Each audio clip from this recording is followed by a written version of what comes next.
3 cards in the readers. The country dealer, put the chips and the cards in.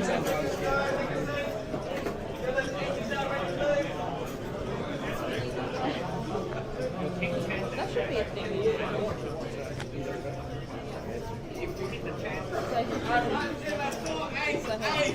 A look around the room as we return from the dinner break, and plenty of dinner in sight there. Plenty of dishes from the St George Leagues Club Bistro there to munch on. As we have that exciting table that we previewed just before the break. Plenty of big names here that are more than worth keeping an eye on throughout the course of the next session. And as well as that to keep an eye on, we've got your ears serviced here with the return of our amazing guest commentator from just a couple nights ago, Mr. Troy Sweet. Welcome back into the booth. Thanks, Chris. Good to be back. Yeah, you're quite a popular figure here next to me with plenty of insightful comments to make, and obviously just telling some stories about your past. You just come off the back of a relatively deep run in that event, so you had plenty to offer us, and unfortunately you sitting here with me means that that main event has not worked out as well as hoped. Talk us through your experience today. So I came in with about 100k, and that first bullet was gone pretty quickly.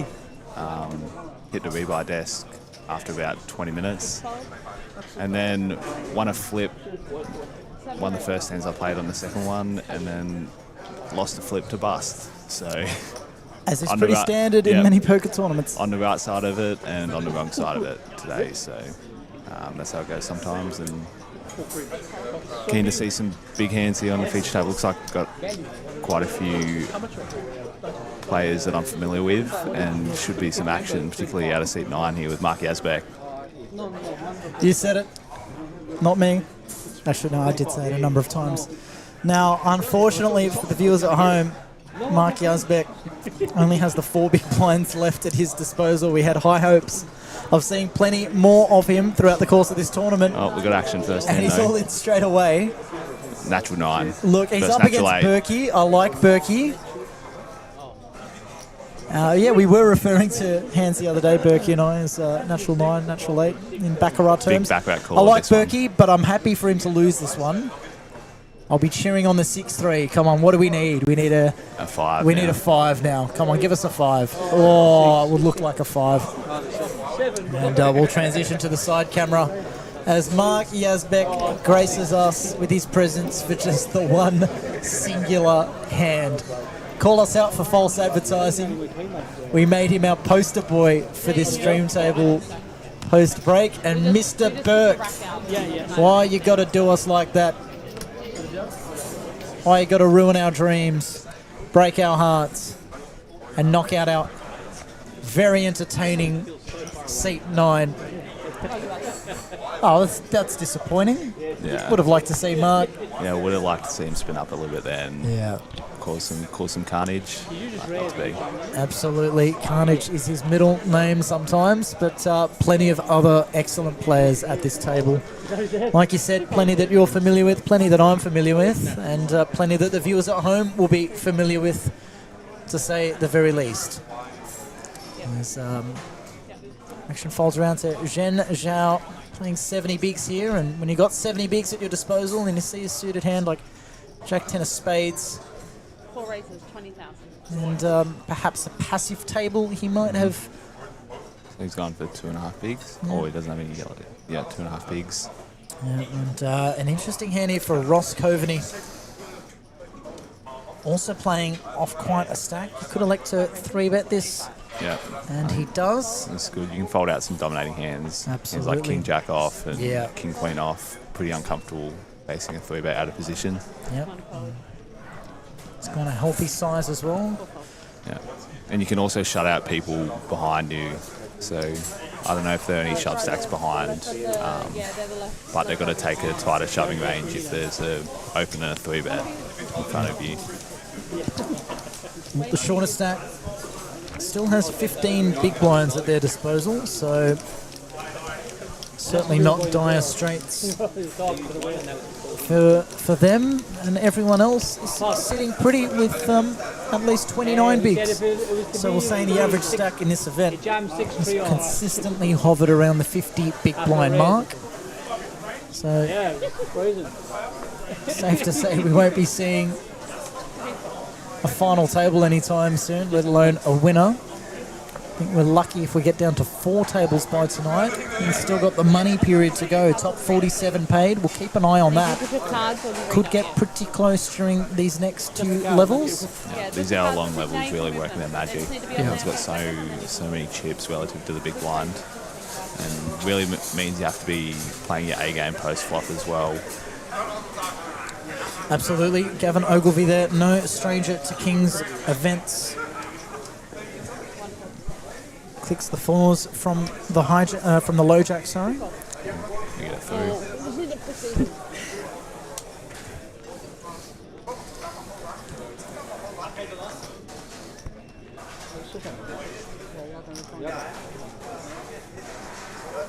They don't need to stay there. Just tell them they don't need to stay there. Once they scan, that's it.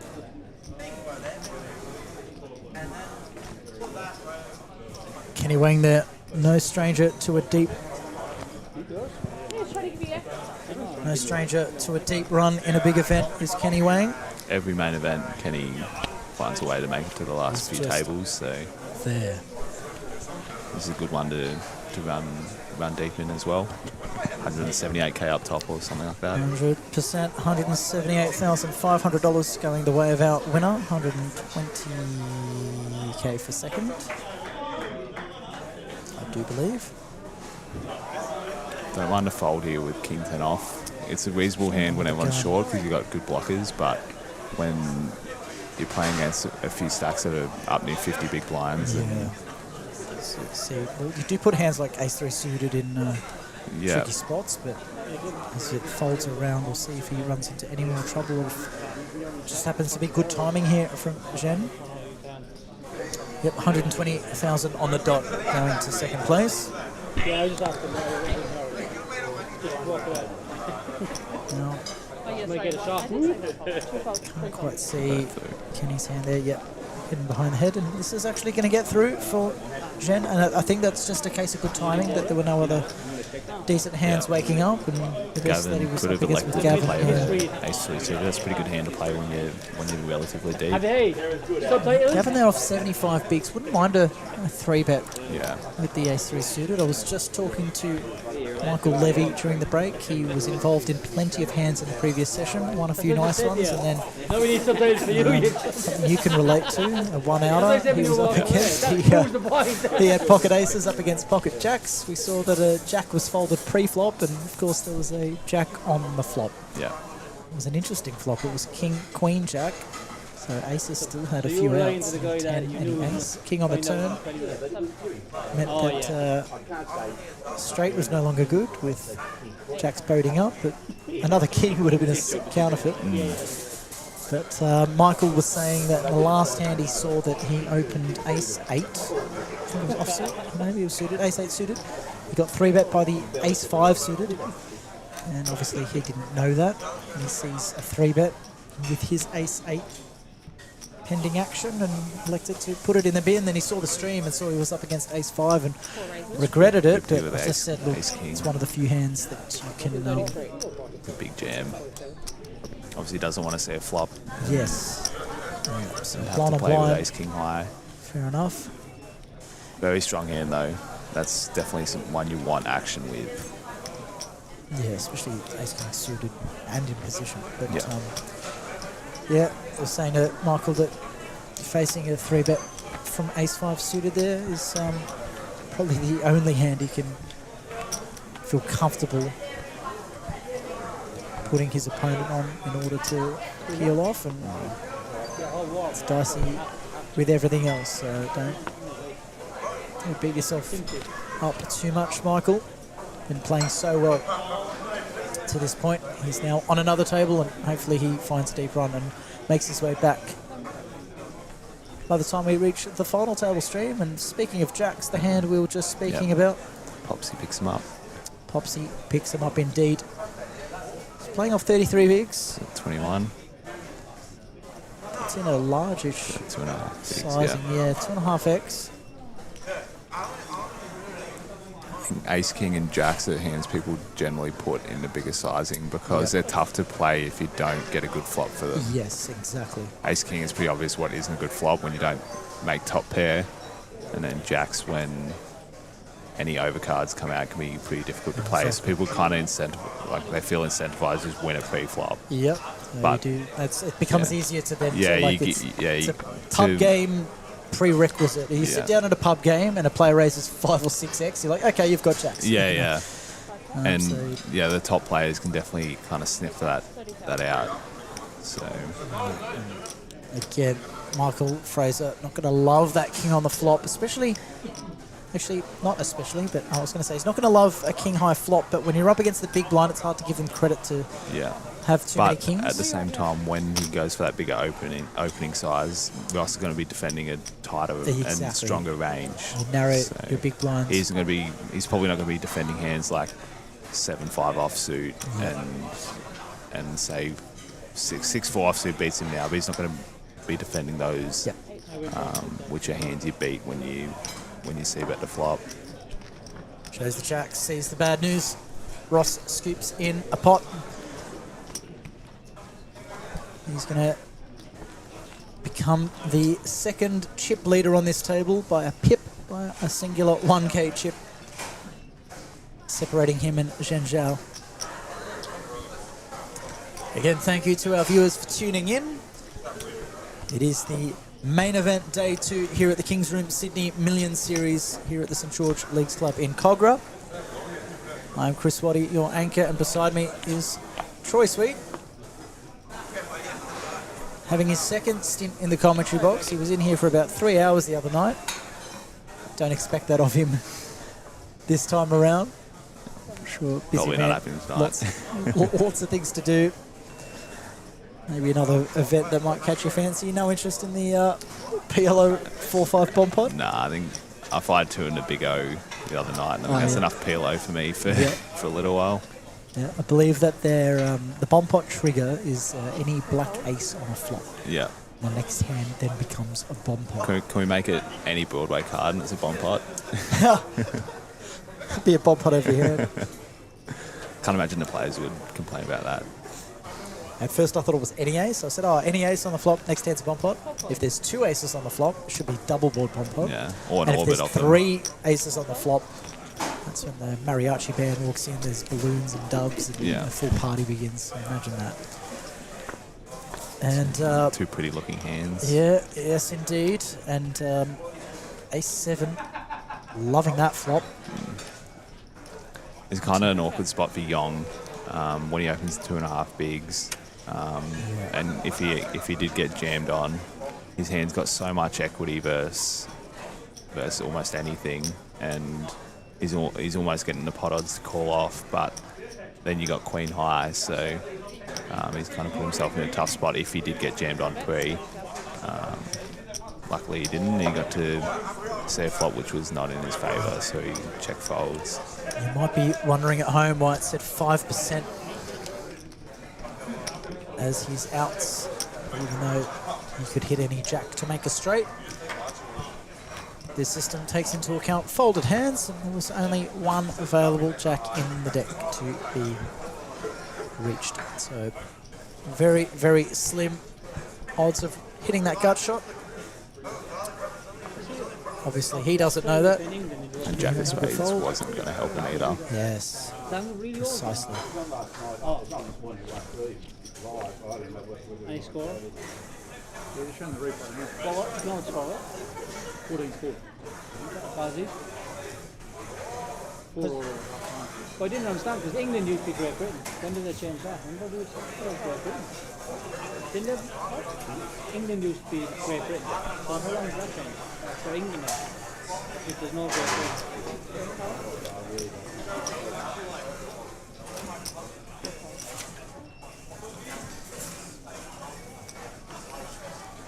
Now Rossi with the ace-4 of clubs on the button, prime spot to bump up the price, and now Gavin Makes up next to him in the small blind. You'd imagine a 3-bet here, something to the tune Yeah. of 6 big, I 6.5 think perhaps. between 8 and 9 is probably better. They're playing very deep and he's out yeah, of that's position. fair enough. You go for 45. 5.5 bigs. Little Touch bit too small, yeah. Ross can peel very wide here because they're playing deep and he's in position. And he's obviously got a very good hand for his button opening range. Can make a lot of strong hands with ace-4 suited.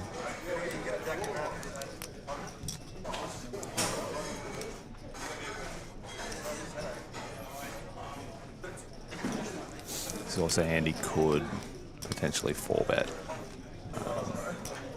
And fold out hands like ace-10, ace-jack. But I don't expect him to be folding.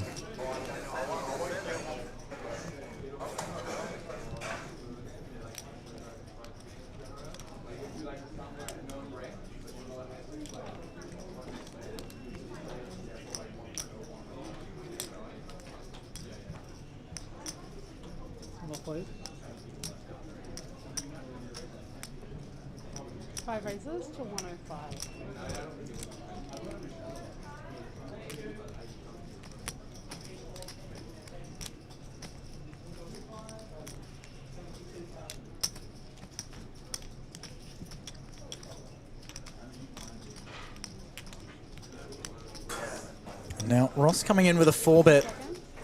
And you can see this two ways. Sometimes when you 3-bet so small, it looks super clicky. Something like aces or kings. Yeah, it's definitely knowing your opponent. If they typically do that with strong hands or not. So I don't know how much history Ross and Gavin have, but Ross finds a 4-bet and 8s really shrivel up, then you don't block any of the value that Ross can have, and you're not going to get many good flops for pocket 8s.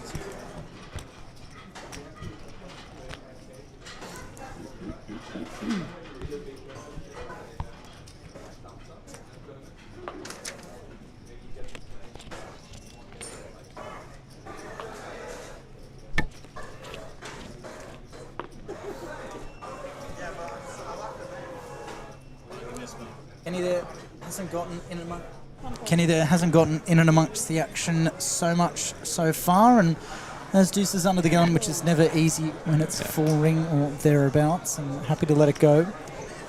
And Yongshi, we can't quite see what he's got. We'll get his cards on the reader and report back to you, hopefully, with his 10 big blinds remaining. Going into the middle.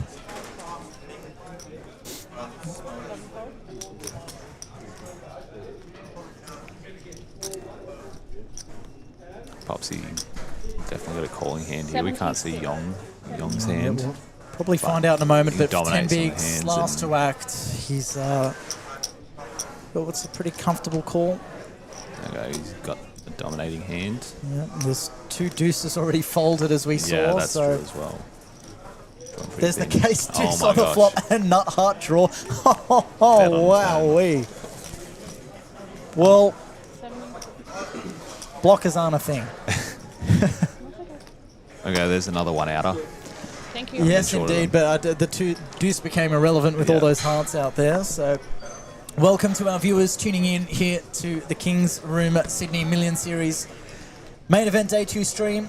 Top 47 will be in the money. 72 remain at this point in time, and I'll get you some of the numbers to be aware of. $178,000 top prize, $178,500 to be precise.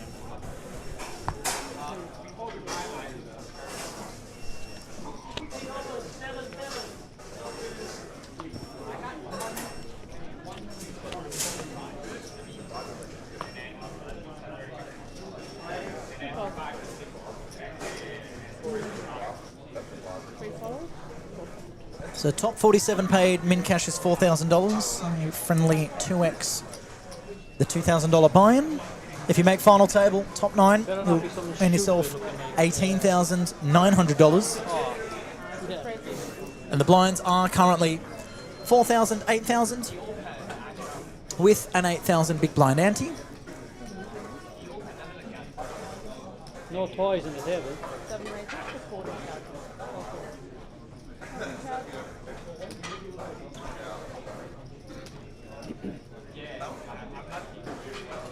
It was anyway. It has to be you, didn't it? Haven't you tormented me enough? Haven't you tormented me enough?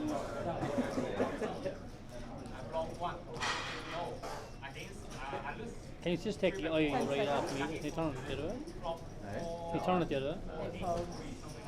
Oh, do you always have like that? Yeah. Oh, do you? I didn't know.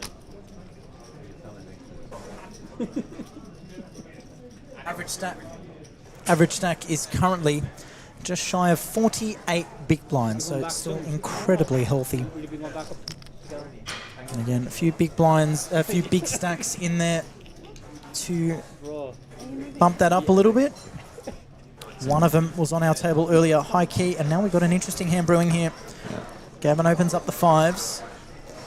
Interesting 3-bet here from the pocket sevens. Usually one you'd like to flat. I see 7 on the flop though, I think. And you're not too scared of that flop if you've got pocket fives and you're facing a button 3-bet. You're looking at a lot of high card combos and, of course, checking top set, and now that's a danger card. Gavin's certainly not going to go anywhere if Berkey decides to start putting some money in the pot, or perhaps he takes a lead himself. Does Gavin, after... could take the aggression here, and Berkey's going to love this on this turn, which brings in a backdoor flush draw and plenty of straight draws. Do you find a raise here if you're Berkey, or I think just a call here is good. Yeah. Keep wrapping ace high, and hope that Gavin bluffs the river. You can see it wasn't bluffing. Yeah, and he's going to love that river. Yeah, but also I'd assume Gavin's going to check here. It's tough to get paid off on 2 bets. So and I assume Adam will definitely bet here. Do you find a bluff catcher if you? Yeah, Gavin's definitely got a hand he can bluff catch because Adam's going to peel ace queen, ace king on the turn with 2 overs and a gut shot. And then, and of course, if he's got hearts, he's going to call, which are all unpaired hands on the river. Gavin unblocking hearts as well. And he's gone pot. It's a pot-sized bet. And I love it from Berkey. It's polarised. It's a really good bet, I think. I'd expect Gavin to call. It's nuts or nothing, and it's hard to put him on nuts. So we're going to see Gavin here head into the blender. Yeah. He's got chips to make the call. It's only worth a third of his stack, so he feels safe making the call, and he's going to see the bad news. Yeah, love when you check back top set and get paid off. How good. Trevor's so great.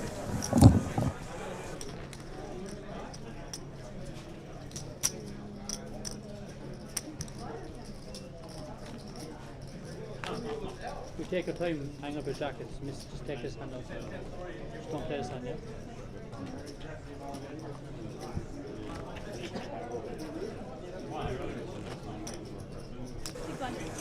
Troy with a much shorter stint than his last appearance. We've got some guest commentators making their way around the booth wanting to pop in and say good day, and our next victim is Mr. Travis O'Grady. Welcome to the booth, Travis. Oh, thanks, Chris. It's good to be here. Yep. Obviously, as is the case with many of our guest commentators throughout the course of the rest of the day, it means that no longer in the main event. How did it come to a close for you? I will not be the main event champion. Went open, call, and then I'm big blind with ace king o, 31 bigs. Seems pretty trivial. I'm all in, and then original razor folds, Toby flatted tens and put it in, and wasn't to be. Yep, did not improve. Tens looking good, and in a similar looking flip here, not too far from your situation. Ross Coveney here bumps it up to 2.5 bigs with the ace king off, and Berkey, he's not been afraid to 3-bet, and he's done so again with the pocket jacks here, and now Ross has just seen him make the same kind of play with sevens, where it went open, Berkey on the button with sevens, and just finds top set easy as you like. River's a boat, bets pot on the river and gets paid off by a smaller pair. It's always So- good to have a boat, isn't it? Absolutely, and so Ross here with a variety of options. You're assuming he does not want to go out of position with ace-king, and the stacks are too deep to get all the money in now, so he could be looking at a 4-bet here, something to the tune of 180 to 200k. 125. It's a small 4-bet, and again, I suppose one thing you could elaborate on is once you're 4-betting, it's more the principle of a 4-bet that carries more weight than the size of the bet itself. But when you are this deep and you are out of position, would you want to be going bigger in this spot, Travis? No, Happy pretty with much this? stick one size out of position, and 2.5x seems pretty reasonable in this spot. They're Yep. pretty deep, so I wouldn't really want to be loving it if he 5-bet jammed with ace-king. I don't actually hate a flat here if Ross just opens and calls. I think it keeps in a lot of dominated ace-x as well. Yep, that's fair enough. And again, that's why I like to have guests next to me in the booth that know a little bit more. Again, out of position 3-betting, you want to be going on a larger size, but when it comes to 4-bets, it's okay to not go massive. And a clean flop so far, more so for Berkey than it is for Ross.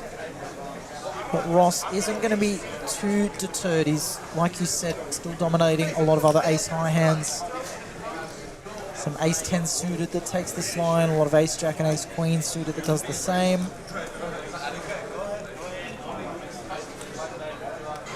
And again, a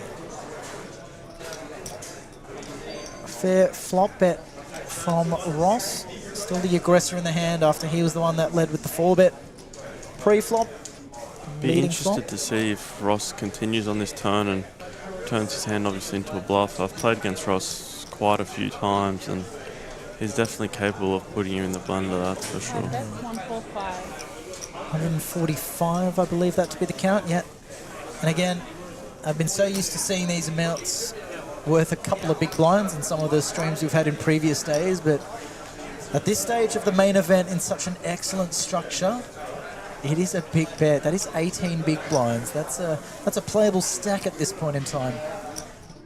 And right now, Berkey just puts all of his time banks into the middle straight away. He's going to give this some thought. If you're Berkey, is it jam or fold here? Or do you ever flat at this point in time? No, I could definitely see reasons for a call instead of jam. And what do you think those might be? I would personally never jam in Berkey's spot because we only get called by queens plus. Yep. We don't really fold out any hand that has a large amount of equity against us. I would pretty much proceed here as almost as a pure call, but he finds the fold, so Yeah, it what does do I look know? like a super strong line from Ross. For sure, yeah, exactly but right. I would probably call turn and decide on river. Seems reasonable. Yep. And again, Ross there with the line he took pre-flop. Has a lot of queens, kings and aces. And to double barrel like that continues to reflect that story. Yeah, for sure. Like I mentioned earlier, Ross is someone who, when he has soldiers in the middle, they usually come home or they all go to war. He's someone who loves to buy the river, be all in, and he's very good at building stacks and he's very aggressive. I like his style of play. Speaking of building stacks, that previous pot is one way to do it, and in doing so, Ross Coveney tips himself beyond the 100 big blind mark. And speaking of mark, we lost Yazbeck in just one hand on this table. We were very excited to watch the man go about his business, but Mark Yazbeck not to be.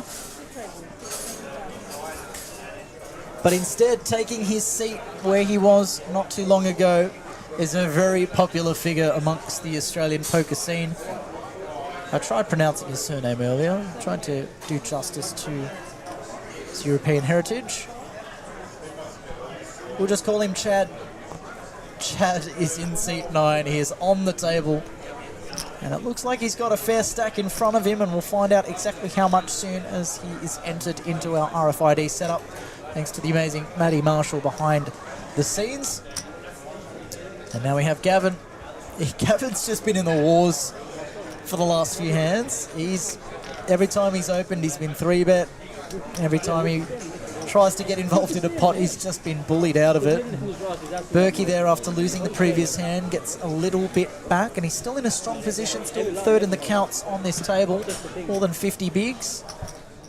For sure, he's super deep. Like, don't think that Gavin needs to continue too wide there, even though he's been opening and getting 3-bet quite a bit. That's sometimes just how the cookie crumbles. That was the exact term I thought you were about to use.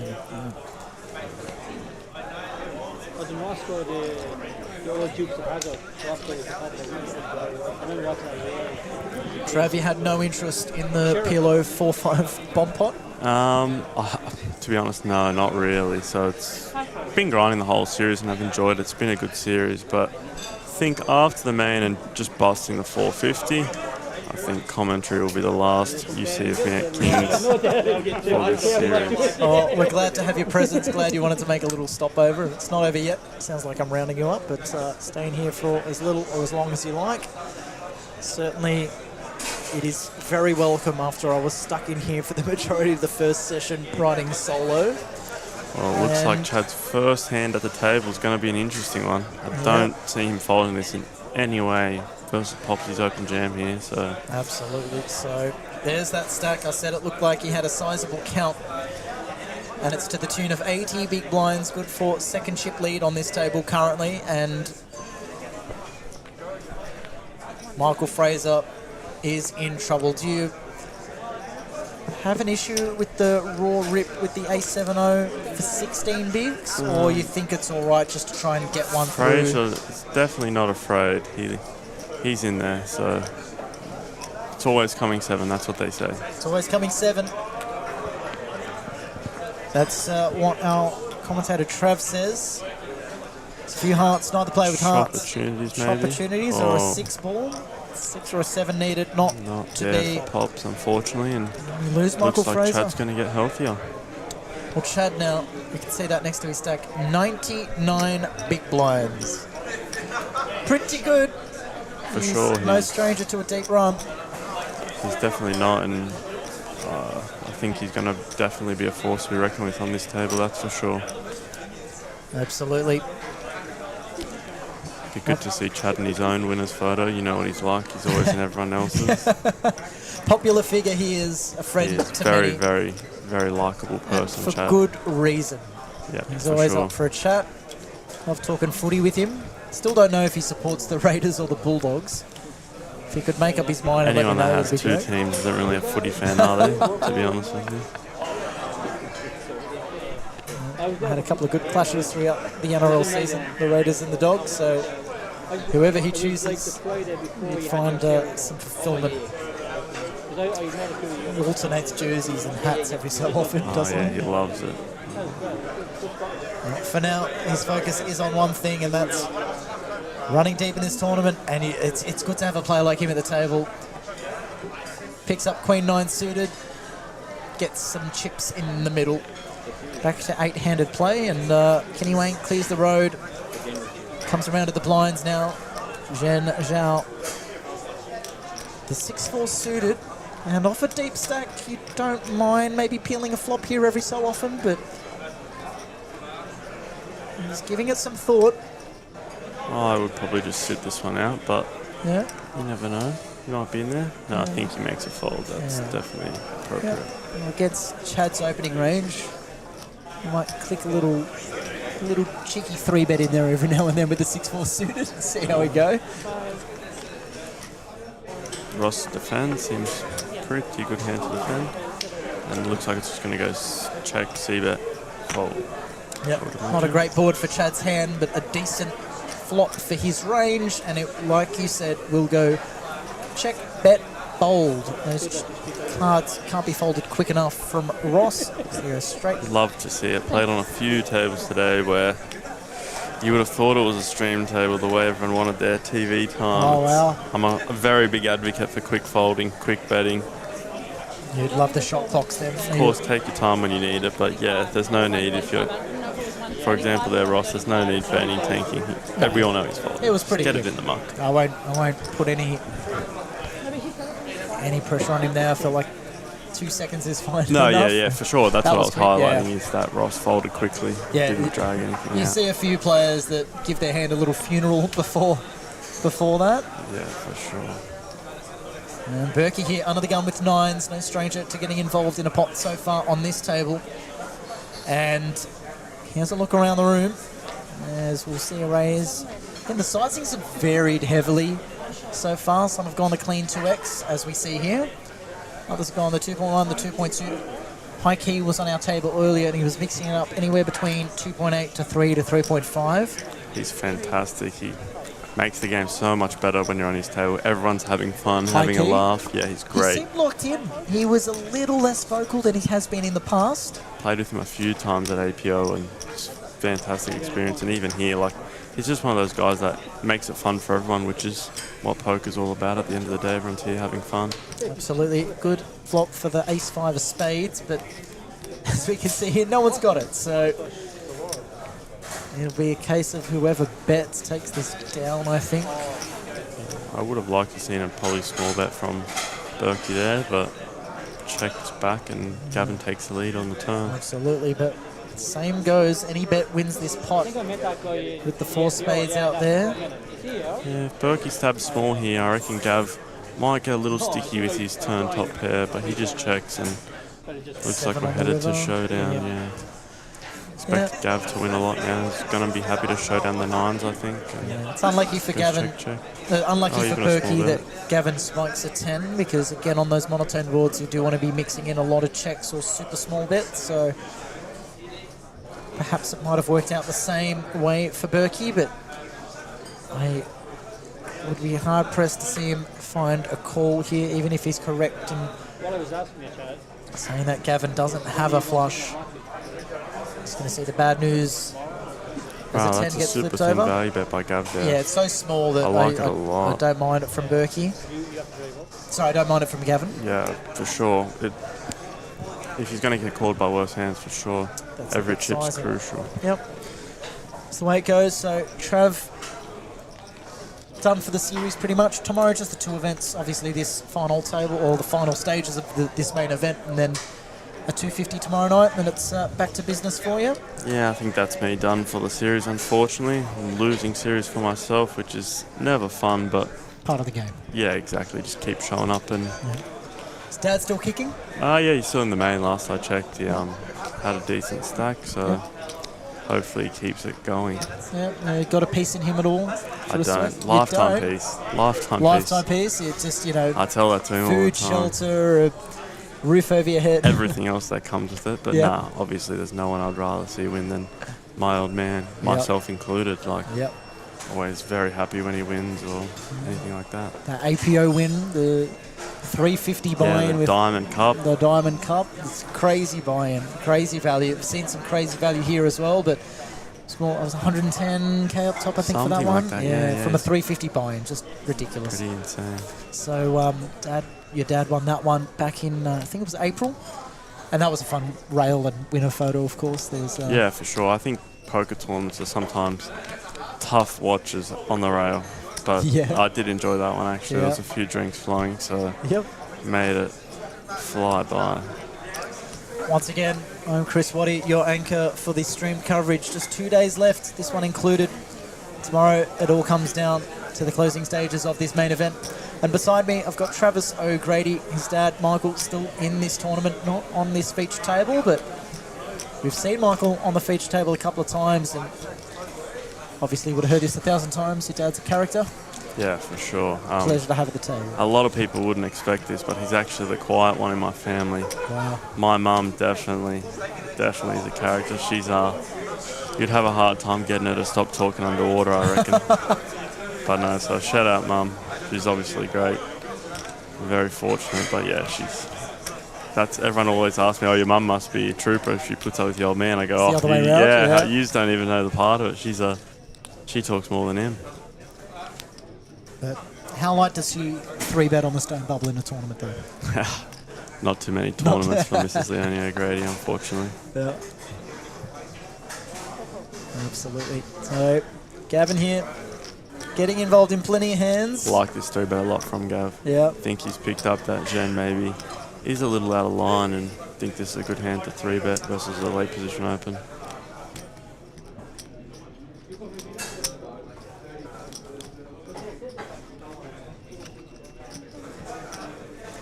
Yep, so 2.1 bigs bumped up to 5.6, so could have been a touch bigger again out of the small. Yeah, I probably would have went something like 6.5, but so it kept everyone has their own side. Jen interested because I personally see a6-0 as the worst ace.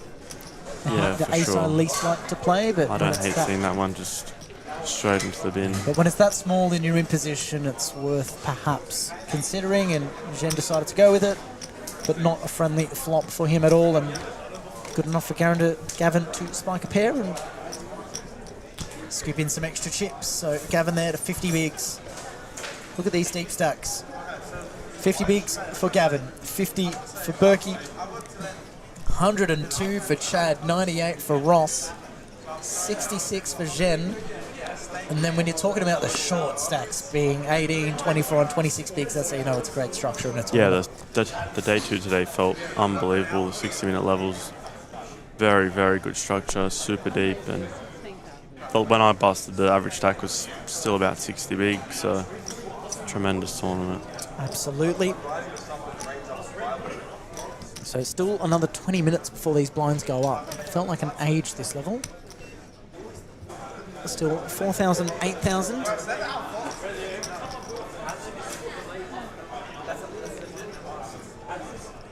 Kenny's going to open the ace-5 from early position and take it down. Certainly someone I've had trouble against in the past, Mr. Kenny Wang. He's creative and very, very hard guy to take chips off.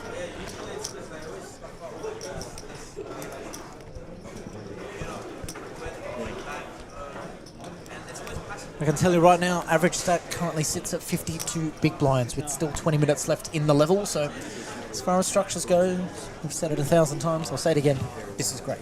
Yeah, it's awesome. And there's still a lot of notables in the field, so I'm expecting a real strong final two tables. The cream will hopefully rise to the top. Yep.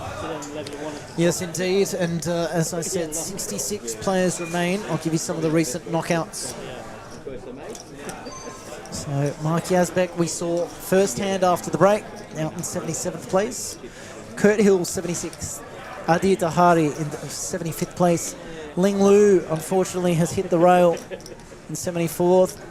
Yufi Liu, also 73rd. Adam Khalidi in 72nd. Chao Li, previous APL Million main event winner, out in 71st. Edwin Chiyu, out in 70th. Kai Fei Su, 69th. Michael Fraser, we saw out in 68th. And our most recent knockout, Cameron Chen, who spent some time on our feature table in the previous session. Plenty of big stacks, and Jen. No action there with the ace-king suited. He would be spewing. What other events did you enjoy the most throughout the series? Obviously not the series you would have liked to have from a results perspective, but was there another structure that you really enjoyed, or an environment, or a table that you had in another tournament that really stood out to you? Actually, I really enjoyed the Summit freeze-out. I thought that was pretty good structure. It became a little bit turbo-y late, but on day one had a real fun table, so it's a positive experience, even though I lost $1,250. Yeah, well, the good news about the Summit freeze-out is that it's a freeze-out and was only $1,250 that you could lose. So the good and the bad, the good for and sure. the bad, yeah. So better than $2,500. I'll try and get into Tansy for next series to make it a re-entry, single re-entry, so that way same name, come in, the fire Summit one, and then but there's actually one re-entry. Max late reg day 2. That would be a delight. Oh, one entry per day. Yeah, even one entry per day. Yeah. There you go. So you've already sold it for him. He's a tough man to convince, but a ton. So it'll be the only freeze-out in Australian poker history with re-entries. But one per day. As soon as it ticks past midnight. Actually, no, they bagged it around 10 o'clock in that one. So Yeah, that was a new event with a 75k guarantee, 150k start stack, 1250 entry. Kenny attacking Adams Open here with King 8-0 Look at out of this. position. And he's going to be right. And Adams going to have to Taking him to fold. the streets, yeah. as you would say. A little bit off Broadway. It would be interesting to see. Adam might continue, but no, it looks like he's going to Kenny's fold. been snug, so if Kenny was, 3-betting or opening every single hand, then maybe you peel off in position or find a tricky 4-bet, but not when Kenny's been relatively controlled. So, yeah, he's picked his moment pretty nicely. For sure, I probably would have passed that one up, but he elected to 3-bet and he's taken it down. And it looks super strong out of the small blind as well. And he now has the button.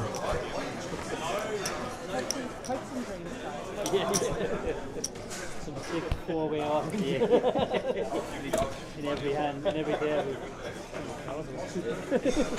So, Trav, a Sydney local, got anything else on your radar in terms of tournament series? Is APL coming up? Looks like Pokapalas? APL's coming up at Canterbury, Holston Park, or as I refer to it as Canterbury, since Cantor went on to win the Yes. Jack Star and He won Centurion. everything. Yep. He took all the money.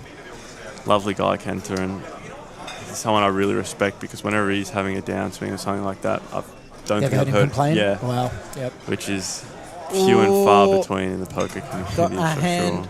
brewing here. Gavin again opens and Chad will 3-bet. I expect Probably this to the to be tune of 5 bigs, 5.2. I'm going to say 5.2 bigs. Oh, 5.6. Okay. Yeah, it looks like be interesting when it comes back to Gav what sizing he goes. For a 4-bet, yeah, don't want to be going out of position here. So again, not going too big, maybe around the 110k mark. Yeah, I like that. Something I'm happy. Jack Sweet makes fun of me for saying this, but I always err on the smaller side because I like to pay post flop. Yep. The bigger the SPR, the better for me. But I'd be happy with something around 110 here for sure. 110, 120. So we saw Ross go with a super small size for his 3-bet from out of position. I personally, prior to learning a little bit in commentary now, I'd be going still around the 3x mark. And Gone super big, the 150. Wow, he's basically forcing Chad here for a decision. It's pretty much taken flat away from Chad, I would imagine. It's either all in or fold. If there is a flat, then Gavin's SPR is less than 1. So yeah, for sure. If Chad can find the fold here, it would be a really good fold.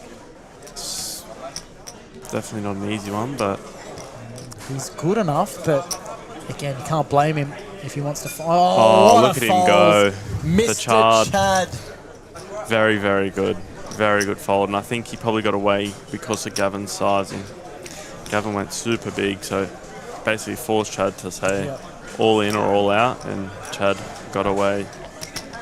Ladies and gentlemen, we talk about how this gentleman finds his way to the deep end of many events, especially main events or big events like this. And there'd be a lot of players that would have maybe stuck the chips in the middle in that spot or come along for a call and maybe had a low flop and, I had jacks and had overs to the board and yada, yada, yada, and I just got unlucky and there's nothing I could do. And there's certainly something he can do, and it's play like Chad. Yeah, that was a really, really good fold. Yeah, so well done there. So, yes, there's that series up next week, and then there's Okapalas will have their championships, but one I'm excited for is the Churchill series again. In December, the King's Cup, the prize pools that they managed to get for those series are mind-boggling. a 250 mini main getting a 200k prize pool. Seriously, like the last main they got 75k up top. Like, it's just tremendous, and it's not my favourite venue, but it can't be skipped for 450. You've got to fight 1 or 2 at least. But after Canterbury, looks like I reckon a lot of the Sydney guys will head up to Gold Coast for the WSOP circuit. Yeah. Of course, and for those in the smaller buy-in range like myself that won't travel to play, I do enough of it for work. I'll stick local and look forward to that Churchill series for sure. Yeah, Churchill's is always a fun environment to play in. And painful for me to get to. Yeah, me too. That's the downside. From the hills for me. The traffic. Most of the events start around 5. And I'm a renowned complainer about Yeah. the Sydney traffic. Well, I go to Churchill's. I was saying this earlier in an earlier stream that I go there just for the chips. The weight of those things, the massive discs and the almost. discs, the discus. Yeah, they're huge, they weigh plenty, and they're just nice to feel in your hand. And honestly, when I've got a decision of what event to play, I'm like, Churchill's has those chips, fine. I'll drive an extra 40 minutes to get there. It's a long way for me, so I don't see myself in that end too frequently as opposed to Marconi, which is a lot closer. But again, testament to the amazing work of the Kings team, Tan and Mark. Do an excellent job. It's such a saturated market, both in Sydney and around Australia. We just mentioned APL, there's Poker Palace, Marconi, the WSOP circuit at the start. And you look at this Sydney Million Series, this is all about the player. They put the player first. Incredible structures. Could be a late one tomorrow night, I'll tell you that one. For if you sure, want I to find see it out. being a 4-day tournament, I reckon. With the numbers they got this year in this structure, I think they'll be hard-pressed to finish in 3 days. And just on that with Natan and Mark, like, I'll give them a shout-out because, like I said, I always give it to Natan, and I'm a serial complainer, but I reckon it was 2 series ago where I complained about the venue's food, and they've gone ahead and Change the menu. the food this series has been as good of food as I've eaten at a poker series. It's been ready, fresh. The 𝗤𝗬𝗢𝗦 was honestly insane. It's really, really improved a lot. Well, you heard it here first. Glowing reviews for the bistro. That's a tip for you. If you're at King's and you're not sure what to order, go ahead and get the 𝗤𝗬𝗢𝗦. Can't go wrong. Well, I wonder what chicken they've got, because if you can't tell, I'm a fan of KFC, as Travis looks over at my phone. and Got sees- quite a few apps of KFC, that's for sure. Yep. I was just got a new phone, thought I'd download only the apps that I need. I typed in KFC on the App Store and was presented with KFC Bahrain, Egypt, Jordan, New Zealand, Kazakhstan, Albania, Ukraine, Slovakia, Pakistan, Philippines, Romania. And I thought, well, just in case, I'll download all of them. You never know. You never know. Playing a series in Marrakesh and pop outside for KFC Morocco. Good venue for poker, apparently, Marrakesh. I don't know if you guys have been over there in the past. Never been there, no. Interesting, Gary throwing in the one chip here. Wasn't able to see if he he's mouthed the raise. He's opened 3x in the cutoff, and it looks like this one's going to get through, and it does. Pretty comfortably. So again, thank you for our new viewers who might have just tuned in. And what an ugly mug I look at as I open Facebook and I see my own head. Jeez. Rough.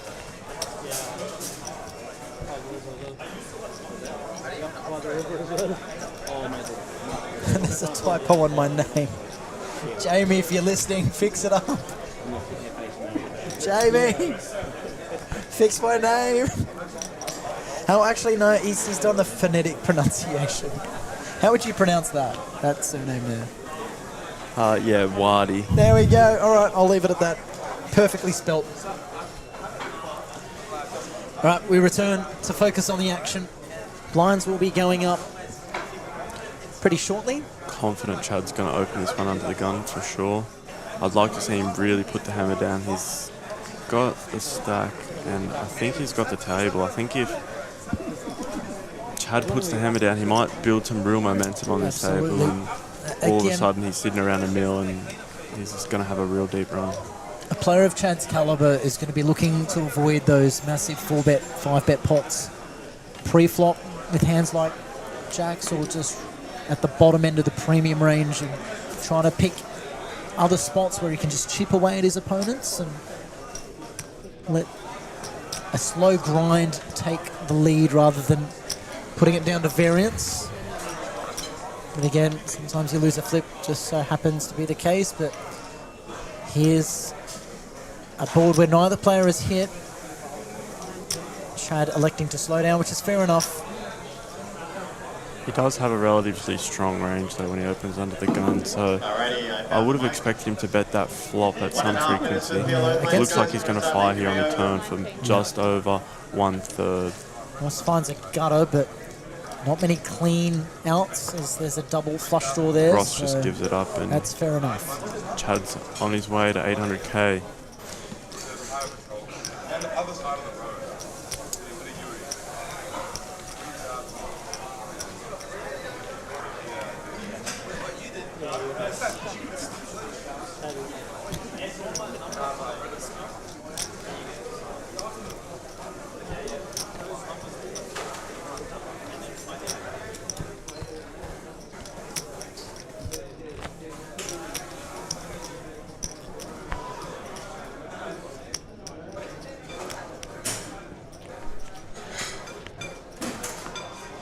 Alrighty, turns out we've had some comments in the chat that have gone unnoticed. And hello. So,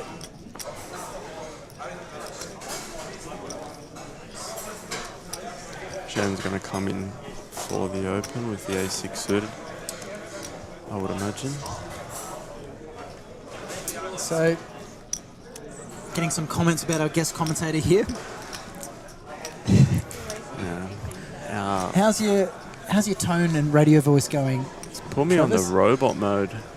I'd like to think of myself as a robot in some spots, but hasn't worked out for me this series, that's for sure. So Daniel Embleton says he can't tell if you love the food or if you hate it. Definitely a fan. It was probably the highlight of my series, busting a tournament so I could go get a lamb kebab. Yep.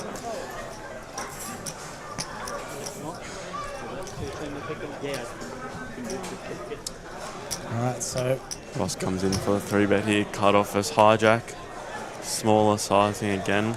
So now I'm They're wondering. pretty deep, so I wouldn't mind of seeing a bit larger of a sizing here. You know, I wouldn't hate seeing him make this 7 bigs. Be interested to see how Zhen continues. I'm expecting him to continue in some way, either with a call or a 4-bet. And it looks like 4-bet, which I don't hate. He's going to put Ross's hand into a bit of a pickle here with the ace-queen-o. Assume Ross will find the call, playing with him quite a bit. He's pretty sticky pre-flop, but don't know. He takes another look at his cards to see if they've changed. Don't think they have. Yeah, so there was a problem with my Facebook stream earlier. I'm watching it on my phone to also keep an eye on the Wow, comments. Ross has found the 5-bet here with ace-queen-o. But yeah, let's focus on this hand instead. Yeah, so this is incredible, actually. Yeah, that's This is not what I was insane. expecting. It'll be crazy to see if Zhen can find the 6-bet jam. 6-bet jam. But I just don't see it happening. I think he mucks the A6 suited and Ross takes down a relatively big He's pot. used all the time banks. Wow, when they do that, they never fold. Oh, That's well, they usually a sign of do. them never folding. Nah, we saw that earlier. Berkey put in all his time banks and then folded, but I'm not saying that's going to apply. This is insane. Yeah, if I was He's Rossi, reaching I for would not be chips. loving the ace-queen. I would be saying, Oh oh, my what have I got myself into? God. I've never actually played with Zhen, so I don't know if definitely I've called a 6-bet on stream before. crazy pot developing, that's for sure. What is happening here? Looks like he's going to come along for the peel. He's peeled. called. Is that the well? Given we can see the hands, is that's the worst of the options? Like, He's definitely taken an untraditional line for sure. well, neither It player's going to love this flop. Looks like he's going to check. Ross probably bets 15%, 60k, and Zhen maybe peels or gives it up. I can't even predict at this time. I don't know. I do not know Yeah. what we're going to. This has got me out of my seat. He's reaching for Oh chips. my God, he's led. Wow. And Ross can't do anything. He's led 120. Wow. Wow. Ross is literally handcuffed. He just has to give it up. That might be one of the hands of the tournament. That's some street poker, definitely. He's gotten creative and he's won a big pot off Ross. Wow. I am in awe. I don't think we got one action right there pre-flop. No. I was too busy discovering that in my time complaining about the lack of Facebook comments that just my Facebook had some issue where it wasn't showing it to me. I spent half of the previous session going, someone please comment. No one comments. It turns out they did comment and I didn't notice, so I feel bad for everyone there. And while I'm discovering that, we had a 5-bet with ace-queen off and ace-6 suited 4-bet calls and then leads the king-high flop. Jan is in the mix. He's in the mix. That's for sure. We're not going to see it. Like, the standard has been set too high. We're not going to see a hand like that again. Or maybe we will if Jen finds some tricks against Chad or Berkey or something interesting brews up. But that was... I'm still thinking about that hand. Ladies and gents, if you've just tuned in, rewind 3 minutes and then come back live. That was insane. That was a crazy, crazy hand.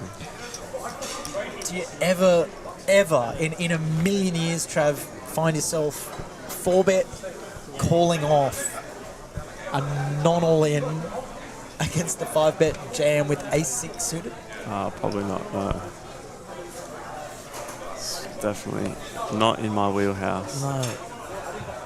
God, I just want to interview him just about that hand. That was gangster poker and right Ross there. Ross is gonna see that on stream. For sure. I mean, Ross took a very, very aggressive line with ace-queen O. He's 5-bet ace-queen O, which... The whole time he's not going to believe he had the best hand.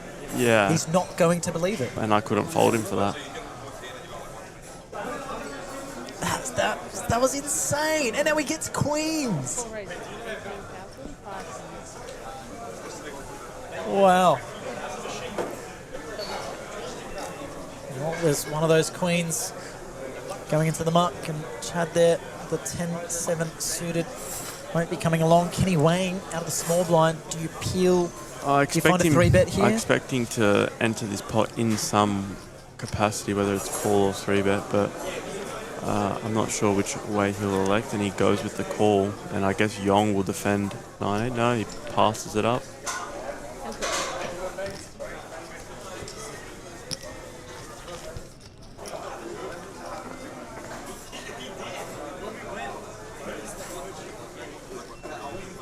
Very good board for Jean's range. However, Kenny does make the best hand.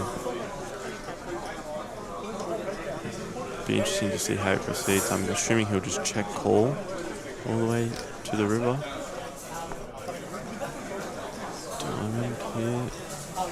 Kenny checks over to Jean, who quickly checks back with the queen of diamonds. And then I expect the river to go check, and Kenny to win a bunch. Unless Jen... Oh, Kenny blocks. And goes one quarter. He's going to give up. Oh, no, not give up, but he's going to give up. Wow, found the fold. That's remarkable.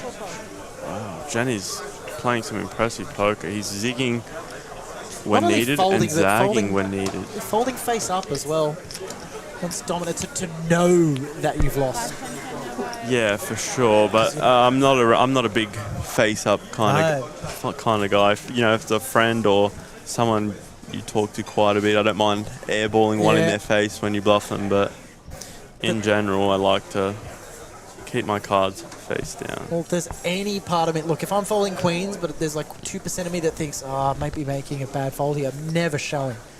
So if he's showing, he's confident. He's like more than confident that he knows he's been done. So just playing games with the table he is. Wouldn't be surprised if he decided to get the pot with 10-4 off, and he's definitely just doesn't matter what his hand is. It's just for sure how he navigates. Again, field starting to drop a little bit more. Not quite dropping like flies per se, but in this context for sure. When you have a structure yeah. so good, it's gonna always slow down at some point, and we've reached that point now where structure's still over 45 big blinds average, and it's going to go pretty slow from here into the money, I would imagine.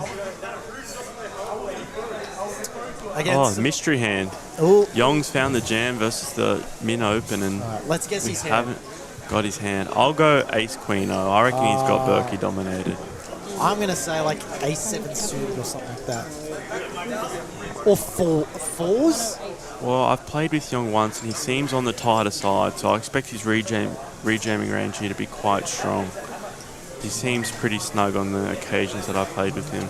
Berkey's going to call. We're going to see his hand. Is it A7 suited or fours, or am I just so wrong? Let's see what Young's King got. Queen versus. Here's the reveal. Ace Jack. You were closest, Trav. Expert for a reason.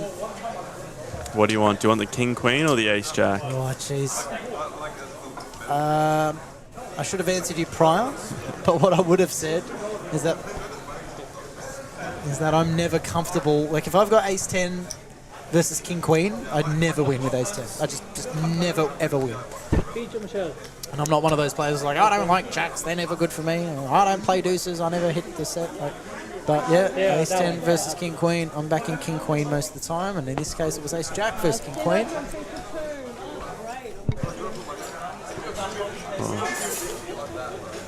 Pretty standard hand. I think once he opens, he's never really folding King Queen for 10. Great street poker by Zhen.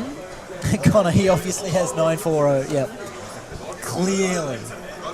Trav, don't worry, I just doubled for you. Trav, I'll let you know that Shen is not a folder. Yeah, I believe that. I think we've Zhen now is not a folder, discovered Barbs. that. Except for Queens. Yeah, the Queens was he knew he was beaten, he laid it down. Yep. Go Adam Burke, says Mick Rinaldi. Fair enough. Showing his support.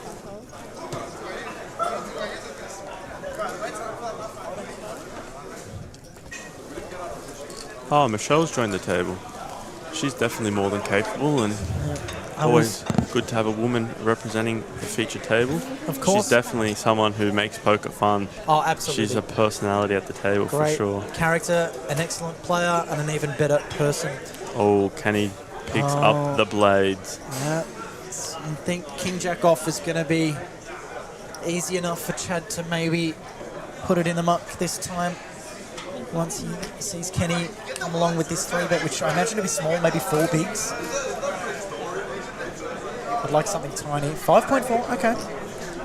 Happy to size it up. I Fair don't enough, keep think it balanced. Chad really has a decision here. I think he'll quickly muck his King Jack on and we'll move on to the next hand, but I could be wrong.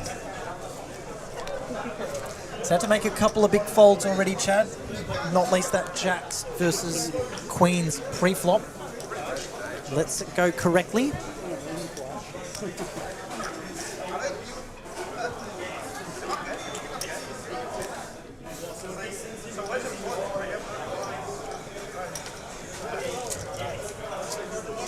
Looks like he's interested. I thought his cards would be in the muck by now. Yeah, there they go. Kenny picks up another little pot and he finds himself pretty healthy and back over 30 bigs. He was down to 20 before he found the 3-bet steal with King 8-0 in the small, and then he's picked up the blades and now he's back. Yes, indeed. I had my head buried in my backpack grabbing something when he said Michelle's joined the table, and it was either Busquila or Saris. Yeah. Michelle or Michelle? Michelle or Michelle?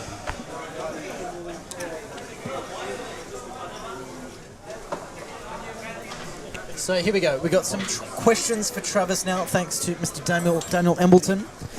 Travis, who do you think has the best personality in the poker scene? Now, you can't include yourself as an answer, all right? Well, I'd be a lock, wouldn't I? Yeah, absolutely.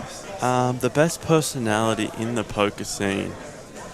Well, I love people with mentalities like Kenta. People who show up all the time and don't complain. To me, that's something I envy because I'm a serial complainer. But in terms of personality, there's definitely a few going around. Put me on the spot. If I had to go best personality, I don't know. I don't have one for you, to be honest.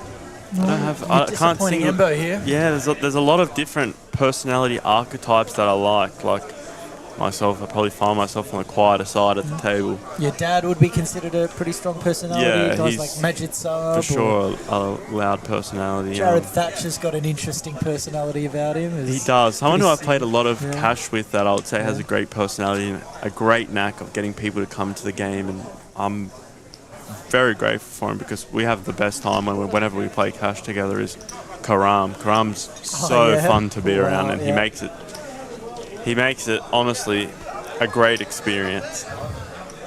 He's an entertainer, that's for sure. Joanna there showing some support for Michelle. Give him hell, she says. And speaking of giving hell, Kenny Wang 3-betting Chad in back-to-back hands. And Chad there with the 3-card straight flush, but it's not 3-card poker on this occasion. Do you find appeal here with that in mind? Yeah, well, he's wrapped around the 7 and he has taken one off. Spikes be an interesting 8. to see if Kenny continues on the turn here and then decides on river, but I guess this turn goes check quite a bit, then we get to a river. No, it looks like Kenny's going to bet.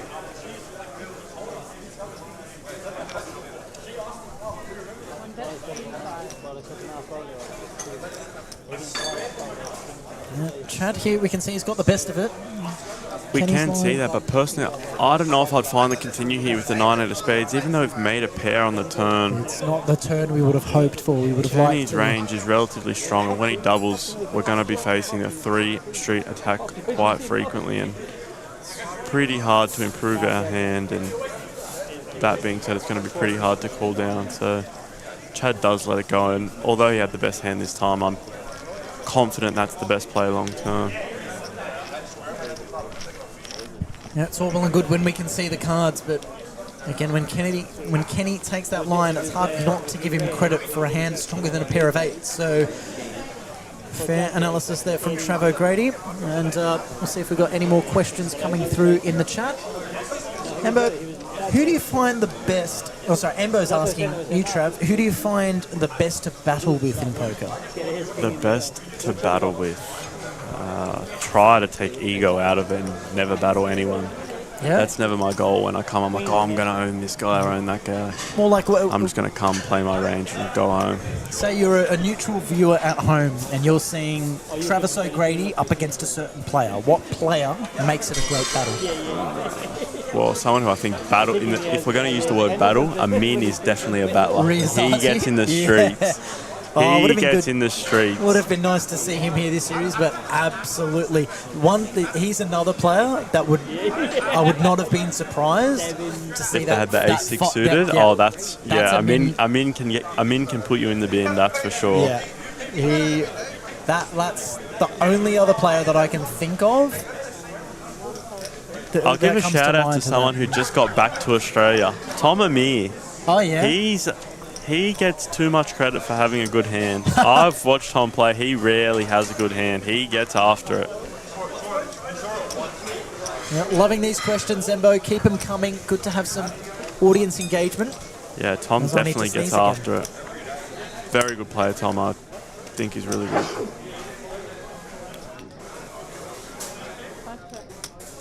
Gavin flops bottom pair blind on blind, and I don't think we'll be seeing Ross go anywhere if Gavin does decide to bet with the gut shot backdoor flush draw. Gavin's going to bet 16k maybe. 12, what's he going?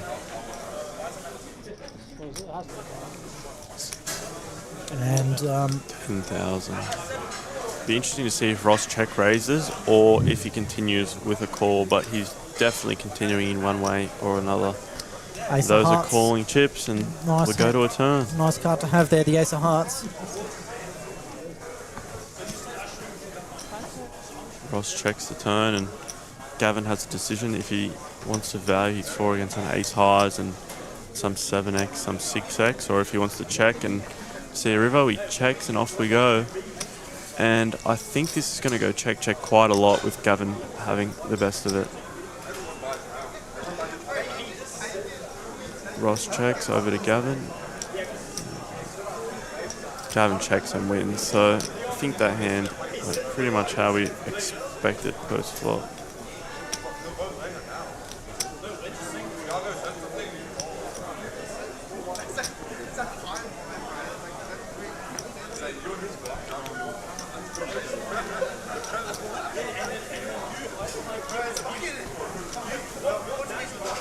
Do you have to card himself?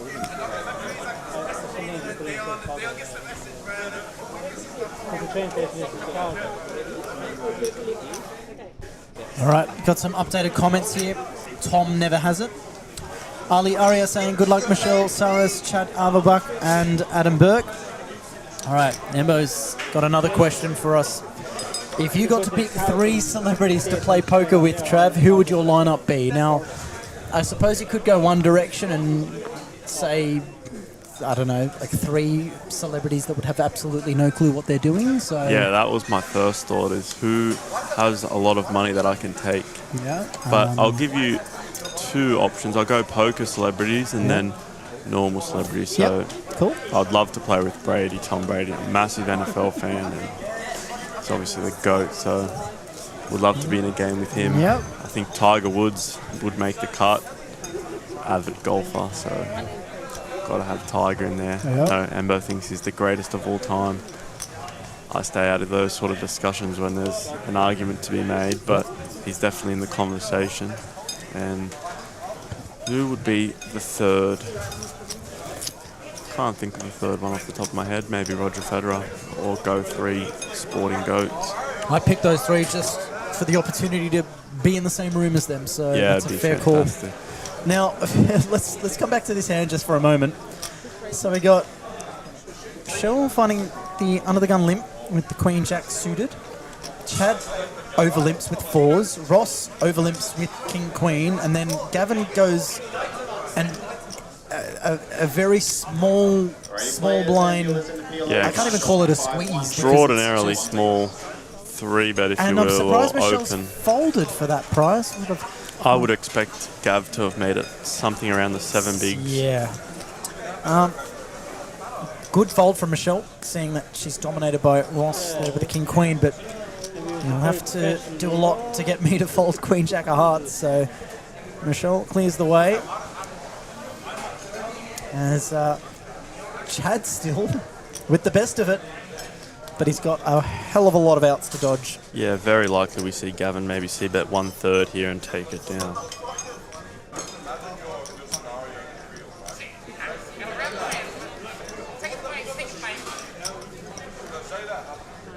He's gone even smaller, so he's gone 27 into 120, but it doesn't matter. The chips are his.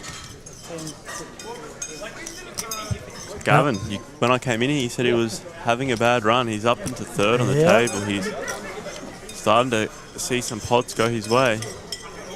Absolutely. Daniel O'Sullivan, what do you think? I've got an answer for this, but what do you think is the best value for money game out there across all companies? And there's a few factors to consider, but I'll leave it with you for a moment to begin your response. Well, mine would always be based upon rake. If we're talking about value for money, the rake's very crucial, and in Australian poker we're going through a scenario now where we have some operators that for some events the buy-in price point has stayed the same and stayed stagnant, but the rake has gone up, so it's definitely made it tougher. I would say any sort of event that's a main event and going to get large numbers with less than 15% rake is, if you're going to take a shot, that's a great tournament to take a shot in. Yep, absolutely, and there's a few examples. For me, yes, the rake is one factor in terms of value, but I'm a strong proponent of like the type of fields that you get in a certain tournament. I feel like the casino venues or the casino series just exclusively attract the higher roller market, whereas what Kings are doing pretty well at the moment with their nightly games is feeding a pathways program up from small buy-ins to the bigger buy-ins through their satellites. So there's a few players that usually wouldn't be at the higher buy-in range playing those events purely because of the satellite program, and that's what you get with APL as well a lot. Obviously they are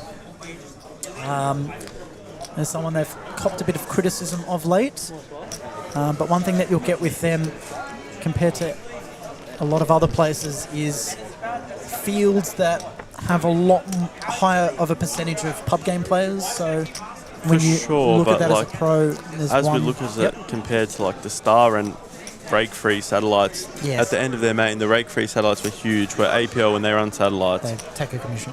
Quite a bit of rake. So I think the Star's a great venue to play at, and I think the casino is trying really hard to get better, because they had a stage where they probably had fallen behind Kings and Marconi. Well- Like, obviously, with such great operators here, and the people who, like, look at Lauren and Natan, they're both Yeah, fantastic. absolutely. And obviously Will as well at the Poker Palace. They've done a tremendous job. So what they've done, got the casino on the back foot, and now us players are reaping the rewards because the casino has gone, we've got to make a change and we have to do something. And I definitely noticed a change this series, which was really good. I'm not going to blame the casinos too much because often it's the poker department doesn't get a lot of a say, or they don't get what they want too often because there are other resources that the casinos would like to dedicate their budgets to. For sure, and but that's the poker's not advantage biggest- the casino has, is they can charge low rate because they expect, okay, we get heads in venue and they're going to spend money, whether it be food, drinks, pokies. Yeah, food delivery straight to the table is huge. In terms of best value events, on a regular basis, the APL's Jackstar does have a huge satellite field at every poker tour, so there's good field opportunity there. Their main event at the APL Million, obviously, 1,500 buy-in for a 4 mil prize pool is just insane, with 1,000 satellite entries there. So it's definite value in that one. The Diamond Cup at the APO, the event that your dad won this year. $350 buy-in with a $500,000 guarantee. You don't see that anywhere in Australia. And that, to me, would be my answer. That Diamond Cup for a 350 entry, in terms of value, $500,000, that I think ended up getting us close to a 600k prize pool in the end. Numbers were insane. So in terms of like ROI, yes, the break, I think it would have been a 300 plus 50. I'm assuming so. Yeah, you'd assume so, but you can forgive them for that, for an event of that scale and to generate that prize pool. And pretty much everything we've seen at Kings, like my personal preference in Sydney are these Churchill's games. So Kings also run regular That Kings series there. 450 man event that Yeah. we're talking about, that's Yeah. that's an insane Insane. event. Well, the mini main is a $250 buy and they get a 200k prize pool. That's just extraordinary. And they do it multiple times a year. So the APO is a big one time a year thing.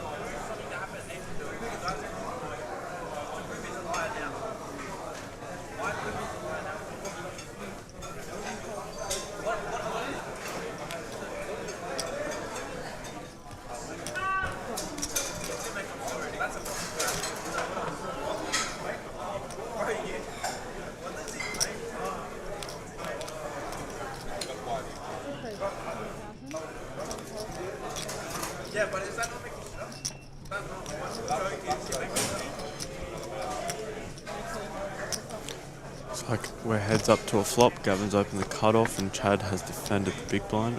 Super standard. So it's definitely a good board for Gavin's range, and he's going to see bet, I would say, at a very high frequency.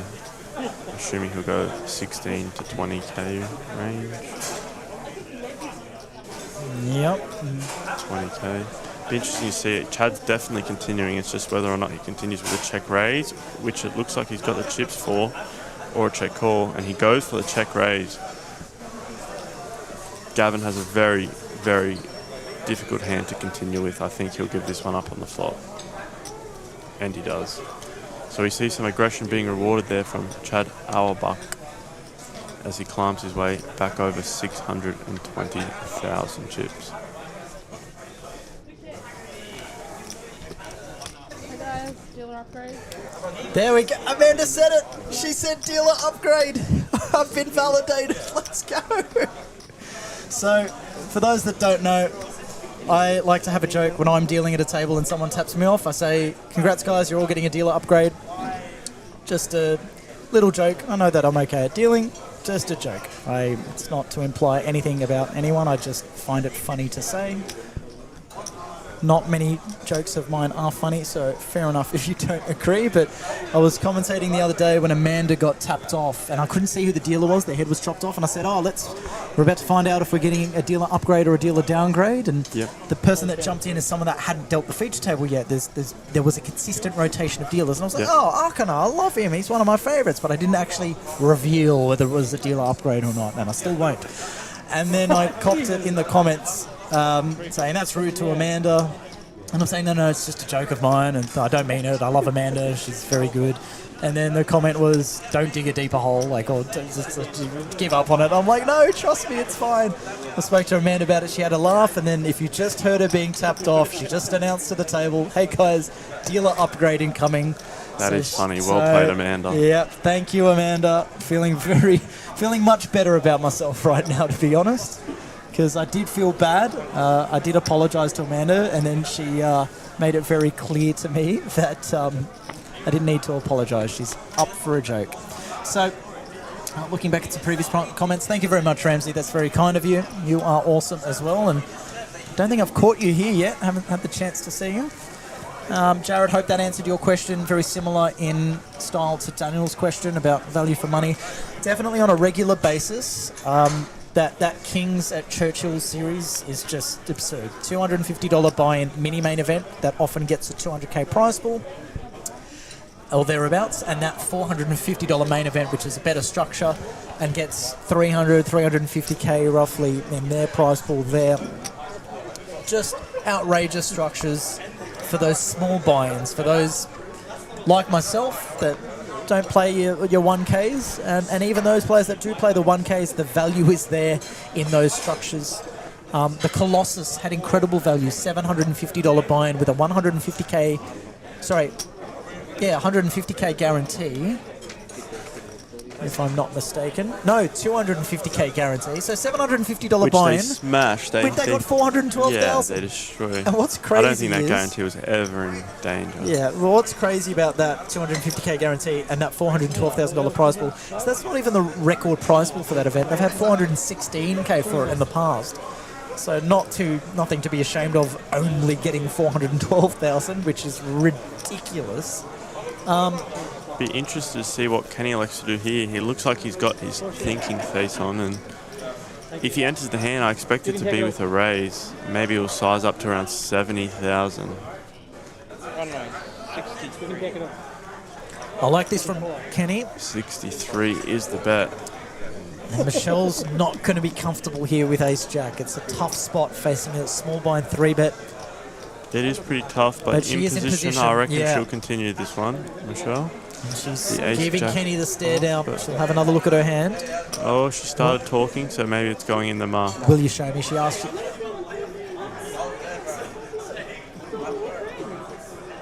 Show you one card.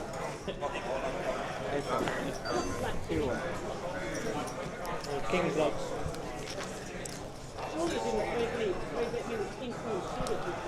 No.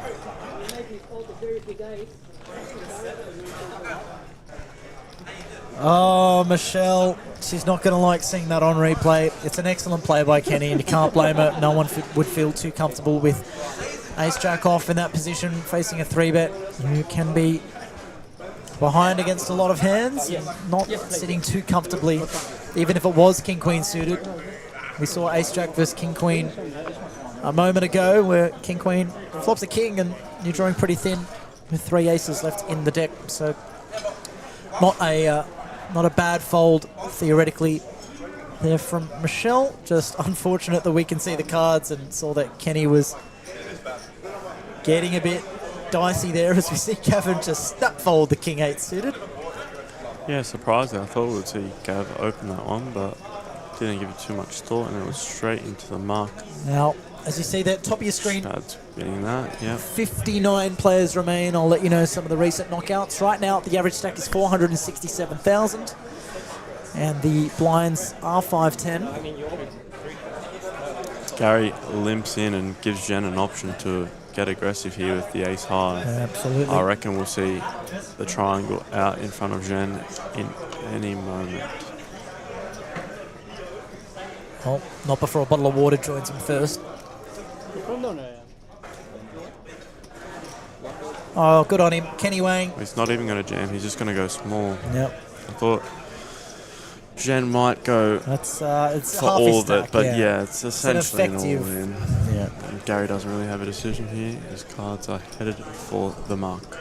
Yep. So Kenny gets a bluff through, and then apologises to the table in the form of multiple bottles of water. Thanks again for tuning in. I've been Chris Waddy, and I'll say goodbye to Travis as we have an exchange here.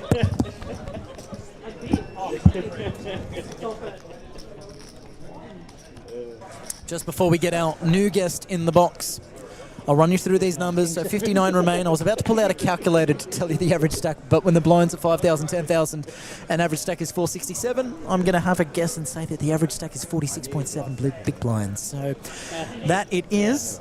And the recent knockouts as 59 remain.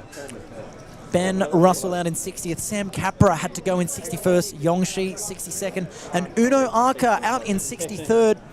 And taking his seat next to me right now is a man that I had the pleasure of commentating in my first 3 events consistently. He ran relatively deep. 3rd place in the Colossus for 37,000. Then a deep run in the Players' Champs. And also showed face in the Summit Freeze-Out. Nicholas Lee, welcome to the Combox. Thank you for inviting me. Well, needed no invite. You could have walked in here at any point, but it was hard to get you in here when you're running deep in nearly every tournament. Unfortunately, this would mean that no luck for you in the main. Tell us about your experience this series so far. Oh, it was just, I just ran so good. Had all the big spots, just couldn't lose. Nice to get in big spots and not lose. So that 37k payday, obviously pretty happy with that. Obviously would have liked to run a bit deeper, but when you look back at it, you're still happy with the result. Definitely happy with the result, but you know, going so deep and not winning, it definitely hurts. But congratulations to the champion Fletch. He played really well and he deserved it. Oh, that's a great sport of you there. Adrian Pacheco and Fletcher Smith, the two going heads up in that one, but to find such consistency, and they called you Mr. Homeground Advantage. You love it here at Kings, and I imagine this series will only do you. Yeah, I've been losing in most other venues, so if Kings packed up today, I would have to quit poker. Yeah, definitely. Don't do that anytime soon. Obviously, class is permanent, and you'll find your way at other venues. But for now, make the most of it while you're at Kings. But we'll turn our attention to this hand here, as Gary finds a shove with the King Jack of Spades, and King Jack of Diamonds here with a tricky spot here. I think folding's the right play. Definitely. And Michelle's going to have an interesting spot. She's just been bullied out of a couple of hands. It is getting very close to the money. Because she raised in early position, this is going to be a pretty tough call. Yeah, understandable. Michelle here has had a couple of things not quite go the way she would have liked. So far, she just opened ace-jack off and from the cutoff and was met with a 3-bet from Kenny Wang with king-8 suited. But Michelle, nice. She folded that a time, but she's not folding this time. She's ahead with 9s, but needs to fade a few outs. She has 1 spade in her hand for 1 less out for Gary to find a flush. But 2 overcards, king or a jack. We can see the percentages due to the other king-jack folding that Michelle is ahead. And now needs to fade any picture card. She wants to not see any paint. Or now she needs to fade an ace as well for a counterfeit. King on the river, though, and that is brutal for Michelle Saras. She takes a moment to compose herself because that is a rough beat. That's a pretty big hit, especially, I think it's 40... How many get paid again, sorry? Top 47 get 47. paid, yep. Yeah. Mid cash of 4K. So losing there, now she's at risk of potentially bubbling the tournament. She's going to have to change her strategy here. Absolutely, and she hasn't done too much wrong. She's just, every time she's raised, she's been 3-bet. She tried to limp in earlier with Queen Jack suited. There were a few other limpers, and then from the small blind, so it goes limp with Queen Jack, flat, small blind, 3 bigs. 3 bigs? 3 bigs. From Gavin? From Gavin. Interesting. What did he have? He had... I've now forgotten. That's okay. Yeah. It's a very... I wonder if he misclicked or something.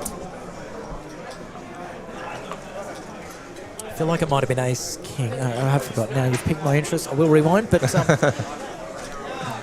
Michelle did fold on that occasion. When I thought that the squeeze sizing not being so big would encourage her to defend her limp. But she made a good fold in the end because she was pretty crushed. So okay. By some of the other players. So Chris, this is the hand. Oh yeah, let's have a look. So, yep. So Ace limp, ace jack O, small blind, 3 bigs.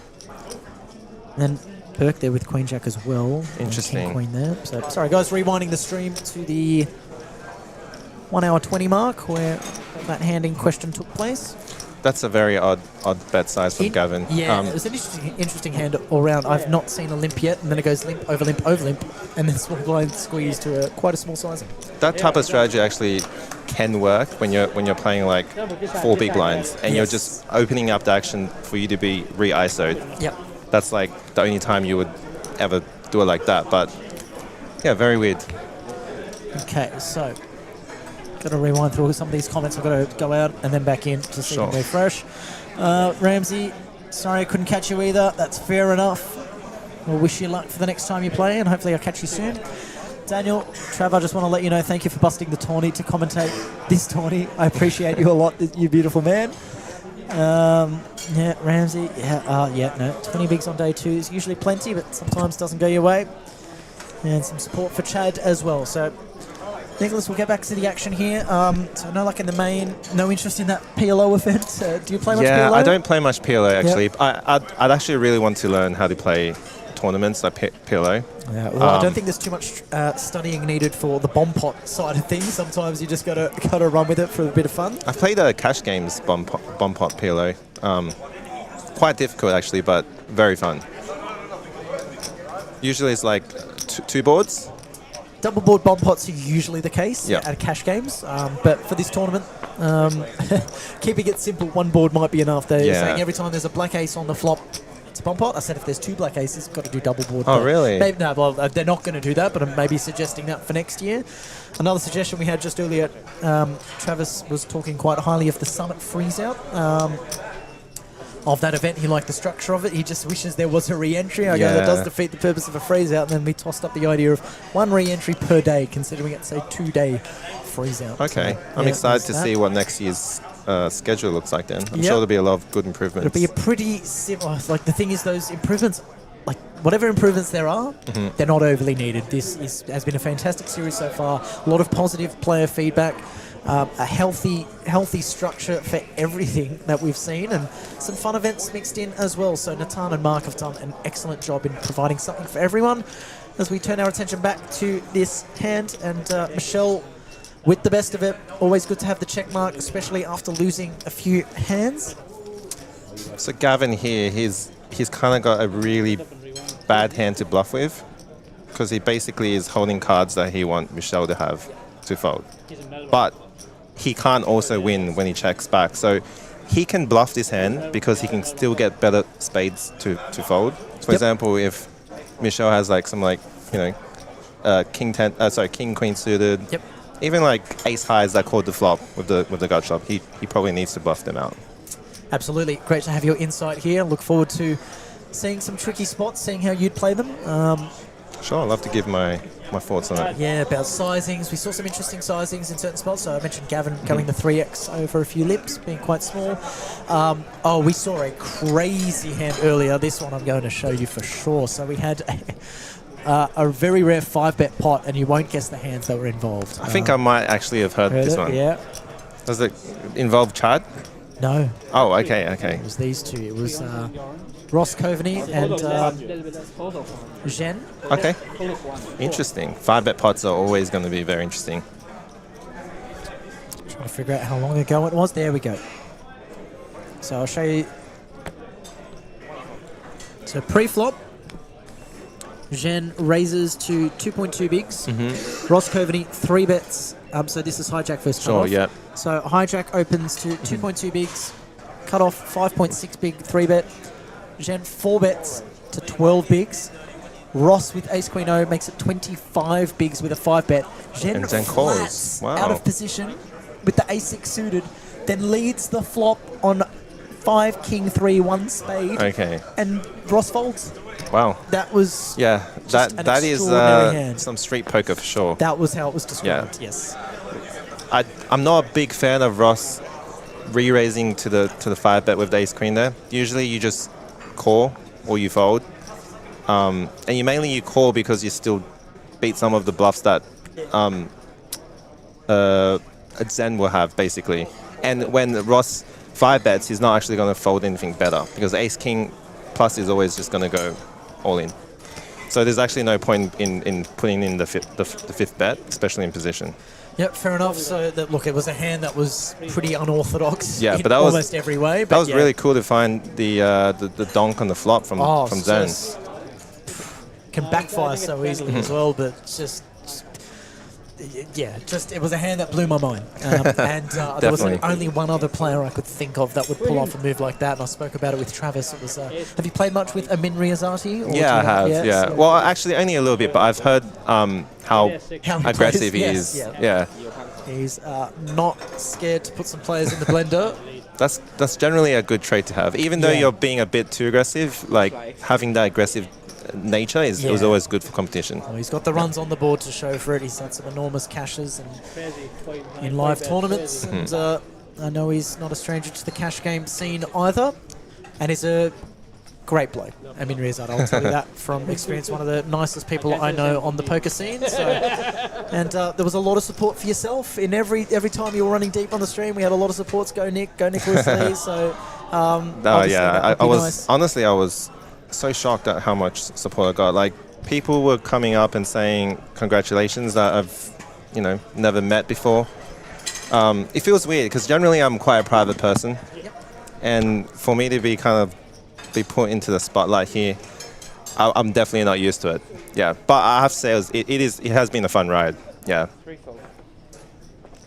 There we go. We got Sarah Meyer saying yes, Nick. That's Sarah's my girlfriend. So, lovely. Yeah, so she's tuning in. That's wonderful. Did you tell her that you were jumping in on the Yeah, mic? I did. Yeah. There we go. Well, shout out to Sarah. Shout out to her, indeed. Yeah, good on her. Has she come for a visit at all during the series? Has she been on the rail for you in the past? She was gonna play the ladies event, but fortunately she was busy. Okay. She does play a bit of poker though. She plays a bit online. She plays some of the live events as well. Yep. Mostly the ladies comps. Awesome. Yep. My partner herself as well, getting into playing as well, and she'll be tuning in and out every now and then. So how do you get into poker?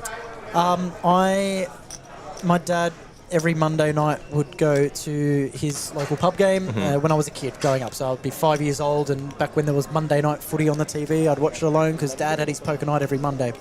And then I remember saying, when I turn 18, I'm going to play poker. And then when I got my first iPod Touch as a 10-year-old, I would download whatever poker game there was, and it was Governor of Poker, I think, which was a fun game on the App Store, and played that a bit. And that's how I kind of learnt some basic strategy just through playing and practice.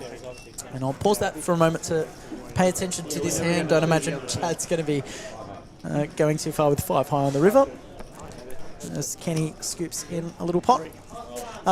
But yeah, played that game, and then I was 18.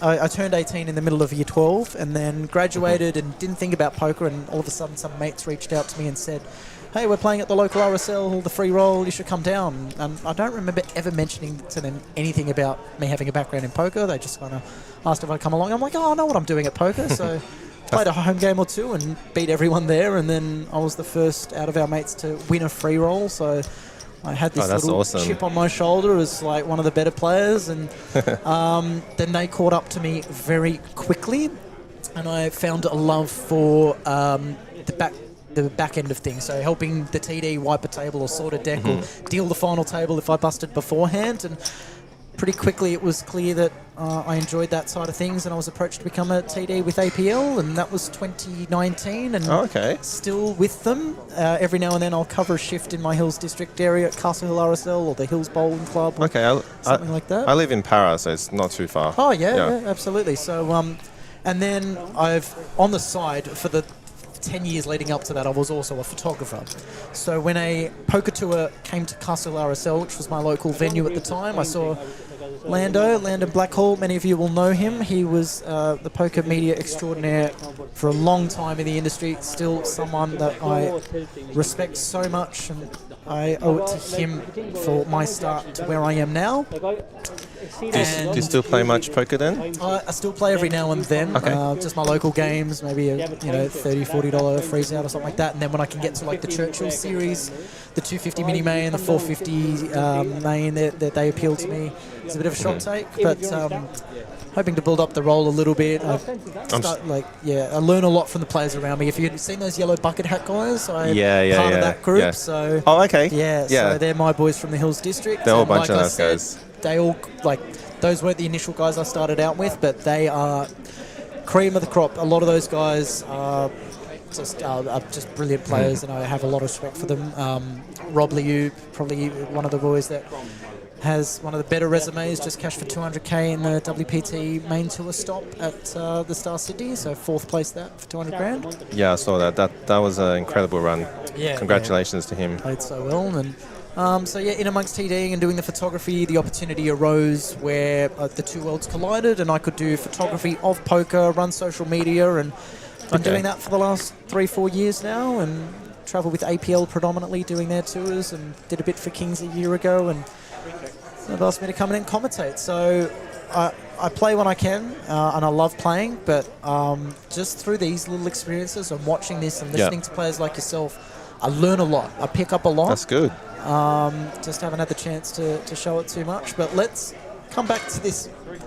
Come back to this hand. All 4 queens in the deck out on display here. Ace Queen with top 2, King Queen. Not too Very scared by good this spot board. for Kenny. Yeah. They're all drawing dead. Yes. Check mark on the turn is always friendly. But that's kind of you to ask, Nicholas. I absolutely love the game. If you couldn't tell, I'm very passionate, and whatever it takes for me to be involved in a series, I'm there. So I was a TD and a dealer at the recent APT Bella Vista series. Okay. And that's like 5 minutes from my house, so it was a no-brainer for me to work that. Do media everywhere else, and here I find myself in the commentary box. So I actually used to do. I used to be a TD for the APL Inner West. Oh, there we go. Yeah. So Probably like 8 or 9 years ago, though, so quite a long time ago. I started in 2019, so I wasn't that far off you. Okay. So had the chance to be a tournament director from some larger tournaments, particularly in Adelaide. If you've heard of Stat Social, and done their 4K, their 2K mains. Yeah, had the pleasure working there. I've heard of that series, but I've never been to it. I've only recently returned back to Australia, like at the beginning of the year, so it's been a big gap between the last time. Yep. So I don't know too much about the Australian poker scene. Oh, yeah. But yeah, I have heard of the Stack Poker. Yeah, it's a boutique poker room, quite small, but it's all in one kind of bar and poker room. They run cash games regularly, and wonderful service. Great team there. They just had a pretty successful series as well, just less than a month ago. But yeah, I did some TDing there and a bit of media there, so they saw an opportunity for me to come in just as a TD, which was a nice change. I've always been known as the photographer guy, but I studied the TDA, and I worked closely with Pat Russell, who's the main TD here, and oh yeah, I know Pat. Yeah, him and I a couple of years ago, before he was TDing a lot of the big games, he was just mainly a dealer at APL and showed his class as a TD, moved up the ranks, and now he's one of the best in Australia. So absolutely. He is good. Yeah. So what kept you busy in between stints in Australia? Yeah, so I originally moved to London about 8 years ago. Oh yeah. And I moved there for like one of those like holiday working visas. Yeah. So it was for 2 years. I moved there, but then I basically just enjoyed living in the city. So I tried my best to renew my visa, and I was able to do it for the next 5 years. Wow. So you spent, 7 years in London? Basically, yeah. Oh, brilliant. I'll pick that up in a sec, because I've got a bit to say about London. But looking at Gary here. This would be... Yeah, I'm not a big fan of the way that... actually, no, I shouldn't say that. What I'll say here is I think Gary should probably fold, because... Yeah, he doesn't really beat much. It's like a bluff catcher at this point. Yeah, That's literally all it is. So. If we're going to look at how good this hand is to call, you would basically, if your hand only beats a bluff... Yeah, it's a triple here. There's the call. It's going to see the bad news. Yeah. If your hand only beats a bluff, then you basically want to hold cards that don't... how should... Yeah, I'm trying to... I know where you're coming from. I'm trying to... you know what? I'll try and keep it a bit more simple. You don't need to be too delicate if you need to say what you need to say. That's okay. We're here to analyse, and you're in this chair for a reason. Sure, to give an expert opinion, and sometimes not every player is going to make the perfect play, so it's okay to give constructive criticism. Thank you for that. Yeah, that makes me feel a lot better. I think Gary should just fold pre-flop. That would probably be his biggest mistake here. Yep. He needs to be very careful with his stack, especially when they're 8 away from the money. Yes. So to play a hand like that when he doesn't actually really have to, I think he's just taking a necessary risk. Absolutely. So, and then often when you talk about when players or when I'm in my groups, when we discuss hands, and there's fold pre as the most common response, then it's followed by as played, and then you'll describe essentially once you're facing a triple barrel on all three streets, you're facing a bet when you get up to the river with second pair. You're not beating much except yeah. So. I mean, if he had top pair, then maybe, but like he's held on for 3 streets with second pair. It just felt a bit unnecessary. Yep, and again, that's nothing. When you make those comments, it's never to be taken personally. Obviously, it's all about learning from your mistakes. That's the best thing you can do in poker. And now Gary's in like a very precarious situation. He's got 5 bigs behind. Yeah. He's definitely at risk of bubbling this event, which is never good. Yeah. Never good, obviously. I'm a strong proponent of I'd rather make a bad fold than a bad call because one's going to cost you more chips than the other. Ross here has called really, really light pre-flop. This queen three, like I said, generally when you're closer to the money, you kind of want to play tighter. Yeah. Yeah. You don't want to call these type of hands. You want to call hands that can make really good hands, and then If you're Zhen, you want to be putting pressure on everyone. You're Absolutely. almost opening any two. He's not quite at the. There's not quite the disparity between the top stacks for him to be an outright bully. There's still Kenny for some pushback, especially. I did see Zen fold king 6 suited under the gun. I think I would have raised that, especially when it's a chip leader and it's like being 7-8 away from the money. Absolutely, and that's the tactical approach there with the big stack to use it and put pressure on players on the bubble. Yeah. Do not want to bubble, so you'll be folding a lot tighter. Range for the big stack should be a lot wider. So London for 7 years. So London's actually like my favourite city in the world. I've been there really? 3 times in the past 4 years. What were you doing there? Just various little holidays, pretty much. Been lucky enough to travel for a number of reasons. I recently had a family wedding to go to in Athens, which was a wonderful experience, and I'm very grateful to have been invited and to have attended. And while I was in there, I'm like, okay, going to London as well while we're there, just because I have to go to London. I can't not go to London. I'm a big sports fan and a big casino fan, and London's got a lot of casinos, a lot of sport, and I love musicals. And the West End so London. English culture would be perfect for you then. Perfect for me. Yeah. So if I could live anywhere else in the world, it would be London. But unfortunately, I'm too entrenched in the poker scene here in Australia, where I just can't leave. So it's definitely it was kind of like a spur of the moment decision for me back then. But honestly, it was the best decision. I don't regret it. Yeah. What work kept you busy while you were over there? Well, actually, I originally moved over because poker at that time, online poker was starting to get banned, basically. And so there was an opportunity to move to London at that time. And I just basically felt like, well, I really wanted to give poker a shot, but I didn't want to quit my job here and just tell my parents that I've quit. To go to play poker overseas online. Exactly. That does not bode too well. Yep. So I basically said I'm going to go live in London so I can travel around Europe. Love that. But also just conveniently told them that I'm playing poker as well. But, they weren't big fans at first, but ultimately they just knew that, whatever I was doing was fine. And they, it worked out for me. I'm very glad to hear that. Yeah, so like I think I've seen something like 16 or 17 musicals in London, just because I'm just obsessed. Les Mis like 3 times. Back to the Future, the musical's on at the moment in Sydney. Highly recommend it for anyone that likes the movie. It blew my mind. Yeah. I recently watched Book of Mormon. Yeah. That's the musical that I recommend to people who aren't fans of musicals, because it's just, if you're not too sensitive, you will absolutely love it. I found it hilarious. It was great. Yeah. So if you're not a big fan of musicals, Book of Mormon is certainly the one to watch. I promise you will love it. Unless you're overly religious, then maybe steer clear. But for now, we'll come back to this hand. Both players finding middle pair. Ross also with an open-ender and a backdoor royal flush draw to go with his. Very, very interesting. This Zen, he's playing quite a lot of hands, isn't he? He opens the Queen 8, gets free bet, but still calls. Yeah, we're talking about that, applying that bubble pressure as the big stack.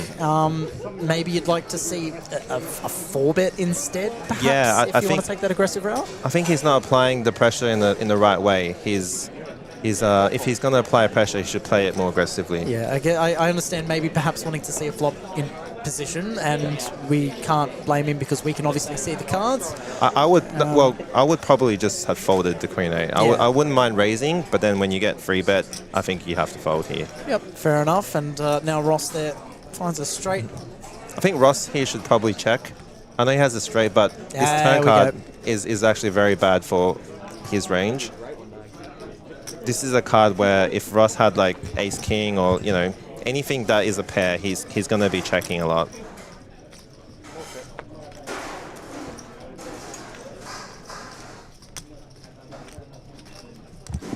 Now a danger card here because Zen's got second pair, and second pair looks a lot better when top pair is paired on the board. And I think I would definitely bet here now. I think it makes sense checking from Ross if Zen is the type of player that's going to bluff this river or bet a worse hand. But because Zen checks back the turn, he's not going to reopen the action on the river. If he was bluffing, he would have bluffed the turn. If he had a king, he may just check back. Yep. Especially given so close to the money. It's about half pot size on the river here, roughly. So Zheng getting and now Zen's 3-1 on a call. He's got a really interesting hand here. He has a hand that doesn't have any spades, which means that Ross is more likely to have a flush draw, that now missed. Yep. And also, but the only problem here is that Zen can just easily have better hands. He can have a king. He can have a full house. He can have the call. Yeah. So that's misfired aggression or passive, or a bit too passive to be considered aggression in that way. And Zhen's been playing really well. He's found some crazy plays, and this one just backfires. If Zen found the all in on the river, that would have been pretty sick. Yeah. He can rep some full houses for sure. A lot of 2 pairs like king queen, king 10, king 9. All of those would probably call the pre-flop if they're suited, and then check back the turn as well.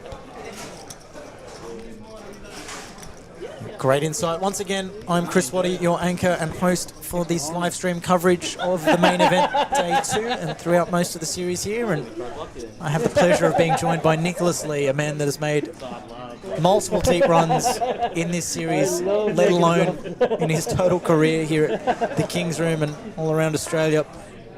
Great to get some insight both on the hands we see in front of him, as well as a bit about your life story as well. And when did you get back from Australia? So I got back in March this year. Wow. Yeah. When do you think you'll next head back to London? I think I will always go back to visit, but my time to live there has definitely come to a close. Yeah. Still got plenty of friends over there, right? I do. Yeah. My girlfriend's English as well. So, oh, nice. So her family's back there. So I will definitely go back and visit once every 1 or 2 years, probably. But she was actually the one that was quite keen in coming to Australia. It's good here. I'll tell you that.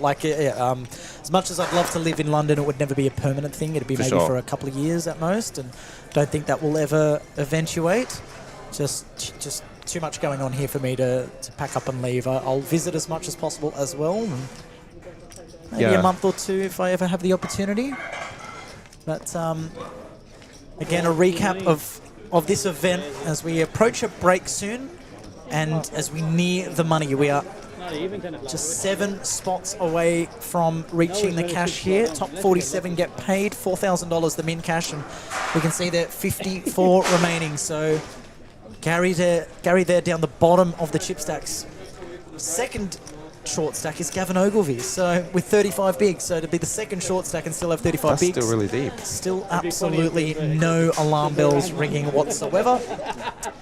Again, 4,000 min cash, top 47. If you make final table, you'll have locked up $18,900, and first place, 178,500 buckaroos, and 120k for second. Not too shabby either. That's a pretty awesome prize to pay out in a venue that's outside of the casino. Yes, yeah, absolutely. That is extraordinary. So, and again, that average stack at the moment, about to give you the number. So, average stack is 511,000, which divided by the big blind is 51 bigs. That should have been easier. I forgot that the blinds are 510. So 51 bigs is the average stack. 51 bigs is 51 average. bigs is the average stack. That's really deep. Yeah, yes, that's putting it lightly. Yeah, Just shows how good the structure is. oh yeah, it's crazy. I'm a little bit concerned about my shift here tomorrow night if we're streaming down to a main event champion. It's going to take a while. It might take a little while, so get a big sleep in tomorrow because it could be a late night tomorrow night, ladies and gents. Early hours of the morning is a hopeful time to find a $178,000 champion. Nicholas, once again, grateful to have you next to me. We'll probably see this through to the break. Not sure how long the break is going to be.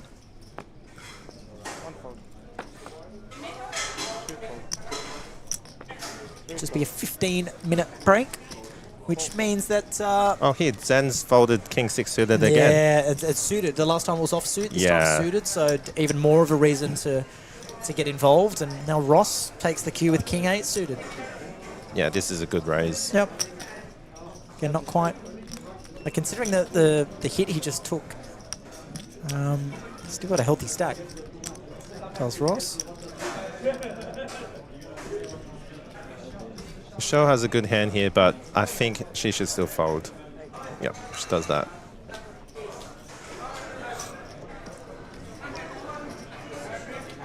Okay, we're going to see a flop. Yep, this will be the last hand before the break, and let's preview our next table. We're going to have Cheng Chen, Sheng Fen Ma, Martin Finger, the German pro, Can Liu, Tai Fu Lai, Ellis, Liam Jehu, who joined me in commentary just yesterday, Yifeng Zhang, and Stephen Jurgis, who was one of the big stacks earlier on in the tournament. Still looks like a fun table. He'd be in and around. Yep, it's been nothing but fun tables. We got excited about Mark Yazbeck being on the table that got brought over at the last break. He played one hand. He had 4 bigs. So oh, damn. Didn't get to see too much of him, but Chad's the one that took his seat. So a worthy replacement entertainment-wise. And that there is break time, ladies and gents. Just a reminder, 54 players currently remain. 47 get paid. So we are close to the bubble. Get ready for some fireworks in the next session as we take a 15-minute break, and we'll be right back for plenty more here on the main event, day 2 of the King's Room Sydney Million Series. I am Chris Waddy, having just been joined by Nicholas Lee in the box next to me for some valuable insight. Hopefully we get him back in here soon, perhaps after the break or later on in the night or tomorrow. Thank you so much for joining me. Thank you for joining us. We'll see you here after the break. Thank you very much. Thanks, bro. You're welcome.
And we are back from the break here in the main event. We are very close to the money. 54 players remain. Top 47 will be paid a minimum of $4,000 from that point onwards. If you get to the final table, you will have locked up $18,900. And of course, that first place prize, $178,500, going to our champion. Chris Waddy here, your anchor, returning after this 15-minute break. Crucial period coming up, and I have the pleasure of being joined alongside 𝗣𝗓𝗬𝗢𝗧𝗦. Mr. 𝗣𝗓, welcome to the booth for the first time this year. No, you popped in earlier, didn't you? No, is it your first time? No. First time here with me, at least. APLPT, I think it was. That might have been that, but... G'day, Chris. Good to have you here, 𝗣𝗓. Good to be here. What's been happening? No luck in the main? No luck in the main. We brought in, during the first level today, and we did run it up a little bit, but ran into some trouble later, busted, and then we jumped into the 450. Yep, good tournament. We had some fun in that, and then we busted that, and then we just played the PLO. We just did 4 bullets in the PLO without, Four bullets? It was kind of fun. I wouldn't expect any less in a bomb pot event. So. Yeah, it was all in without looking, so... There's a couple of tables on there with massive stacks. It's always a bit of fun. Yep. So now, what do we got here? Who's on the table? We have Liam J, who 3-betting the King 6 suited and getting King Jack to fold, and that is aggression coming to the fore. Oh, wow. Very strong player is Liam, and look at that aggression frequency. That can't be right. This is only the first hand on this table, so we can't read into that too much. But let's look at some of the names here that have joined us now as the TV table names change up. And we have Martin Finger, the German pro. Probably the highest, I think, but by far he'd have the highest earnings of anyone on this table. I think he bought in today. Yep. I think he's got the bankroll to do it. I think he was one of the wizards. See, Gers is there. He came in with a big stack today. What's he on now? 32 bigs, 389k. Right. I'll get some numbers for you. So with 54 players remaining. And so we're in the money at what number? The blinds are currently 6,000, 12,000. Average stack is currently 42 big, so starting to slim. It's been around that 50 mark all day, but as there are less bust outs approaching the money, the answer to your question is 47. 47. Top 47 played, and we've definitely not seen too many bust outs in recent times, so that would explain why that average stack is dwindling down a little bit. Blinds go up, and when the player count doesn't go down, it's going to dawdle.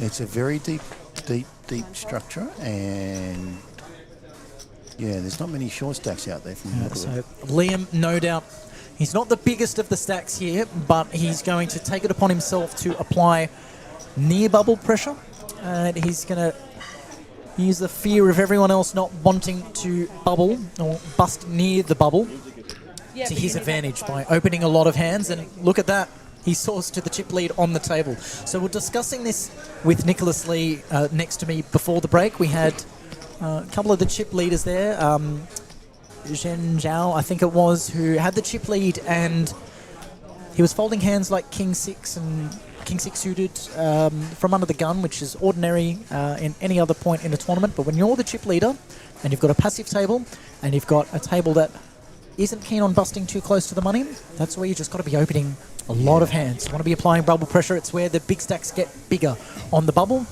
avoiding many calls, and that's what you're going to see from Liam Jehu here. There's been a few tactics that he's employed that we've had to comment on. Yeah, you sort of almost have to lack consequential thinking to be able to play like that. You got to not have fear. There's a lot of money up top. Yep. And like you say, he can use that to his advantage, but you can also always come undone very quickly if you're opening too wide and people get caught. People get hold of it. Yep. So I like playing him against Liam. He's pretty creative. Yep. He's a very accomplished player. And there's a few accomplished players on this table, like you say. Absolutely. There's unorthodox in the cutoff. So the players who are on this table, if you push the envelope with them too much, they will pick up on that. Oh, okay. So unorthodox open from the cutoff to 2 bigs. And we're going to see a raise from the small blinds, something to the tune of 6.5 to 7 bigs. Would you say out of the small here with queens, Noel? For deep stack, I think we're going to see something around the 6.5 BB mark. One raises to 80,080. How close was I? 6.7. Yeah. 6.5. Close enough. I actually thought he would go to 8 for some reason. I just thought he would. Close to the money as well. It's also quite a strong hand. You're not too fearful of going post-flop with it. No. So I don't mind this. Now, I've seen Yifeng do some special stuff in the past playing against him. He's not a scared player, that's for sure.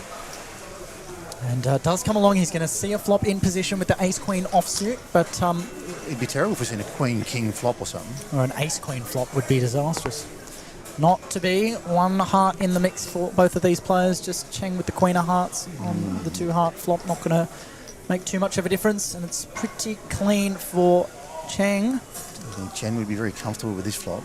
And Yifeng might be able to get away from it if we see a c-bet here. Not really much working in his favour. We'll see what he decides to go with. Something quarter pot sized, potentially around the 40 to 50k mark. I'm killing it today, Noel. I love that. I just looked at the stats and you nailed it. Yeah. And I'm no expert, but through having the pleasure of being joined alongside some incredible poker brains next to me, I learn a thing or two. You won't learn anything here, What are you going to teach me, Noel? What are you going to teach me? Look, I think I've told you many a times, I think poker is nonsense. The more I learn about the game, the more I do realise it is a combination of skill and luck, but more so luck than skill. Speak for yourself. Mate, let me tell you. Our encounters at the Bella Vista Hotel. I've got to be honest with you. I mean, I've won my fair share of tournaments. Yep. And I can say to you that 95% of the time I've been behind by a long way. Yeah, but how many tournaments have you busted that you were ahead by a long way? You know? There we go. Balances out. It does balance out. But, Yeah, the game is nonsense. I've seen so much nonsense in this game. Yep. They were all flush with Madge and the other side is nonsense. We'll come back to this hand for a sec. How are you feeling here if you're chain and you see this heart complete on the turn? How worried are you about a flush? I'm going to slow right down here, right? Queen of Hearts is an important hand to have. You do block a lot of combos, like Yes. not Queen Jack suited, but Queen 10 suited, Ace Queen of Hearts, King Queen of Hearts. You block all those kind of combos. So That's right. So especially in a 3-bet pot. I wouldn't bet out like this. I would actually play more trappy here. So obviously he's probably got- going to get a fold here, but Yeah, that's right. You know, he's got the world there, and I think he's missed some value there. Should have played it just a little bit differently. Like, I mean, that's a good flop, safe flop. But he's on the table and I'm not. that's one way of putting it. I don't like using that as a comeback. Best players in the world can bust first hand, aces, first 100%. kings, and then you can go, oh, I'm still in the tournament, you're not. Like, try telling that to someone who's been cooled or is a Hendon mob with 20 million on there. Just, yeah, sure. I mean, I think I got my karma back today because, or karma against me. I slow rolled Joe Hunter earlier today. Yep. And it was kind of fun slow rolling him, but I'm out and he fired a second bullet and he's in there with a stack now. So here we go, under the gun. Yeah, very accomplished player, Joe Antar. He's just a lovely guy. It's just not fair. I mean, how can you be so good looking, such a good player, and a decent bloke at the same time? Speak for yourself. No, so. I'm not talking about me. I'm talking about... Why are you looking in the mirror when you say that? It's to face the screen. We've got some poker to watch. Here we go, Liam. What do we got here? He's in He'll be +3. 3-betting. I think he'll be 3-betting. Or just raw folding against a gun raise. No, he won't be folding. He won't. Recalls. Never mind. It was the last of all 3 Yeah, options. There we go. That's right. I think that's fine. In position. set Happy to take a mining. post. Go set mining. Let's see how run good. Chang with 4s. Does he On the find- button. Does he find a 3-bet? No. I'd be flat in here. Yeah, good price to go set mining in position. Yep, absolutely. I wouldn't be ruining this position for myself. Flopping. Absolutely not. Oh, he folds. That's a bit tight. He's got 50 bigs at his disposal. That's Martin all. Finger here could find this as a squeeze spot, but I don't love it against a gun raise. Well, pocket 4s is a wizard because you knew Martin Finger had a 4. But yeah, absolutely. So Martin here is just going to elect to defend. He's got a playable hand that could pick up some good equity, but as we can see here, he's well behind, needs a lot of help, and we can see with... Oh, how's that for help? There we go. We have So a hand. he's gone from last place in the hand with 12% to equal lead in the hand. And Liam's in front. Yeah, Liam's not going to feel like he's in front, but Yeah. Martin... I mean, if I was Can at the moment, I got the 10 of hearts. I mean, I wouldn't be too scared to get out of the pot or anything like that. especially 10 of hearts specifically, the straight and flush draw blocker. Yep. That's that's a standard lead. Yep. Liam there just gets out of the way. Now, Martin, do you shove if you're Martin here? But it's tight, close to the money, but for someone, 17 bigs. it's a bit on the larger size. So You float potentially to realise your equity. I don't know what I would do in this spot, so Noel, I'll let you take okay, over. so half. I mean, at the end of the day, he doesn't have many bets left. I mean, the pot's at 125k. He's got 202 behind. Well, he plays small ball, so I would go a bit bigger, and I would have lost. I would certainly take the other hand out. That's a third of my stacks in the pot, and that's very valuable at this stage of the game. We can see still that he's got plenty of outs. Look but at the outs that he has. So he's got an SPR of 1. He has a pot-sized bet behind. He's going to see a river free, and there it is. But He he's not nails it. loving it on this double-paired board. No. But this may just go check. I think Can's going to have a lot of showdown value with ace high here. Absolutely. And he's holding the 10 of hearts. So, I mean, he could turn that into a bluff, but I wouldn't do that with a full house. Yeah, well, Martin will essentially see this as a double up. That's the thing. If Martin bets, what is he getting called by? That he gets exactly. value from. What worst hands call here? Maybe a crying call from ace high, but He's got to specifically put his opponent. Oh, here we go. Oh, he's used a time bank chip. Does he go block a bet? Does he go something like 2 big blinds? I would do that. Yep. I would do that, just in case you get jammed on. So something to the tune of, I think, 25k, 30k maybe. I'd probably go 45. Well, let's see what he does. There's 250. There we go. You were close up. 55 indeed. So still, it's I mean, it's a pretty difficult call here, but it's like 30%. Yeah, 30% pot is what he's gone there on the river. I mean, like, Martin's in the small blind. He's got every 7 there, every 3. 10 seconds. And again, that shot clock means that we could see a time bank chip propelled forward here. There we go. There it is. From Can Liu. Cool sunnies. I like it. Can they see the reflection of the That's what I cards? was just about to ask. I'm seeing a little bit of reflection here. I remember I had the coolest sunnies and people were telling me my hands. And I was like, Well, Kim Kardashian was famous for that at one point, amongst other things. 10 seconds. Once again, Chris Wattie, your anchor, joined here by Noel Jaber, providing expert analysis, one of Sydney's most recognisable players. Jokers, sorry. Participants, whales, Donors. donors. Look, I love the game of poker. I just love the community, love playing it. A lot of the time it's just blowing steam. People see me throwing money around, but I don't mind winning flips. Even if they're 60, you'll find out I'm behind, I still don't mind flipping because it feels so good when you win. It's just a big rush. Feels pretty good to win sometimes, doesn't it? I don't mind the gamble side of it. Gamble, high key. He was in the building earlier. I did. Catchphrase is gamble. And Yep. speaking of gamble, no gamble from Can there, Nice letting hand. it go. Yep. Nice hand, Mark. I remember playing him in the APO. Yes. He was a lot of fun. He's a real good guy, Martin Finger. No, I'm talking about Can as well. no gamble, no future. Oh, high key, sorry. Yeah. Yes. High key did appear at the APO, made a return to the APO Million, and now he's here. His first time at the King's Room. I was talking to Natan, he didn't know much about him, and I told him about his exploits at the second place at the APO Million main event to Amin Riazadi, where he was just entertaining the entire table. Gamble So was much the fun. phrase of the day, phrase Now- of the year. Now, for the people that know me, 9-4 is one of my favourite hands, but it's got to be suited. There's a bit of a comedic story behind it, but we won't go into it. But Well, would have would've- been in terrible shape here. I still would have won because it was 9-4 of diamonds Yes. that we had. Well, there's Liam coming in with the reins. He's just got a big smile on his face. Look at me, just keeping it casual. Pocket 9s. Yep, no resistance thus far as it comes around to the button. Shangfeng Ma with the 10s, out-pipped by 1. Liam needing a lot of help if the chips go in the middle here because 1-9 was folded. And Mr. Ma's a bit of a fox. He's Oh, is that a call? he's a, Oh, yeah, he's, I like that against Liam because he's going to be opening a lot wider than these 9s here. oh, There's there's a one of 10 the 10 gone there. and an 8 for any hopes of bottom end straight for. That's right. Yeah, the straight It's for not a good Liam. shape for Liam.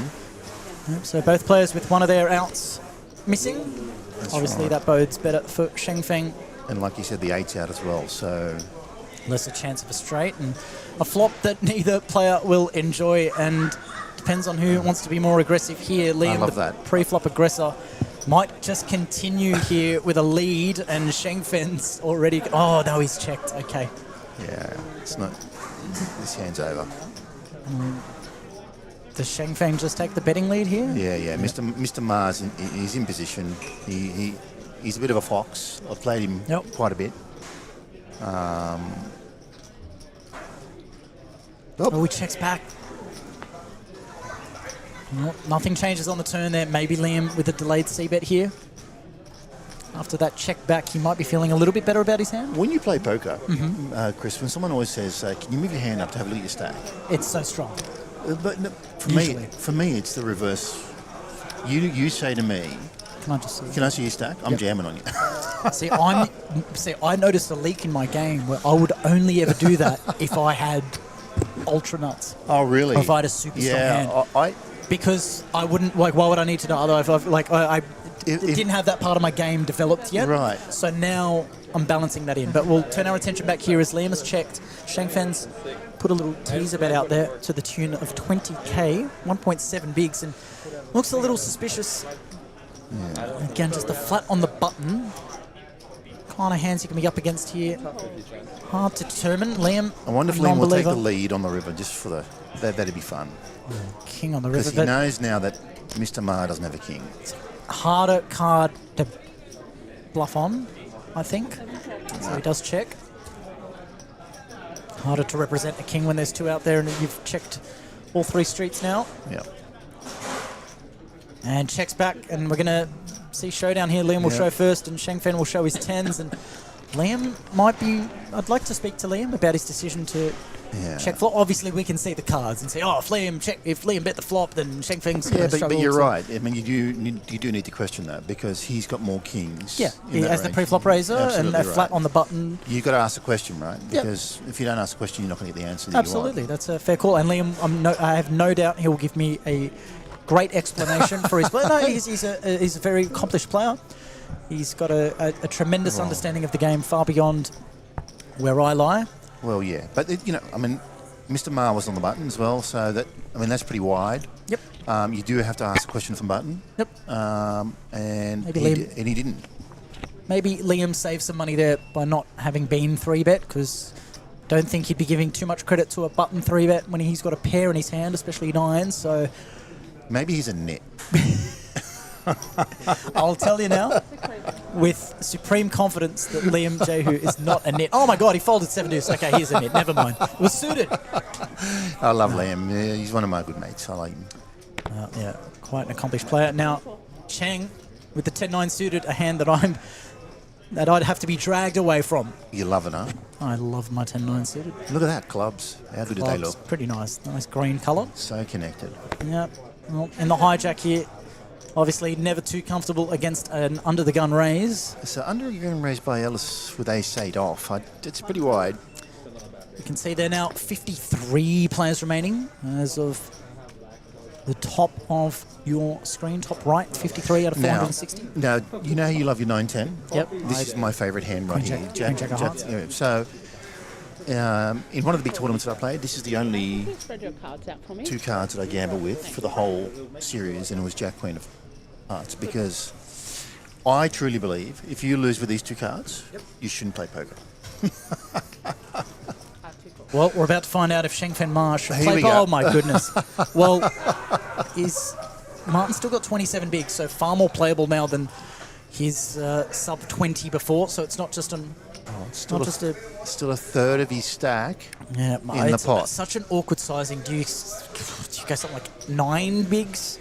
All in. Oh, he's just gone all in, which again, it's never bad when it goes open. It's a third flat, of his stack, flat, yeah. right? And all the aces are out. You can see. Well, there's a couple of aces. And it's a hand that needs protection. Ace King suited, Ace King offsuit.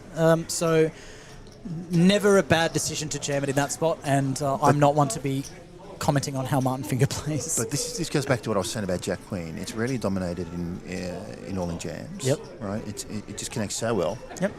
And people may have a point of difference from that. But Look at these percentages. Yep. 10-9 suited ahead right now, and that's taking into account a couple of folded outs. So folded right. ace, I think we just saw before. That's right. And is interesting Chang you point that asking out. for a count? Yep.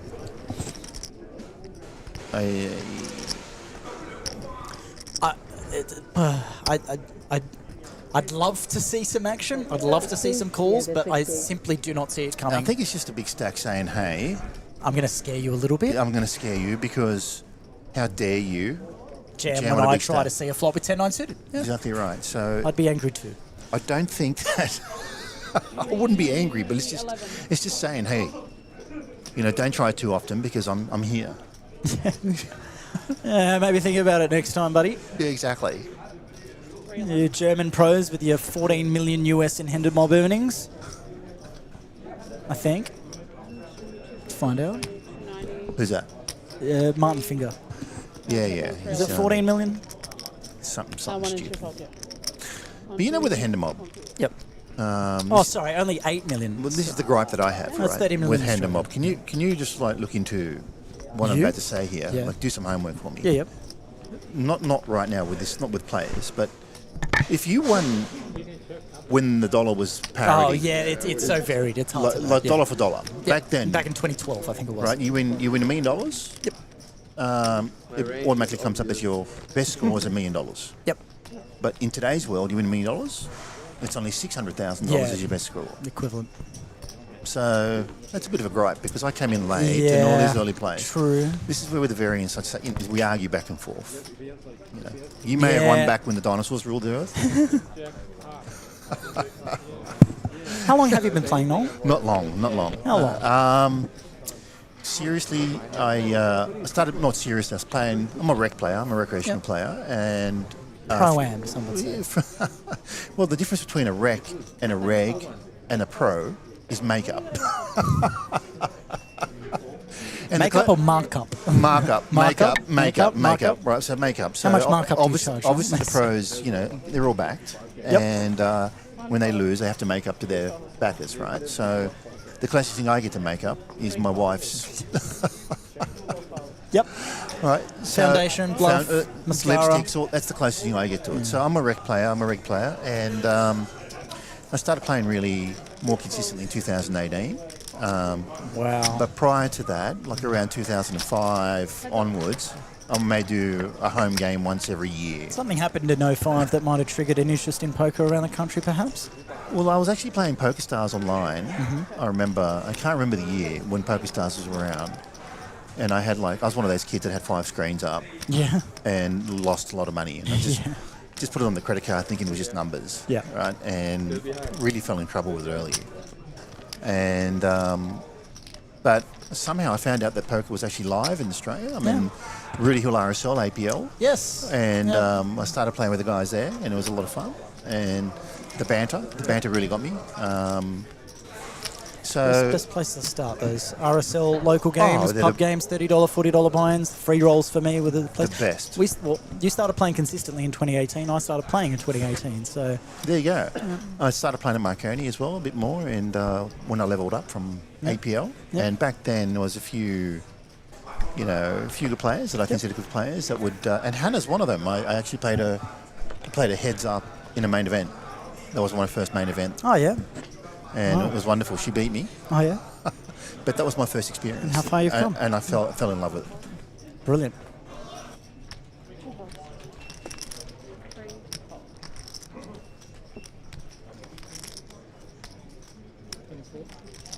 Four races, 24.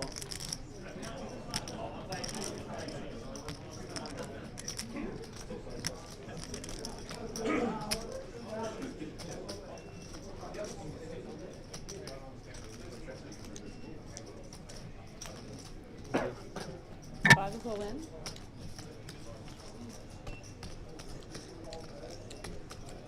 Six fold. 7 fold. Count.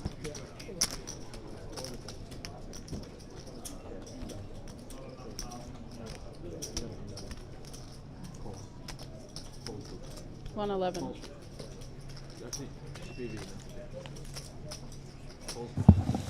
All right. Just bit of comms back and forth with the media team. They want to do more promos with me. I think they're talking about some photos. Yeah, we'll do your photo shoot. Photo shoot. Do headshot. Exactly right. Hair transplant. I believe your on media the- guy does really good. Absolutely, he's here for Creature Photoshop photos, the head, yeah, like he does all absolutely. those insects and things. Yeah. He says I look like a praying You mantis. just need about 7,988 more eyes. Right. I think. Okay. Yep. So I've got the hair. Yep. So Oh, there's a hand going on. Okay, Oh, so look, we have an Ace all in King. here with Ace King offsuit for sub 10 bigs. King 10 there out of the cutoff. Will be dominated if Can finds the call. Can's sticky. And That's Can can't continue. good. I'd like to find his barber. Have you seen that haircut? I can't, all I'm seeing is the sunglasses when I look at him. Right, okay, yeah. Someone's just grabbed the... Look at Elias's haircut. Well, there's a lot of funky haircuts on this table. I mean, I'm jealous because I'm bald. I have no hair. It's a pretty consistent haircut I- range, except for Elias's. If you play with me long enough on the table, you will see me comment a lot on people's hair. Yeah. And I tell them they look wonderful. And We all want what we can't have. exactly. I mean, Yeah. I notice their fringes and their mullets. And Yeah. You talk about their hair, I talk about their poker skills. well, part of my game is to talk a lot Yep. on the poker table. And the reason I do that is I try to get people's personalities. I try and get what really like drives them. I like to see them Yeah. smile. I like to see them upset a little bit. Not too upset. a little bit. Not too upset. Just like when I have to fold my 9-10 suited. I get a little bit upset. Maybe a little mad, as some would say. Again, ladies and gents, let's recap getting carried away here with a bit of conversation, but always great to have Noel Jaber next to me. Tanner's in the chat. He says, Noel the legend. I love you, Tanner. Getting a big hug, mate, when I see you. We got Steve Papper saying, mashallah, mashallah, mashallah, back to you. Mashallah. That was a bit loud. Anyway. All right, so Martin Finger opens here, +3 4 and 5. with your hand, 9-10. Yeah, suited. 32. Martin Finger. But you said re-raise. He knows. 32. He's gone a bit larger. I said 3 raise. Oh, okay. Yeah. Listen to the 32. dealer. Sounds like you said re-raise. Stop arguing, Liam. Because he's number 3. 3 raise does sound like re-raise, but it's not the dealer's obligation to announce re-raise. They will just say raise. Every re-raise is still a raise. Yifang. Yifeng Zhang with the He's King defending Jack here. off, will defend. Could find no, I don't know how often I want to be 3-betting Martin Finger. You don't want to be doing that? Yeah. No. A pair or at least an ace in your hand I was going to is... say it would work on this occasion, but if he gets 3-bet, he could 4-bet. No, I love this by Martin. 10-9 suited. I'll always cheer that hand on. But it's looking a lot better for King Jack of clubs. So And so well disguised too. Martin may continue here with a board that should often favour him, and Absolutely. maybe to the tune of 25,000. It's a very disconnected board, so It's he a- should be going super small. Something maybe like a big blind or two. Yeah, it's a problematic board too because he could put like... Yeah, 25,000. Yeah. Yep. Because he could put What your did I say? Did I say 25? I can't remember. Anyway. He could put Yifang on, a drawing smaller pair. Or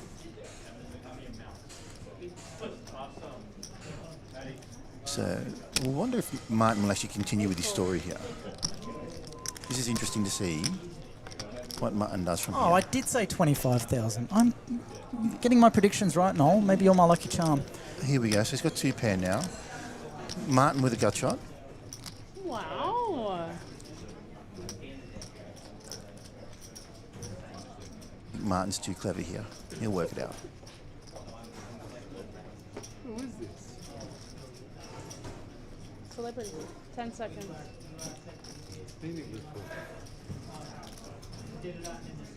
Oh no, he's continuing with his story. This is what I was actually interested in. What actually Martin, how his thought process actually goes, is that I'm in. It's unfortunate he's running into it because it's Yeah. precisely King Jack of clubs. It's Well, he should have that range. Yeah, That's exactly. him. That's him all over. yeah. And on this occasion, because of the lack of 3-bet, which is very fair with King Jack offsuit against a Martin Finger Now, raise. does he give his hand away here, or is he just going He's to call? got a call. I Oh, think if the fantastic. board is so safe. We don't want to see a queen here. He might have to lead river though, because I'm sure Martin might sniff this out. Yeah, well, no, he's Oh, checked. does Martin triple barrel here? I think he's How- capable There's of it. 232,000 in the pot now. Consider that. Now Martin's got 316 behind. So, do you walk away from this pot? That's the question. If you want to put the ultimate pressure on, actually, he's Martin's covered, so Well- he can't rip it to put pressure on his opponent. Might just be shooting himself in the foot if he does the that. risk versus reward here. I mean, there's a lot of chips in the pot. Yeah, Right. such a dry board. For every dollar that's in there, that's a lot. That's why he's thinking about it, because the Isn't it value time of bank? the value of those chips in the Are pot. huge. So we're now 6 off the money. 53 players remain. I'll get the stats as to who we lost in 54th place. That 5 also helps a small blind, which thankfully may slow down Martin as well, because that connects with a lot of straights that the small blind may have, or the big blind may have. Yep. Oh, a couple of major names 4. busted recently. So as Martin continues in the tank, Noel, here are some of the recent knockouts. Yang Li in 59th place. Does that name ring a bell to you, Noel, by any chance? He destroyed me. He opened up the gun with King 6, and then nails the nut flush. Like, the guy's just a genius. Then he opened with King 10 and nails the nut straight. Yang Li, 59th place. What's going on here? He comes a bet. Martin, no. It looks like I don't blame 150,000. him. I don't blame him He's for going to this. get jammed on here, I think. I really don't blame him for this. 150? 3. That's 100. I mean, that's the line he should be taking. Yep. Now, how long does Yifeng Hollywood here for? I mean, I don't think Martin's going to rock up with ace-3 suited much of the time here. I'm just glad that Yifeng didn't give his hand away on the river there. Do you flat or you got to jam, but this, yeah. Oh, you're jamming. You're jamming. I Yeah. mean, Martin's got 166 behind with 382 in the pot. You're jamming. If Martin's got any of this, he's not folding. The thing is, we can see here that he will be folding. Yeah.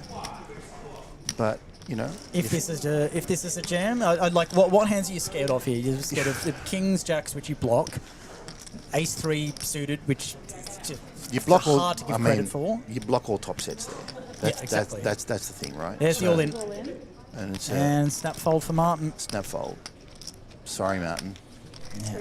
So he's a very good player because of that aggression, but sometimes it's live by the sword, die by the sword. I don't mind it. Our short stack. I don't mind it either. He's just run into it. He's just run into it. If he's up against a singular king, still probably finds a call. But And then now Yifeng is up to 800,000, 67 bigs.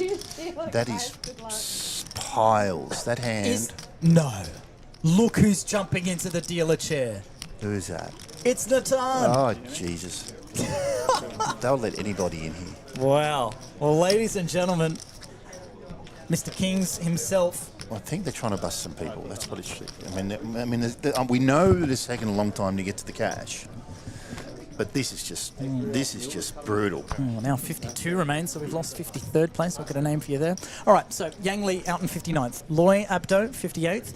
Kenta Ito, that's a big name to lose. That is a big name. He's someone that knows how to get a job done in a big tournament. We Kenta love out in Kenta. 57th. Yep. Matthew Nyem, excuse my pronunciation there, 56th place. Michael Levy, we enjoyed watching him play. Well, he put a few good bluffs on earlier. And Had his aces cracked by jacks. It was case jack on the flop. Previous jack folded. Michael Levy out in 55th. Gary Di Paola, we lost him. He misplayed earlier, left himself with 5 big blinds after a call gone wrong just before the break. And Stelanios Macario, yes, 53rd. So 52 remain in contention, ladies and gentlemen. this is going to hurt. And How's Ross going? Ross Coveney? Yes. He was doing quite well on our previous stream table. He's just moved over to another table now. He had about 60. I've been watching him in the last 6 months. I'm actually really impressed with his game. Yeah, he's been on, I remember him as being one of the first players I recall meeting in the media scene back in 2022. He chip led the end of a day of a tournament. It was my job to take a photo of the chip leader that day, and I remember he was one of them. So anyway, Liam there finds ace king offsuit, puts in a well-sized 3-bet here out of the on the button, just under 3x, pretty Plus fair. one, Maybe a touch fig. No, I'm not going to. 415,000. I'm not going to doubt Liam there. Ace-3 suited. He's not folding. I mean, Mr. Ma is not Well, folding. against Liam's button range, yeah, it's tough to fold suited ace. Oh, what? Lets it go, close to the bubble. He wants the money. I don't blame him. Again, maybe there's, I don't know how much those two might have played together, perhaps, but could be a factor. Just the button. Once again, ladies and gents, we've got plenty of viewers here on our Facebook stream. We are also on Twitch. One word, King's Premium Poker Room, no spaces, all lowercase. Find us on Twitch there. We've got 7 viewers on Twitch, which is not too shabby. I can see Embo listening. Embo, why aren't you down here? Been a clown. Embo's been active in the chat, which has been nice. He had some questions for Mr. Travis O'Grady when he was in the booth earlier. Well, so maybe he's got some questions for Noel Jaber. Well, Daniel, fire away. Do your worst. Well, I just want to let Daniel know that Michael O'Grady's still in. He's doing really great. So I know they're really good friends. Wow, we have more viewers on YouTube than we do at Facebook currently. 105 YouTube viewers. I can tell you why that is. Because when I was home watching, as soon as you use Facebook, to watch it from Facebook, you actually lose your phone. Yeah. So if you can play it on the screen at Yep. home, you got your phone and the stream. Yeah, I'm looking at the YouTube comments now. I didn't think we'd have so many. Skill Luck Gamble there. Lots of support for Elias. Obviously, the man behind the merchandise you're seeing being sold around here. Yep, the aspect ratio on Facebook stuff's up. Yep, sometimes. I'm not sure, but What's happening here? what is happening here? Is Liam woken up with Ace King, Again. the same hand? I've seen this before. Sometimes the card reader can accidentally replicate a previous hand. And I'll see if it's just the exact same suits that we saw just before. It is, so that is a little bit suspicious in my book. Maybe Liam's...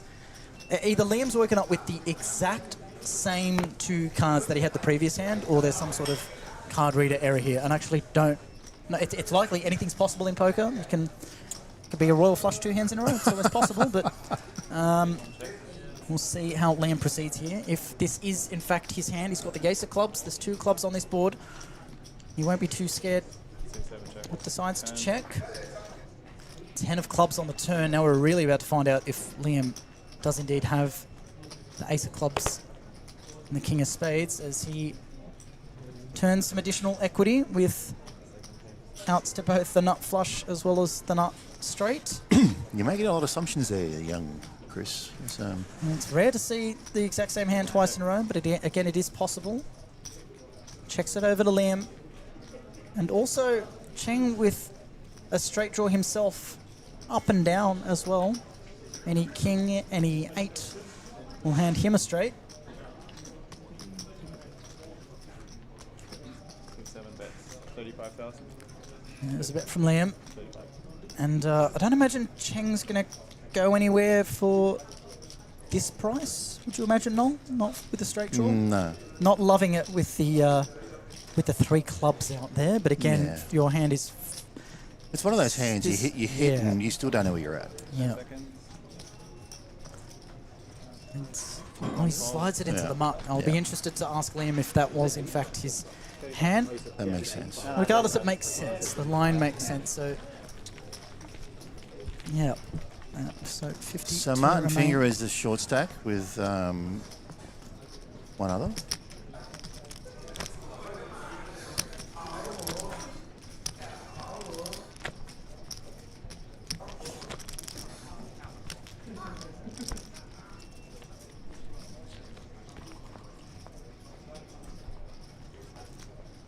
Yeah, so Natan himself, our celebrity dealer at this table, showing his class with a nice little action there with his pitching. Did you see that? I like that. Yeah. Raising the cards Yeah. to a certain level. You see my one-handed pitch? I've seen that. Yeah, I have seen that. I don't think too many TDs like it for some reason. No. Something about card integrity or deck integrity. I promise you, I'm not bottom dealing. It's harder to bottom deal with one hand, to be honest. Here we go, Jack Queen. I like the Jack Queen suited. A reminder to all, top 47 players get paid. This is the main event. It's a $2,000 buy-in. 48th place will walk away with $0. 47th will get $4,000. That is quite a jump. Now, 1 fold.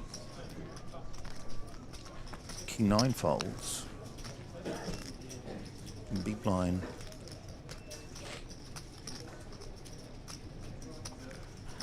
Yeah, so just a call from Stephen on the button. Don't mind this imposition, but it does allow Sheng Feng to see a flop We did see cheaply. a king fold. Yep, so that will weigh into the percentages as we go further, and that's a nice flop for the King Jack of Spades, the second nut flush draw. Top pair for Sheng Feng out of the big, and Yifeng checks it over to Stephen. Yeah, that's the scare card if you're Sheng Feng. You know, top pair now downgraded, and pretty hard when you have top pair and you're first to act and you've got to let it go to the pre-flop aggressor. And your Feng's got a gut shot. Yifeng indeed with a gutty.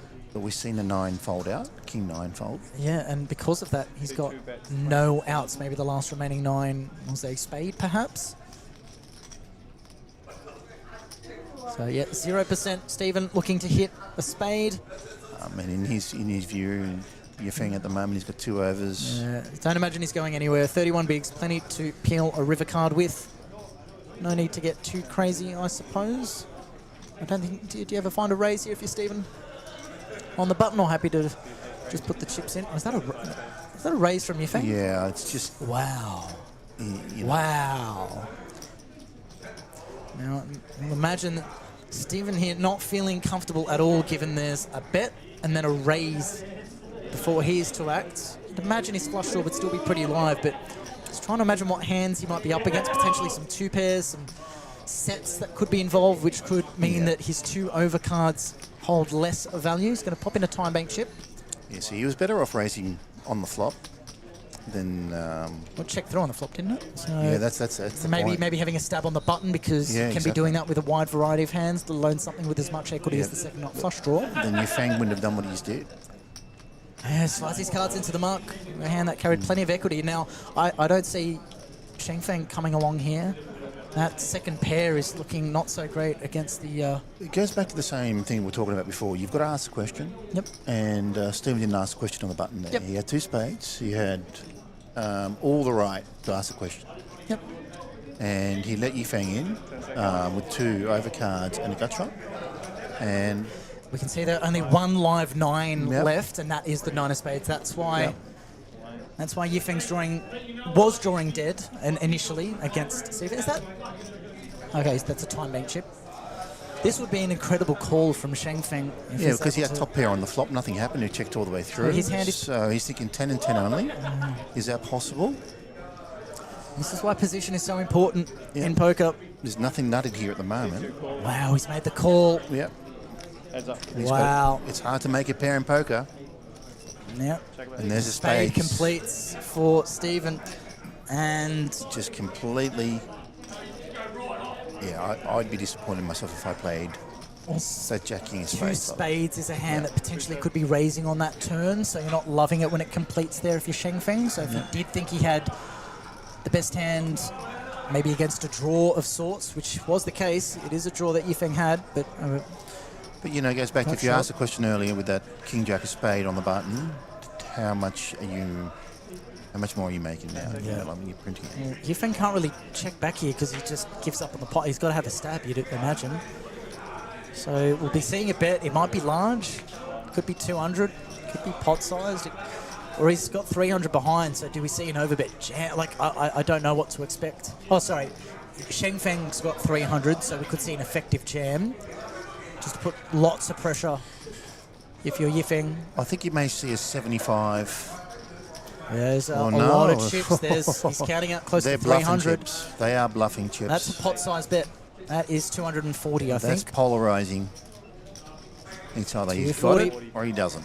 Yeah, that's the pot-sized bet we thought might have been incoming. I thought maybe an overbet might carry just as much value, but...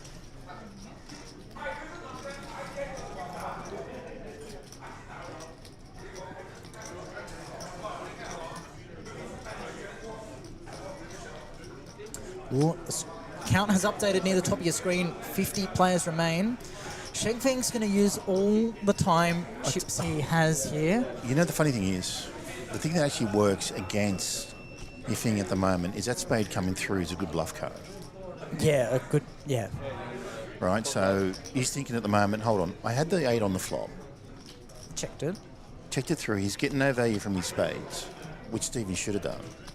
So he's thinking this is possibly a bluff. 10 and 10 only.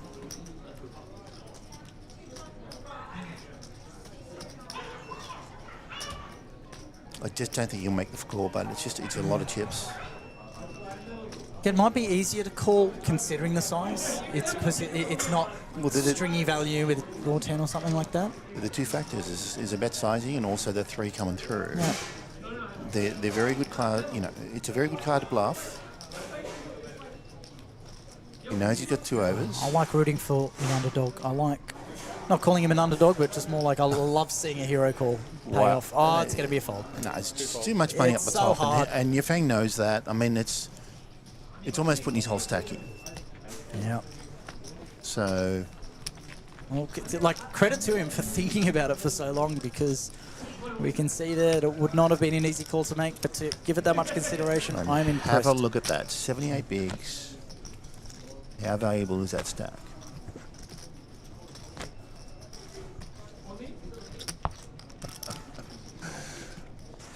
Chris is showing me his one card shuffle My one-hand deal. technique. Yeah. You should see one of my other one-hand technique. We'll be back after this ad break. No, I'm joking. Yeah, so again, just to reiterate, there are now 50 players remaining. I'll let you know who those recent bossed outs were, but So just top 47 paid, 3 away from the money. Wow. One Three thing away. you said earlier, Yeah. so Elias, is he in charge of the merchandise? Yeah, he started up the business with his son, the skilled Luck Campbell. He's got an 18-year-old son named Noah studying business at uni. He came into the commentary box and told us a little bit about that history. Right, okay. I was always wondering who's... And that's him. Merchandise. And real nice, genuine guy. Based on my little chat with him the other day here in the com box. Yep. All right, so we're down to 50 players left. Oh, wow. We can report to you, ladies and gentlemen, that out in 52nd place is Antonio Tavella, or Tony Tavella. Wow. 51st place, none other than Mr. Chad Auerbach. Oh, wow. Auerbach. He had piles earlier. Wow. Wow. Who's got all the chips? We can't give it away at the moment, but... 3 calls. Average stack at the moment still 46 big blinds. Who took... Let me scroll through that for a sec. Any big stacks, any nobles? The counts aren't up to date on the website, I'll tell you that much. Okay. High What key, I table, imagine will still be up what there. table but- was Chad on? Do we know? Oh, probably can't find you that information. No, he's just... Yeah, because he's out. Obviously, they take him straight off. So. Might be on a table that's maybe pretty unbuttoned. No, it's hard to find where he would have busted from. Actually, he would have busted from table 5 or table 6. Actually, no, he would have been on the same table that was on the stream, which was... I think can't remember. tables- I can't remember seeing Rob Dominion on there. So I think it was table 7. Yeah, with High Key, it Clive, was. Yep. Okay. Hannah Lee. Okay. No, maybe not. No, I'm getting this is the third table we've showcased on stream today, and I'm getting confused with Right. which one was which. Oh no, maybe the table had broken and balanced, so it's hard. I could not tell you. If I rewind heavily in the stream, we can see. Now, at the moment, with this table here, it's it really is a one-man show. Yifeng at the moment is really taking control of this table, and everything seems to be going his way. He's got 81 big blinds, and this could get frustrating for the other players. Just to be sitting there and thinking, how's this guy got it all the time? Every time he opens, he hits, or he's got it, and you know, it's getting to the business end of things, and he's just climbing away. And this really matters because getting momentum at this stage of the tournament is so important. You know, a lot of players make that mistake of, I just need to be in cash, or just if I just hang in. Where players like himself, he will really take initiative. Look at this, just speaking him into existence. He's got aces. Yep, it's going to be hard to believe him in this spot. It's just life is not fair sometimes, you know. Cheng's been pretty passive, so we can't give him a lot of credit for maybe finding a 3-bet here. May elect to flat and take it in a reasonable position. He just hasn't shown a lot of aggression, I don't think. Oh, and there's a fold. There's a fold. With the king I mean, it's the right fold. I think I've just put the mocker on him because he's got aces and everyone's just going to fold. Again, he's been active enough, but again, if there's not a hand to call with, there's not a hand to call with. And Jack 9 might have to defend here, especially off 40 bigs. It's hard to, hard to fold that one. Plenty of a stack behind. Very playable hand, the Jack 9. Will the rich get richer? Oh, gosh. Yes, the rich Well, will the get ace rich. may save him. Hard to put your opponent on aces, but easier to put your opponent on an ace. And he's kind of lucky he doesn't have a diamond in his hand. Yeah. Well, he unblocks some bluffs, but some draws rather. But I'd like... there'll be fireworks if there's a jack or a 9 on the turn, I'll tell you that much, if we get to a turn. But you're not folding a pair of jacks for one big blind here, I think. I don't think you can ever raise. I don't think raising ever achieves anything good in this spot. And as I say that, oh my gosh. Oh, he calls. Okay. Okay, here we colourblind. go. Go on, show us a jack or a 9. An 8. Close. Double flush draw out there now. Come on. With the ace of hearts. Check it, Yifeng. Trap him.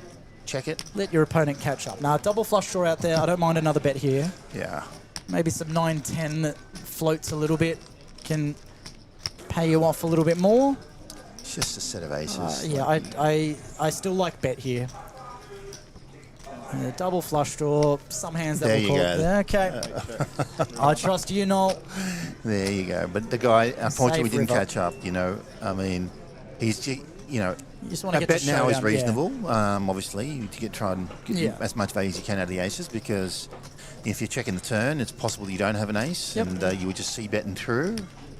But that king slows things down, so I think he's just going to go bet, fold. Oh, check, check. Nope. Sorry. It won't be check, check. No. Surely not. No, sorry. I've got it the wrong way around. So, yeah, he's just checked it through. Small bet, fold. Yeah. Given the action, I don't think you should be going too big here. You can maybe extract a little bit of value. I don't think you need to polarize your hand here. No, it's just third pair. Especially when you have 2 of the aces. There's one out there. Less likely that your opponent has an ace. More likely that they have a small pair. So he's gone big. Well, never mind. I was talking about going small. He's gone with a 1.5x pot over bet. It just looks like a bluff again. Yeah. You know. But again, we can see the hand. But if I'm playing a little bit myself, I love to put it. Oh, never mind. Called. I can't predict anything in this game. I cannot predict anything. Oh man, the rich get richer, and he's really taking off right now. I mean, this is the thing about momentum, right? He's got 1.165. 7 bigs near the bubble. That's almost double the next best stack. Well, a little while off, but still. Talking about that's a 1.5x over bet. So again, it polarizes your range. Jack becomes a great candidate to bluff catch. So perfectly understandable to make the call there. But again, another leak in my game, and you can use this against me next time we play at Bella Vista Knoll. But if I'm overbetting pot on the river, I've got it more often than not. Yeah. Let me tell you something about my game. Yeah. What's it sound? It's construction site next door. As the kitchen packs up, you're gonna hear some noise. Yep, that's what it's like outside of the poker room here. There we go. Ouch. Construction site. That's just train line. Are you sure it's not a bad beat? Someone's maybe someone kicking a chair. throwing someone else into Maybe a the wall. bubble has burst in the background. We don't know about it. I'll tell you what, that noise has been bugging me the last few nights. Momentum, yeah, for sure. I wish I would have. Maybe I would have. 9 fold. I think. Yeah, I see what they're doing. They're taking out the, what do you call it, at the top of an oven? Here we go. Here we go. Isn't I has it? So Yifeng now, obviously, he's just opened again from +2, and safe to say his VPIP's been high, but he's had the hands to do it. but he's got the chips, he's got the momentum, he's got the aggression, and he's got the ability. But this is where you got to change gears sometimes as well. You know, Sheng like Feng hands. sometimes getting a few hands in a row, you just know you're going to come up against it. How much, sorry? He's not going to be flatting in position again. We saw him flat against Liam J, who's raised with 10s, but queens this time, especially against a player as active as Yifeng. Bumps it up to 70, and that's I really like that size. Just under 3x in position, very nice. King 10 I don't think can continue, but if you're the chip leader, you can do whatever you like. But Snap fold. Makes a fold, and hello everyone tuning into the stream. A couple of new viewers jumping in. Hello Taylor. Taylor Pickles, excellent dealer, And excellent Racker House. Braden Lady and says, excellent human being. Lovely to have you tuning in. Braden Jinx, fantastic commentator as well. Highly revered and a great player also. Glad to have you tuning in, Braden. And his pick for this event is Liam J. Again, he's someone that you could comfortably feel like you can back home, and he'll do a good job for you. I would really like to see a comeback from Martin Finger and just sit cat amongst the pickings. This is the one-way street at the moment. Yep. Hello, Dean Zero. Nice to hear from you. look over to the YouTube chat. Say good day there. Wherever you're watching from, say hello. Oh, speaking of... Okay, so I've just realised what's going on here. So Elias, he came in the commentary box the other day. He's got the skill, luck, gamble, paraphernalia on, giving away 100 pieces of merchandise to poker players whose names get selected in a draw. For a business just starting out, that's an excellent ploy to get your brand out there, giving away those hoodies. So excellent job. So I believe it was Elias talking about his son Noah starting up a business degree and getting involved in a business. I'd be one proud dad. And it's Noah who's quite active in the YouTube chat here. So Right. G'day, Noah. hello Noah, say g'day. The merchandise looks great. Yeah, he says uni isn't important for me, it's skill, luck, gamble. Gamble. Exactly what you want to hear from an 18-year-old. No, Noah, honestly, your dad spoke very highly of you. Very proud of... He's very proud of you, and I'm very just impressed put it all in. And 9-4 diamonds. of what you've done so far. Noah is beer, man. All right. Gets it through. Martin there escapes short stack status, moves up to 154,000. Still 50 players remaining in this field. What level are they playing to tonight? Well, it was initially set to be 12 levels of play before bagging up for the evening, or upon reaching top 18, but top 18 is nothing more 8 in the morning. than a dream at this point. So I believe they'll play it by ear, nothing set in stone. Once we get to the money, if we get to the money today, no, we surely will. We're very, very close, yeah. So again, top 47 paid, 50 players remaining. $4,000 min cash. This was a 2K buy-in. It had a $750,000 guarantee. And that guarantee was bigger than their previous record prize pool here for the Sydney Millions main event. And they crushed it. $805,000 on the dot.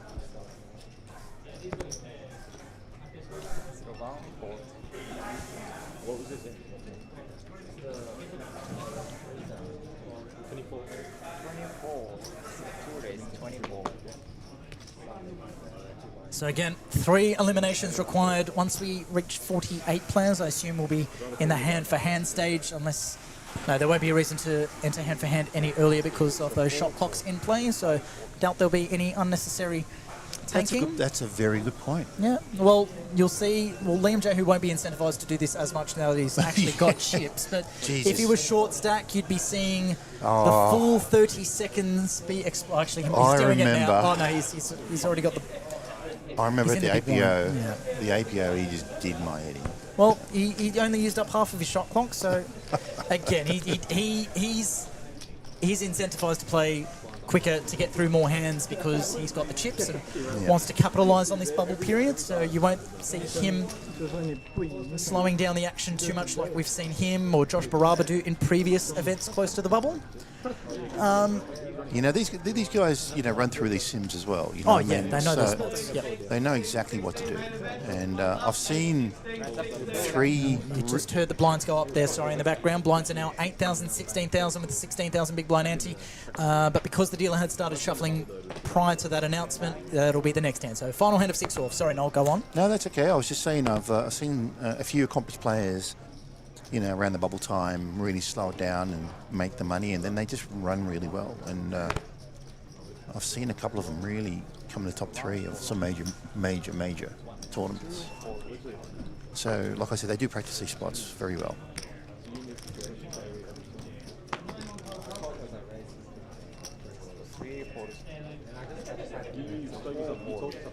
So 5 4. 24. 6 days, 24.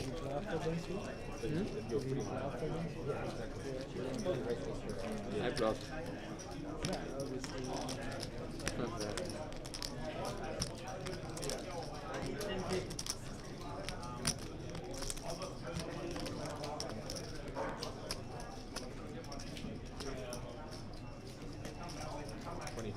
Yeah, 24. Okay. So Elias there, skill luck gamble himself, opening the A7-0 from the button. He hasn't been too active, haven't seen him get involved too much, so Liam might ordinarily look to 3-bet this kind of hand, but against a player that hasn't been too active, despite being on the button, shows him some respect, and just flops top pair, up and down straight draw, easy as you like. Elias there with a gutter, but it checks. Did that check through on the flop? It would happen very quickly. Yeah, if it did, it looked like a dealer slid out a card. Yeah, no, that was checked through very quickly, and we go straight to a river now, and it goes check, check, check, flop, check, check, check, turn. And Liam there with top pair has the check mark, and he's now deciding whether or not to lead on this river. Hard to get there, but with no action on the turn or the flop or turn rather. We'll feel comfortable sticking out a little bit there. Once again, for those just tuning in now, you're hearing the voice of Chris Waddy, as you may have heard over the last week or so, as your anchor here doing commentary. And of course, we've had plenty of guests join me in the booth, and right now we have 𝗏𝗏𝗬𝗢𝗏. So if you've got a question for Noel, fire away. If you've got a question at all, put it forward in either chat, YouTube or Facebook. I'll check Twitch to see if we're getting any comments there. I Just don't have if high you've got hopes. questions, just make sure they're all chart-based, because you know we specialise in those areas.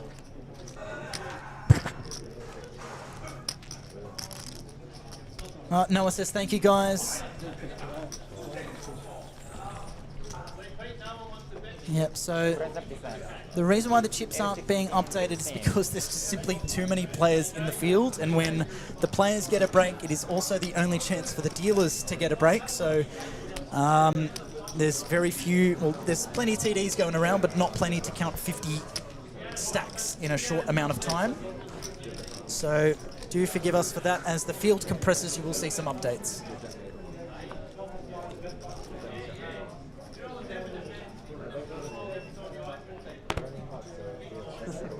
Wang fold. It's a 2-4. Yeah.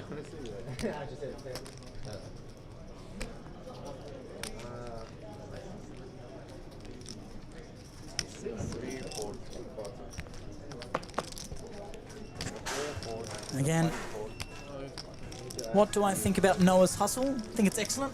Obviously, don't know the full story. Haven't met Noah myself, but would like to, based on the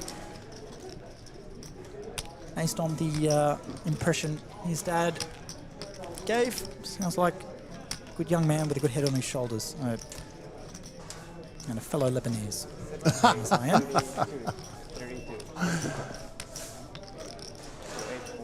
And so we've got a new addition to the table there in seat 5. I'm going to go ahead and say that's pronounced Thai. The J might be silent, not too sure, so I do apologise. Again, not going to nail everything. And Tai Lai. Tai Lai? We'll just call him Tai Lai. Tai Lai. I like the V on the sideburn. It works well for me. Oh, yeah, it's pretty sharp. Kind of Star Wars kind of stuff. Oh, well, King comes on the river. There's going to be some action, but don't think Liam's going to go broke here. Don't think either player's going to be too much in a hurry to put chips in the middle. They might both see these hands as carrying showdown value. Bottom pair versus second bottom pair. As we go to showdown, Liam will see that he's been had. Till what blind levels are they playing today? So I'm going to be honest, we don't know the exact answer to that. I can tell you how many they've played so far and what they intended to do. So this is the 10th level of the day. We had 2 levels of late registration. 1, 2, and 3, 4, 5, 6, 7, 8. They are into the 10th level of play.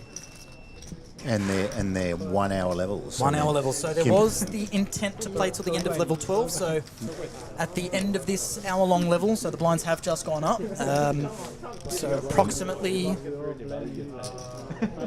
53 minutes from now, the players will be on break. But actually, that won't be accurate because they'll pause the clock for hand. So that might not be entirely the case in terms of timing, but regardless, in terms of levels, there will be a break at the end of this level, and then they were going to play, or they're set to play 2 more levels, and then end the day, but they might give it a little bit longer for the chance to narrow the field down worth playing a little bit longer today, so you're not bringing too many people back tomorrow, because tomorrow's going to be a late one with this structure. Look, it's there is a lot of money involved, and players are starting to get tired, and they're not going to make the top 8. So I don't see the point of going past level 12. It's just more if they go past, say they've got 30 players left, they can say, let's get to top 27, final 3 tables. Yes. And maybe if they extend one more level to try and get there and they don't get there, then they end it at the end of level 13 perhaps. So I'm not sure. And, you know, I mean, this is something that, you know, us older players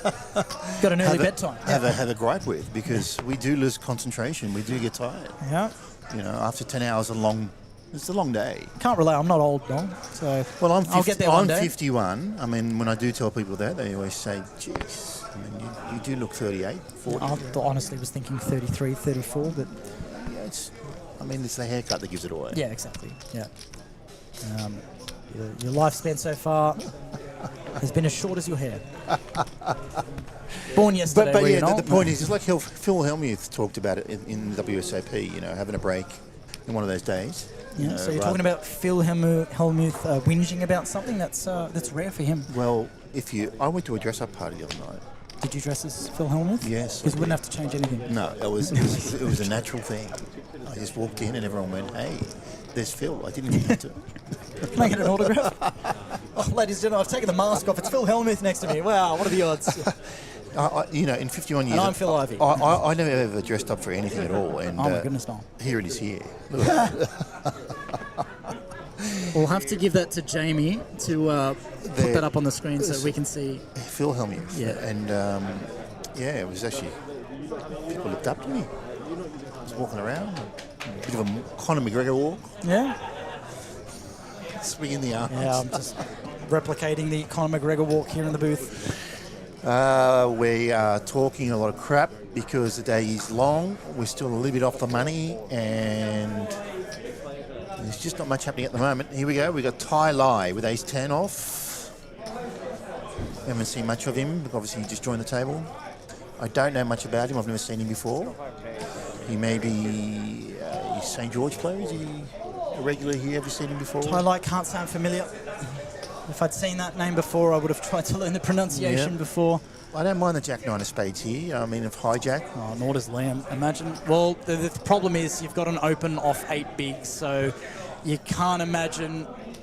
You got to picture your Jack 9 being all in here. Yeah, you're right. And how I is it actually going to didn't perform realise against that. ace 10? So yeah, that's Good pick up there. I Yeah. actually didn't realise he was 6.8 bigs when you're opening off that, which is actually I like the play. Obviously, if you get a couple of jams afterwards, you can fold, get out of the way, so close to the money, but you can also Absolutely. take it down if you don't run into anything. And ooh, does Sheng Feng run it? He's only got 22 bigs himself, so it's a bit of a chunk of his stack. It's a fold. Is it a defend with It is a defend. suited ace? It's not it's not a Close to 3-bet. the bubble. I think he's got 22 bigs. He can afford to put in one more. Yeah, that's To right. see a flop with a suited ace. I'm not going to... We get fireworks if we get an ace 10 deuce flop. Oh, Deuce. oh, he's that nailed it. is unlucky for Mr. Tai Fu Lai. I'd like to see a check and a turn of an ace. Yeah. 10 would be... Oh, just quads. I think this is the 4th time I've seen quads streaming this series, and I've seen a royal flush. This is Nonsense. This is ridiculous. Nonsense. I think I've seen 2 flopped flushes. Poker is nonsense. Well, if an ace or a 10 had come on this river, it's goodbye. It is absolutely goodbye. You know what? He can still put it in. There's an all-in, and yeah, Ty's going to take it down. Wow. So we saw Fletcher Smith flop quads with 7 deuce against Adrian Pacheco's Jack 5, and the flop was deuce 7-7-7. Turn was a 5, so all the money went in there. And then I forgot who it was, but we saw the hand like 10-6 flop quad 10s, I think. Unbelievable. Then Unbelievable. I think it was Ling Lu was all in with aces up against ace 7. 7 in the window, another 7 on the flop, and then a 7 on the turn. And then just then, 2 deuces on the flop, another one on the turn. I've seen quads 4 times. It's crazy. Do you know that Yifeng is actually 27 big blinds? So you're saying he's 27 years old. 27 big blinds off the next chip leader. It's quite the chip lead. We saw him getting active before. Haven't seen him involved too much. That's 27 big blinds. You're ahead of the pack. That's a lot of big blinds. Now, a good accomplished player really knows what to do with that. I don't. And that's why you're here as our expert commentator here, Noel. I often build a stack. People always look at me and say, how do you do it? And then when they see me lose it, they say, how do you do it? I'll rock up to Bella Vista to late reg an hour after it started, and Noel's there with about 7 start stacks. But I've paid and for then those half start an hour stacks. later, he's busto. Well, yeah, I mean, I've had dinner. Or you've won the tournament. Yeah. I've had dinner. I've enjoyed my steak. Finished donation. Finished donation. Yeah. You know. People play, people play poker for different reasons. I actually, like I said, I do blow a bit of steam. We do blow a bit of money, but we do enjoy the camaraderie. And when we do play some big tournaments, we like to obviously score like everyone else, and we've been lucky enough to do that. Absolutely. Now, Shengfeng there in the small blind facing Yifeng, the chip leader, opening from the hijack. Just a call. And again, that's what bubble pressure will do, especially when it's applied by the big stack. And Martin Finger, not much of a decision to make, I think, with 5 deuce off. There's some defendable hands. Oh, not off 7 bigs. I think this one's got to go straight at the mark. Can't be defending that. Nope. Straight in the middle. Martin, I'm happy to be your coach. Hijack. Put an ace out there. I'd like to see this. No glory. Well, Shengfeng won't be too... Well, neither player too worried about this on a paired board. Both hands pretty strong. Some opportunities, even. I mean, I say that not because I want to see Yifeng lose. I just want to see the field even out a bit. Yep. Want to see some fireworks, but... Absolutely. Also, we've been at 50 runners now for a while. Still 3 off the money. Again, 4K min cash, 2K buy-in. $805,000 prize pool, $178,500 to our winner. Yep. And see that flop there? That is that breaks. If you play on this flop, continue on this flop, you're breaking Noel's #1 rule. There's a chop. Again, both players would be feeling pretty all right with ace high here, especially Yifeng now. Not going to give Shengfeng too much credit for a king, I believe, and check. River offers no consequence. And this could be a slow chop. Here we go. They're going to find out that they'll be dividing the pot into 2. And the shot clock is on for the dealer, Fumiya, to split up the chips. Look at him go. For those at home that haven't sat in this environment before, where you come in close to the money, and up top is $178,000. I mean, some play seems like it should happen, and it doesn't. And it's, there's a lot of nuances on the table. I mean, what I'm trying to say is that there's a lot to think about. Yep. When you're making it, and you've got to make them quickly, and there's a lot of pressure. Now we're going to have a look around the room here. A few players getting restless. Like I said, we have had 50 players remaining for quite some time. There's Joe. A few players walking around out of their seats. There's Nolan, and there's Toby. Yeah, Oliver Corey, Nerlin, Toby Giles still in the game. There's Chris Petrie, Michelle Saris, Berkey, Kenny Wang. Jeez, it's a who's who of names around this room. Rob DeMillion. Now look at that feature table. Look at the names on that one. Wow. I'd love to see what cards those guys are waking up with. Like maybe Ty will have Ace King in the next hand. You never know. Yeah, and Liam could be folding Jack King Deuce, or Yifeng could have Ace 8 potentially. That could be happening. That could be happening. Oh, look at wow! How do we know that? Wow, what a guess! Lovely work from Maddie Marshall there, and Jamie Hall. Jamie there getting some of that footage around the room. I'd like to see more of that. That was good. It gives an indication on what these players are going through. If you're restless at home waiting for this bubble to burst, then imagine how these players are feeling. It is them with the opportunity to lock up $4,000. But whoever finishes in 48th place will be walking home empty-handed. Shifeng with ace 10 on the button, and decides to defend. He decides to call. And then Martin's going to be soaking up some time here, so he knows he's at risk of Yeah, that's Being right. a bubble close to the money is not loving seeing the other short stack Yeah, but find a click. he's on the because- button next, so Yeah. that should give him some comfort. Yeah, so tie there from under the gun, the shortest stack, making it 2 bigs. What did he have before when he did this? It was a super strong. Was it Queens or something? Yes, it was. Oh no, it was Ace 10 off, and he got it through. Whereas Who a had hand, the Queens? I can't remember him having Queens actually. I think it was Ace 10 off that he raised with, and then everyone folded. He got it through, and it was off like 8 big blinds. Now he's down to 4.8 behind. Literally less than a pot size bet left, and Ace of diamonds there. then he just lost some chips before with You got to put it in, man. You got to ask the question. You've only got 5 bigs. lost some chips against the against the Ace 2 suited. That's right. Are you checking there at 4.8 bigs with Ace King with the Queen Queen 9 flop? Well, now this is just an invite for Sheng Feng to just put in 5 big blinds and put him to the test, and now that, well, now it's a chop. So surely, I mean, at 5 bigs with Ace King, surely. yeah, if Sheng Feng puts all the chips in here, then surely Tai finds a call with the ace high on this double paired board, but I don't know. I don't know what goes through the mind of a player this close to the bubble with just 5 big blinds when there's such a difference between $0 and $4,000. I don't understand Just, it. I don't understand. and he's about to be big blind next hand. We can see the cards, obviously. But regardless, you've got Ace King on Queen Queen 9 board. You should just jam it in with 5 bigs. No, he's not loving this. And again, we haven't seen him before, don't know how he plays. And that's a call of a 1.6 big blind bet. Okay. Right, okay, how does that change anything? So nothing gets there on the river.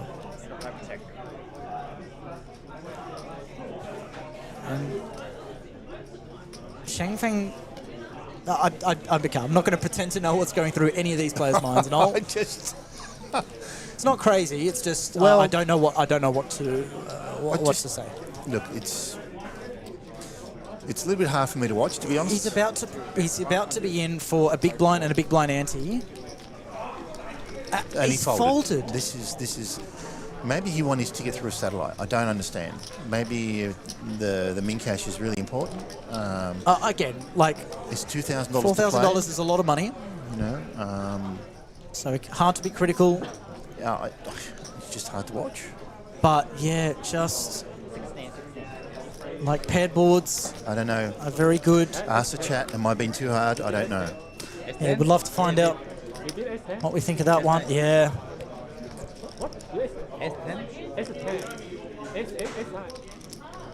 Yeah. That is an unusual pot. What is a fair reaction? Again, if he can hang on and make the money from here, then fantastic, but that's an interesting one, because now Tai is going to have 1.2 big blinds left in his stack. He will then be posting small blind, and then he'll have 1 orbit with 0.7 big blinds. Liam has folded 7-8 of hearts. Again, I don't mind it, considering there's a short stack in the big blind. It's only 3 bigs. Correct, but also... Actually, yeah, I don't know. I don't know. I've been saying I don't know much more than I would like to as your commentator, but it's close to the bubble. We're seeing strange things happening. This is where the real good players take advantage of the bubble. Yeah, there's Yifeng with his big stack with 10-6 of clubs, finds a beautiful open here. Very, very fair to put the pressure on. Any 2 suited cards, going to be live a lot of the time. Bit of playability, and you can make hands like Jack 10 offsuit fold here, which I imagine Sheng Feng's going to let this go. Oh, never mind. Okay. Again, I don't know. I've said it once, I've said it twice, I've said it 100 times. Yes, right. Martin Finger will take some time before folding this. There's just no 3-betting going on, obviously. There's no... He holds one of each of the other players' live cards. Shengfeng and Yifeng both with a 10. Jack 6, their live cards, both in the hand of Martin Finger. Again, he's using up that full 30 seconds before mucking. Again, hoping for a bust out elsewhere. So when you play poker, Chris, right? Yeah. And you're looking at, there's ICM Yeah. pressure, right? And are you a pessimistic type guy? Like when you got Jack 10 offsuit in your hand, are you thinking, I'm purely dominated here, or are you thinking, do I have a chance? Are you an optimist, or are you playing? Because for me, believe it or not, people think I call wide, or I play a certain dysfunctional ranges. Ty here running with the King 8 suited, which is currently the best hand. And considering that there's a Jack and a 6 folded, and each player has a 10, their outs are limited, but not dead. I've seen enough poker to know that one out has happened. Reluctantly calls. He's got to show his cards. He opened +2 with 10-6. Well, now Shengfeng cannot fold for... But do you know the irony is they're going to showdown, right? Yeah, they might not have to show yet, because there's still a side pot between Yifeng and Shengfeng. But there's an all-in, so everyone's going to show their cards. If they get to... If there's no action... Everyone's... Yep. So yeah. Okay, so... I get it what you're saying. If Shengfeng were to bet, Yifeng can fold. Yes. That's what I'm saying. I would want that to happen as Yifeng, because I wouldn't want Correct. people You don't want to see... get your... to be honest, we're looking at this open with 10-6 suited going, yep, standard, big stack on the bubble, and people need to I understand like it. that. Yeah, absolutely. But people look at that now and go, okay, I understand his aggression's up, right? So we'll keep an eye on this. Jack 10 with an up and down draw needs an ace or a 9. And a 10's not going to be any good to knock out Ty. And much to the dismay of the rest of the field, the player that just folded ace-king on a paired board when he would have chopped is going to find a triple up. See, he's a genius. He's a wizard. Again, that's why... No, Chris. No. Being results-based. There he shows the 10-6 of clubs. Shengfeng has to show as well. Yes. Big smile on his face. There's the reaction of the table.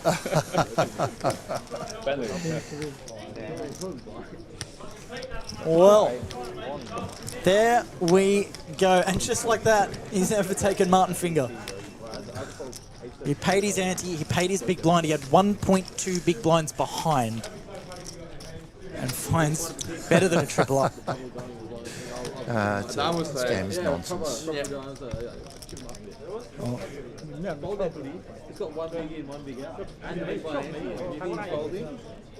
Wow. They're just justifying the hand of 10-6. I love it.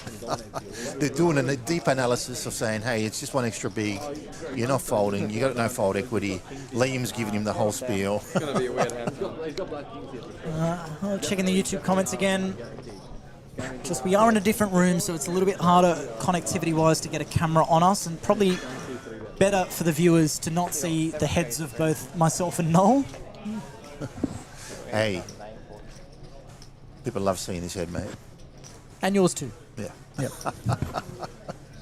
And a question, why not just jam your stack in and win pre? Well, close to the bubble, people do interesting things. There's a heavy fear of elimination. That's natural. Imagine playing for 2 days. Imagine playing for 2 days, playing $2,000, 460 entries, and you need to outlast 3 more eliminations to lock up $4,000. I would be doing a lot within my power to stay in the tournament. I wouldn't. Depending on your place, depending on where you are. Sometimes, yes, absolutely. Some players play to win, and that's the approach I like to take. And if it was a $250 buy-in or a $450 buy-in, that's how I would play. If I found myself in a $2K buy-in, I would probably sit there and try to make the money with what I've got. But if I had ace-king and I lost, I'd probably just accept that that's poker sometimes. Sure. Makes sense. But I'm going to sympathise and defend him to a degree because, again, you can't fold ace-king. And we all say that money shouldn't be a factor in playing. Yeah, right? that's how you play your the best. game at its purest, right? But obviously, when you've been playing 2 days, yeah. So again, ace-king should have been all in pre-flop. Yes, of course, generally yes, but Give some credit to Ross, Bubble Pressure. Ross, my book is, as you know, it's been on back order now for the last 2 years. I wrote the first book, but we're writing the second book. We planned to win the APO, but unfortunately we didn't win. So the book is still coming. For those that don't know, yes, I am writing a book. I'm writing it through ChatGPT. I tell it exactly to go out there and search for all the charts, and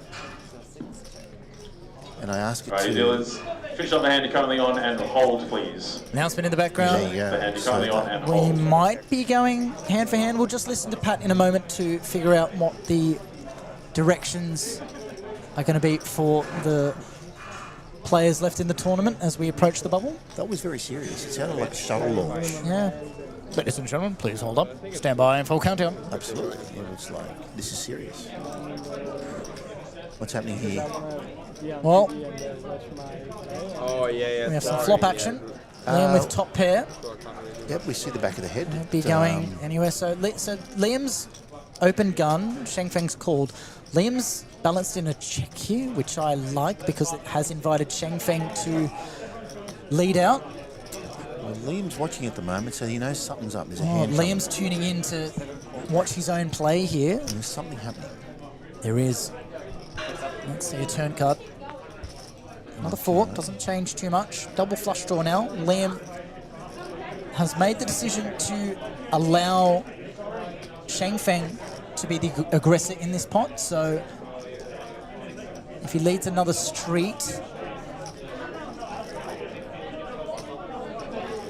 Liam set the trap nicely. Does he find a raise now that there's a double flush draw?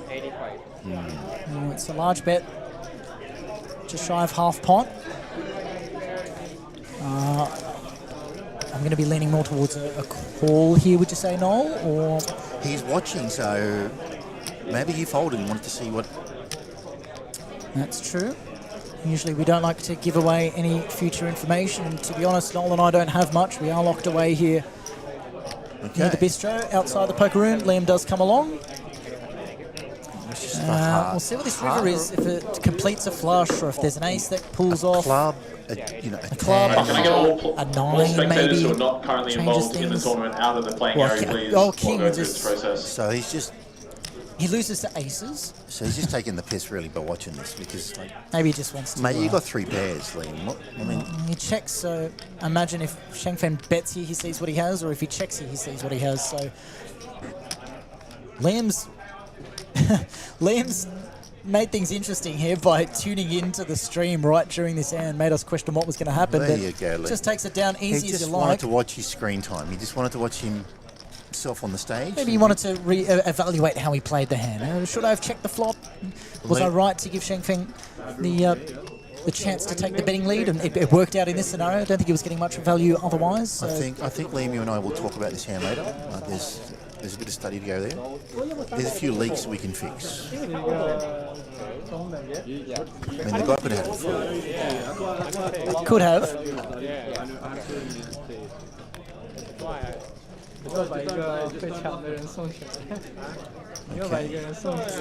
Does it sound like hand for hand? Still waiting on Pat's announcement. Alright, players, just Here we can I go. have your attention, please? Due to the current state of the tournament and the excessive tanking, we are going to go hand for hand, 3 off the money. We are also reducing pre-flop time to 20 seconds on the shot clock. Post-flop will still be 30 seconds, and time banks are 30 seconds.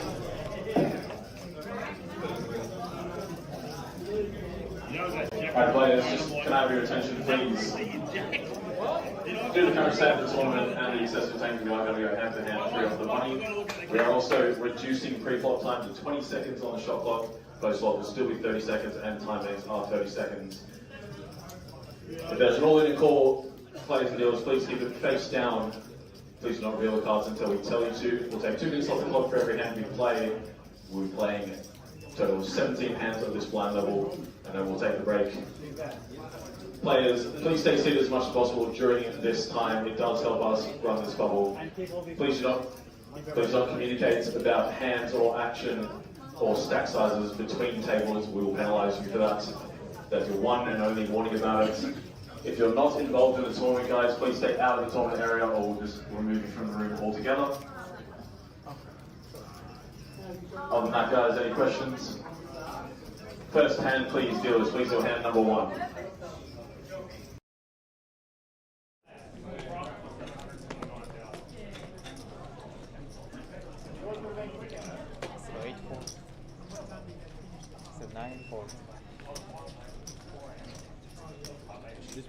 I don't know whether hand-to-hand can make it 20. They don't need to do that. Just make it a 20 seconds. It should be 20 seconds per no action.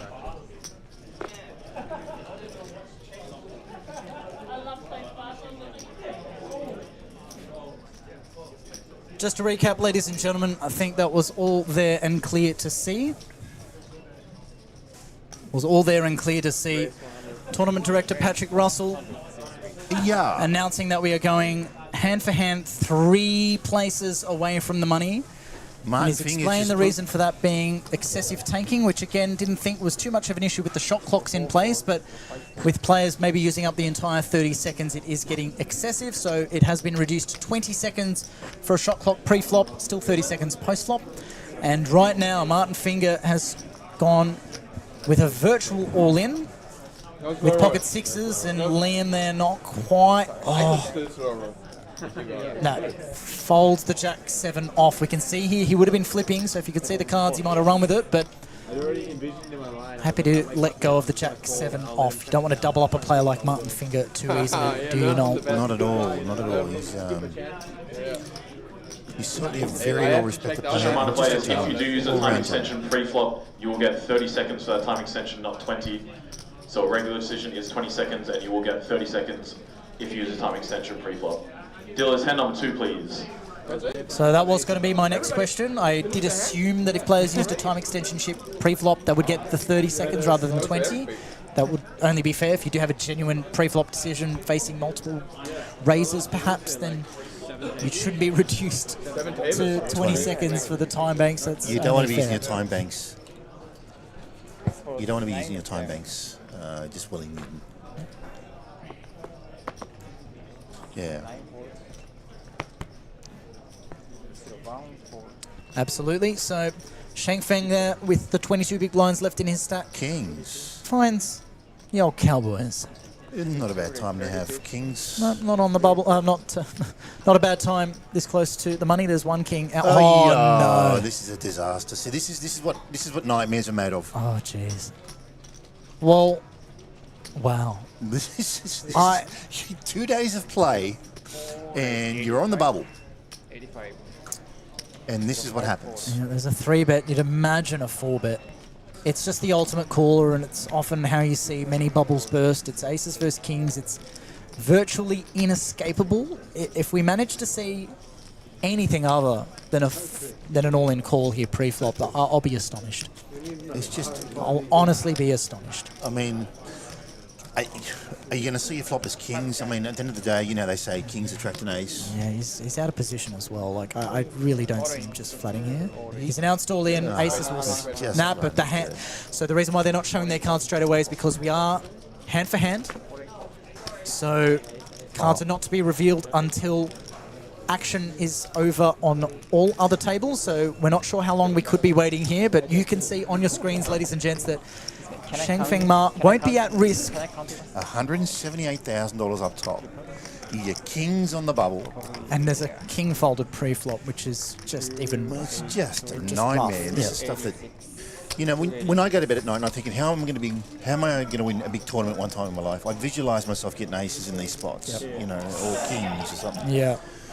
This is not a good time for kings. It's a nightmare. So again, ladies and gents, we are hand for hand. We are still 3 places away from the money. We are not on the stone bubble. The reason... The good thing is Kings is not going to bust through here. You know, it's 2 all-in and calls, 1 on each table. Well, we've got 2 all-in and calls. Let's see how this one goes. Show them now, guys. Let Pat do the commentary here. We have pocket kings up against pocket aces. Pocket aces are all in and at risk. Kings the aces, you guys go on with that shit. Flop is Jack of spades, 7 of hearts, 8 of hearts. Turn card is a deuce of clubs. And the river is a 6 of spades. Pocket aces will double off. That is Run the hand on table 10 almost as cruel as it gets. What would have been crueler is the case king. That would have been ultimate cruelty for aces to bust with the case king coming out. If it was Troy Sweet with the kings, he would have found the king, I reckon. But Look, I don't know how the Sweet brothers do it. I've been trying to get... We'll just listen to this other hand, sorry. Turns a queen of clubs. And the river is a 9 of clubs. Ace jack will take down ace queen with a flush. So we're now 2 away from the money, guys. We're still hand for hand. So there was a bust out over there, and I'm about to tell you who it was. Marion Crane. Lovely lady she is, unfortunately busting 3 places away from the money, so now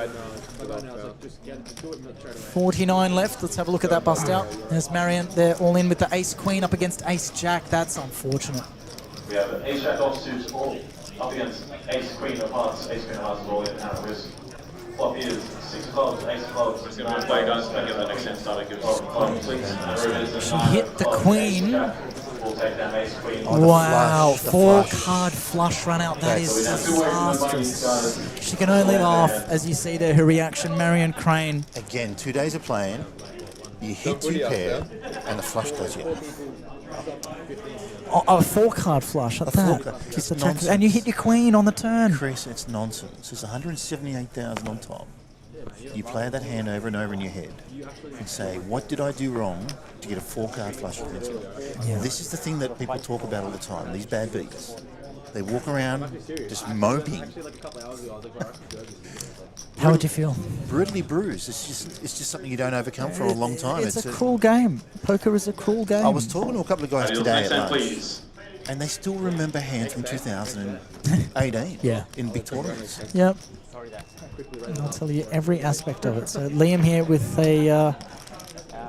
with putting chips in the middle, to say the very least. Can't tell from here what the sizing is. Yep, 2 big blinds. Yufeng, not even the chip leader, will come along with a hand like 7 deuce. And Stephen Gergis there with the Jack 10 suited in the big blind, more than happy to oblige and defend, but picks up absolutely nothing on that flop. Liam doing Liam things. Except for backdoor Broadway, but that's clutching at straws. Needs absolute runner, running jacks, running 10s, running jack 10, running king queen. There's 4 possible runouts for him to win this hand.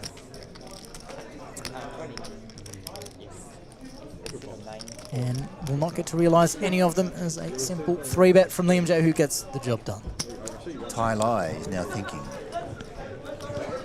Yeah, every player's thinking. Well, yeah. he's thinking more than anyone else, really. He's thinking, what an incredible fold with ace king. How good am I? Look at me. I'm on 7.6 big blinds. 2 spots away from the money. You know, it's just genius. You know, because the truth is that Yufeng just lost with kings. Now he's got 3.99. Yep. So that ace king looks like a genius when it's genius fold. Yep. When it's results oriented. Absolutely. Being results orientated will make you think that you're a genius. Well, you found found a good chip up the next hand, virtually a. Let's stop looking for the positives. It was a crap play that worked out. So, yeah. That's the positive. That's one way of putting it. Absolutely. Again, $4,000 is different for some people compared to others. Yes. Again, no action right now because we are hand for hand. We are waiting for play to complete at all tables, and you can see that 20-second shot clock now enforced pre-flop, designed there to limit excessive tanking, which is the reason why we have gone hand for hand 3 spots out from the cash. And now we are 2 spots out from the cash. Chris Waddy, your commentator here, joined alongside Noel Jaber as we look around the room. You know what I did today? I tried to tilt Jared Thatcher by stealing his phone. And I gave it to Joe Wanta to hold on to. Yep. And it actually worked in reverse. Because it tilted you by lack of reaction? Joe was, Thatcher was like, where's my phone? Like tapping his pocket, everyone was laughing. And then he's like, he walked over to Joe and thought Joe stole it and found his phone, and he was in a better mood. So it backfired. He walked back to this table laughing. Now that he'd found his phone, it made him happier than he was before. Oh, there was a joke. That happens. It was jovial. It was Yeah. a joke. You know, it was like, ha, ha, I can people- relate to that. People are social. It put him in a good mood, and You're in a neutral mood, something negative happens, that negative thing is resolved, and you go from neutral mood to happy mood. So, yeah, of course, human nature. you just can't tilt him. Absolutely. So we enjoy just the atmosphere here at the King's Room. Looks like there's an event on break at the moment. We see some I'm chips. looking at Hannah's Lee's chips right there, and then it seems to be a stack, nice stack yeah. there. It looks like I can't see Rob's. Has Rob still got those? Yeah, there's some chips there in front of him, Rob '2Million. He's got those towers. Yep. Yep, there's Gavin's sitting there with just paying attention to Cyrus Burke standing up, and there's Ross Coveney, as you were talking about him, next to 𝗣𝗬𝗢𝗧. Those two got involved in some interesting hands, to say the least. Kenny Wang, Chris Petrie, Michelle Cyrus, and Joe Arthur. Look at that table. It's got, starting from seat 1, you can tell from here, Kenny Wang, Joe Antar, 𝗣𝗬𝗢𝗧, Ross Coveney, Gavin Ogilvie, Adam Burke, Just an announcement before we get underway. Michelle with the next Cyrus, set. Dealers, please Chris count down Petrie, the last final year's 5 Colossus seconds winner. on the shot clock for the players. And please count down the final 5 seconds for the shot clock. Next hand, please, dealers, please deal hand number 3. Just asking dealers to count down from 5, just to give players the courtesy of letting them know that their time is running out. Of course, they're 4-sided timer on the clock, so not too hard to miss, but we are ready to go for hand number 3 of hand-for-hand play here at the King's Room, Sydney Millions main event here at St George Leagues Club in Cogra. what's your schedule? Well, what are you doing next, Chris? So APL Sydney begins Tuesday. That's at Canterbury Horston Park. Canterbury.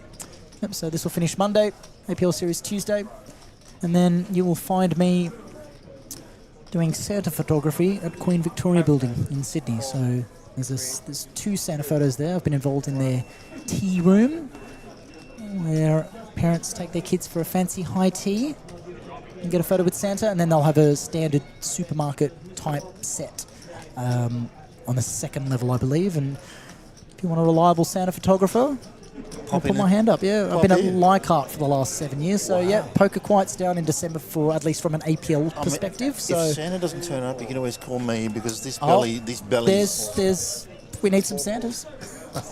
Noel, if you need a bit of extra cash, a few shopping centres. Can you imagine a Middle Eastern Palestinian Santa in the middle of QVB? Well, some people can barely imagine a Middle Eastern Jesus, yet that's where he's from. So. Yeah, that's right. Funnily enough, that's where I was born. Yeah. I was actually, a bit about me. I was actually born in Bethlehem and baptised in Jerusalem. Yeah. It's a very special place. And I am Palestinian, so there you go. And we're next door neighbours, Lebanese, so... Yep, absolutely. We like to call you, you're really not Arabs to us. You're more French. We still love you. No. You've got that whole beautiful coastline, the gateway to Europe. You're not in the trenches, you know. Je ne parle pas français. There you go. There it is. I don't speak French, I'm pretty sure. Well, they're both at 5. Oh, no, what am I saying? My French-speaking girlfriend's already gone to bed, so she's not awake to judge me right now. Pepe Le Pew. Pepe Le Pew.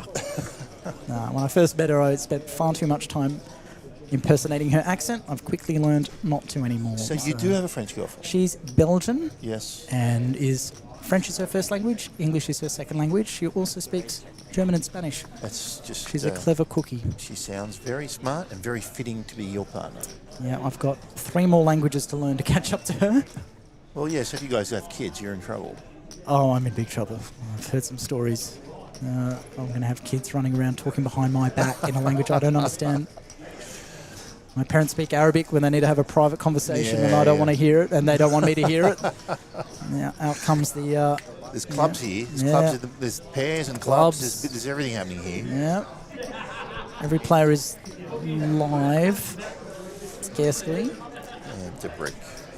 Chang Chen with a pair of 5s, despite missing his nut flush draw. He's going to be good if this gets to showdown. Yifeng not going to love his pair of 3s, but Cheng still with an option to bet. I don't imagine he will. I've seen stranger things. 112k in the pot.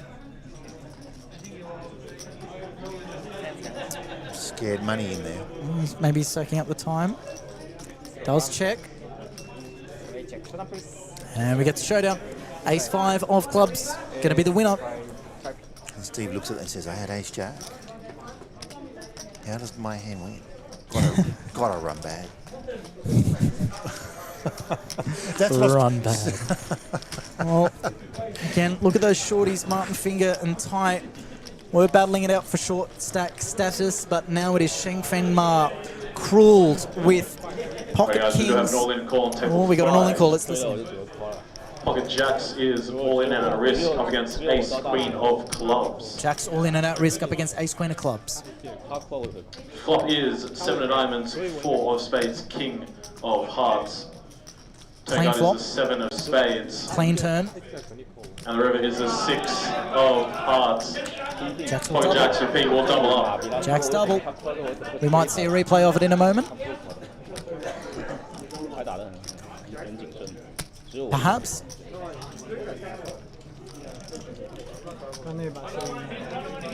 There it is. Toby. Who's in the hand? Oh, Peter Ayu Oh, no. with the jacks. Is that Toby's Yeah, ace I queen? know. I mean, just Flop is 7 of diamonds, 4 of spades. Right, dealers, next hand please. unlucky Toby. Turn card is the 7 of spades. And the river is the 6 of hearts. Wow. Peter Ayu gets the double up.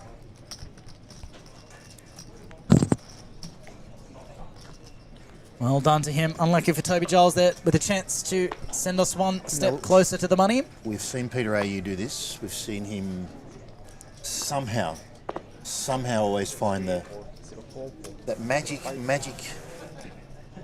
I can't even describe it. We all know what he's like. He's just a survivor. I'm not going to say anything negative. He's just a survivor. And now Liam Jehu He knows how to survive. with the Queen 10 offsuit and hijack as one of his good mates, Anthony Russo, Can we tunes just stop talking for Chris for a second, because I just need to overcome this Yeah, sure. hand that Peter Ayu just won. Not a problem.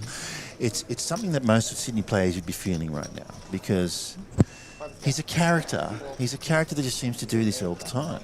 He just finds it. He digs deep, and he just nails it. He has a special talent, and I mean, he's got a good personality to boot.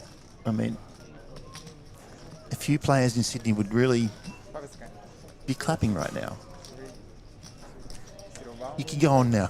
Thanks for that, Noel. All good. And now all the 10s are out of action as Qiangfeng puts in the remainder of his, or presumably it will put in the remainder of his chips. Well, hold on.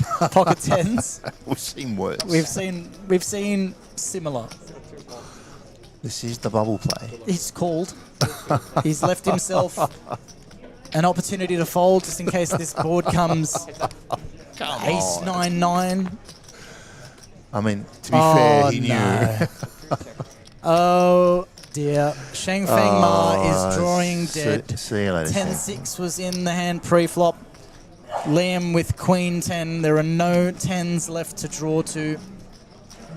And if Qiangfeng manages to fold here in the big blind and leave himself, I don't know. I don't know. This is a cruel game. 2 days of play. Yeah. You know, think about his luck that he's had. Yeah, there's the all-in. Yeah. Think about the luck that he's had to get into this spot. Yeah. You waving to your fans? No, someone just walked past. I gave him a wave. Yes. Come on, I'd like to see a 10 on the river here. Well, it would be a foul deck. I do have an all in and a call on the feature table. Yeah, there's Pat with the commentary. Yeah, Showdown, please. it's unfortunate. One thing we know for Board certain is is that Qiangfeng Seven will be clubs, eliminated 5 clubs, on the queen of soft hearts, bubble. and the turn is the 5 of diamonds. Pocket 10s are all in at risk on the turn up against Queen. Up against Queen 10 offsuit, guys. It's a cruel game. It is. We know he's drawing dead. Is the 3 of diamonds and the player. We lose Qiangfeng. What a cruel game. Pocket kings running into aces. Just a matter of hands ago left him with barely any chips and not much more you can do in that spot. We did lose a player. We are going to be on the money bubble now. We are now on the stone bubble.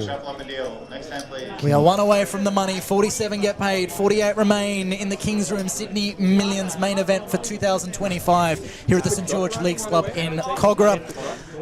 48th place will walk away with nothing. 47th is set to earn $4,000 as we work our way up the counts towards a top prize of $178,500 for the King's Room Sydney Millions main event champion.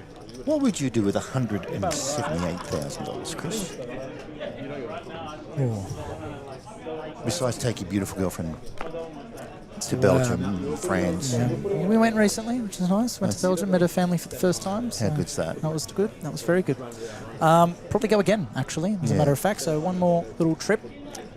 Her best friends are getting married in the Canary Islands next year, so I've got to muster up some cash for another trip overseas.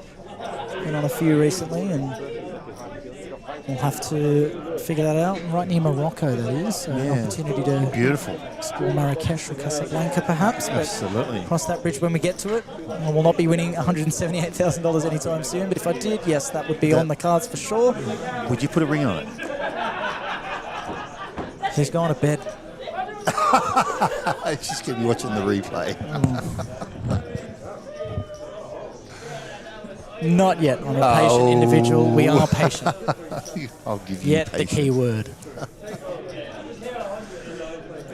Mate, live each day as it comes. Yep, of course. Don't live in tomorrow and don't stress about yesterday. Absolutely. Good advice from a wise man next to me. Here we go. Martin Finger with 7.6 bigs. Facing a jam from Ace Deuce, we can see he is well and truly in good shape. I think it's a call. Well, 4,000 is not that important to Martin. No, I was wrong. Yeah. I don't mind it. We can clearly see he's ahead. But if he's up against complete suited or... it's small blind though. I mean... It's button on big blind. I was button. Button on big blind. I was blind on blind. Sorry about that. Yeah, well, even more, well, actually, no. If it was a small blind jam, it's more comfortable call. But just get to that 7 big range. I mean, sure, you want to make 7K. I mean 4K, but you also want to get a double. Those chips are really valuable. But no one's really pushing the envelope here. We can see that. Yeah. Well, I'm saddened to learn Australia lost in the cricket. This is the thing that amazes me with the Lebanese community in Australia. They're really into cricket. Are they? I wouldn't say many Lebs are. Mate, let me tell you, I have a lot of Lebanese friends that love the cricket. Wow. Love it. My family gets around it, but outside of that, they're all soccer people. Football people, sorry. Football. Football, I had to correct myself. Yes, indeed. Yeah. I played cricket for a long time. Played against a lot of Aussies, a lot of Indians, a lot of Sri Lankans. Not so many Lebanese. Wow. I don't think they play it. I think maybe they gamble on it. Possibly. Cricket's... I've had a dabble on some sports betting in the past. Cricket, I never touched. Yeah, okay. Hard to predict. Right. Very hard to predict. Something to do with the ball, so you can tamper with the ball somehow. Oh, well, that's more cheating for a team's benefit to win the game, whereas there's been a history of spot fixing in the past. Unfortunately, a couple of Pakistani players in the past victims of being offered large amounts of money to do certain things at certain times. We have a hand here. We do. We'll cut that off. But, because we've got 8-5 of diamonds versus ace-9, and he's flopped the ace, 2 10s.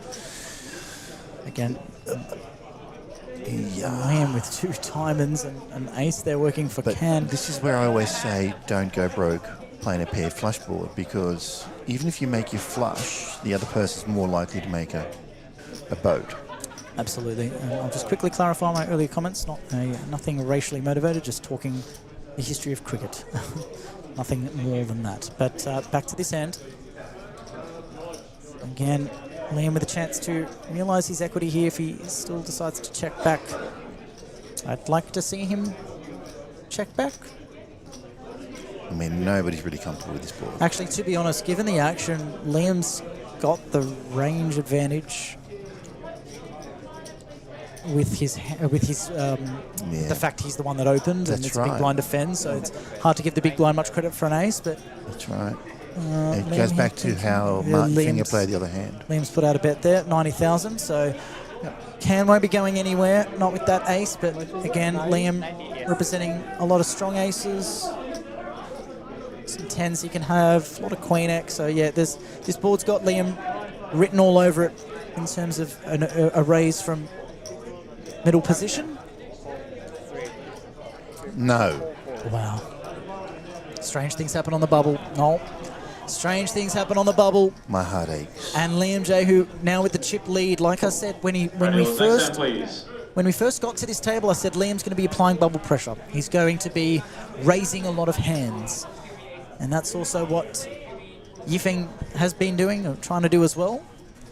So there's two big blinds between them. Yeah, and Liam again was fine to bet there because one, he's got the range advantage, and two, his actual hand has. If he gets called off, still got out, still a flush.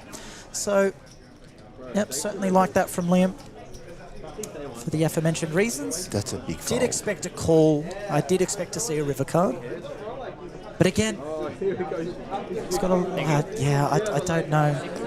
You keep saying I don't know. Well. I know. I know. That was a bad fold. Sorry. We know that much in hindsight, having seen the cards. No. It's just a bad fold. Yeah. You have an ace. I mean, it's a paired board, so if the kicker issues don't matter. The pressure wasn't really, I think, to the point where he's putting a lot of risk. Yeah. Once again, ladies and gentlemen, if you haven't heard, or if you just tuned in now, we are on the stone bubble for the money in the main event of the Sydney Millions. Next bust out, $0. Bust out after that, 4,000. That's quite a jump. And Liam there with the King Jack, opting to raise again, and just a flat from Cheng with the Ace Queen in the cutoff. That's what bubble pressure does. It's a 3-bet every day of the week in most other scenarios. But again, that's why Liam is doing this, because I don't want to call it scared play, but essentially it's almost what it is. And again, not a board that suits either player, but Liam here not too worried about a cut-off flat really interacting with much of this, so he might continue anyway. Usually might be a check from Liam against a button or a small blind, or even it's pretty early position, or a big blind defend. It's a pretty early position. He shouldn't have much of that. Yeah, but again, neither should the cutoff. So I think Liam's gone with it. I thought he would bet this flop for that reason. Right. But I think Ace Queen High is too strong to fold here just yet. Bubble You're still beating a lot of better Ace X. Beating Ace 10, Ace Jack. This is. And there's a fold. No, it's the bubble. Look, you've been in this situation 1,000 times more than I have. I have. But I'm not surprised by what I'm seeing. Yeah, I think you do watch a lot of this, and I see a lot of it. Yeah. Yeah, you do see a lot of it, and that's one of the advantages. I am genuinely surprised that Ace Queen. I mean, if you're not free betting, I'm not surprised to see a fold on the flop. Like at the end of the day, 4,000 is 4,000. Yeah. But I'm looking at the top figure of 178,000. Yeah, of course. And the correct play there is cut off late position Ace Queen. You want to ask the question. Yeah. You want to put a feeler out. Yeah, but again, $4,000 is a return flight to Belgium and back. Absolutely. But from a theoretical point of view, with Ace Queen, you do want to ask the question. Absolutely. And look, if I'm ever in this spot, I know how Liam J. Who plays. I've seen it. I know it.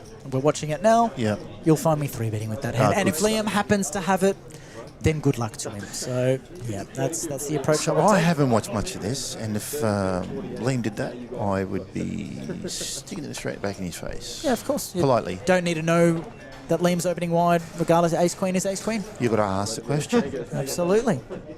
And that's, the aggression usually wins. You see that later on in poker often, when people take the lead and they get momentum. They don't necessarily have the big hands like you're seeing right now with Liam. Yep. But I'd expect to see this kind of stuff more around the final table. More last few tables.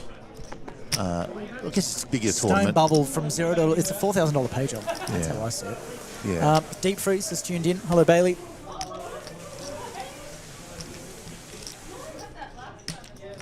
Just Townsville reg tuning in. A little inside joke. He asked me a couple of years ago, what event should I play? I said deep freeze, and that's suddenly all we ever say to each other. That's all it takes. Where sometimes nicknames come out of the most simple scenarios. What's happening with Tai Lai? Soaking up time, but again, when it's hand for hand, that's not going to achieve much.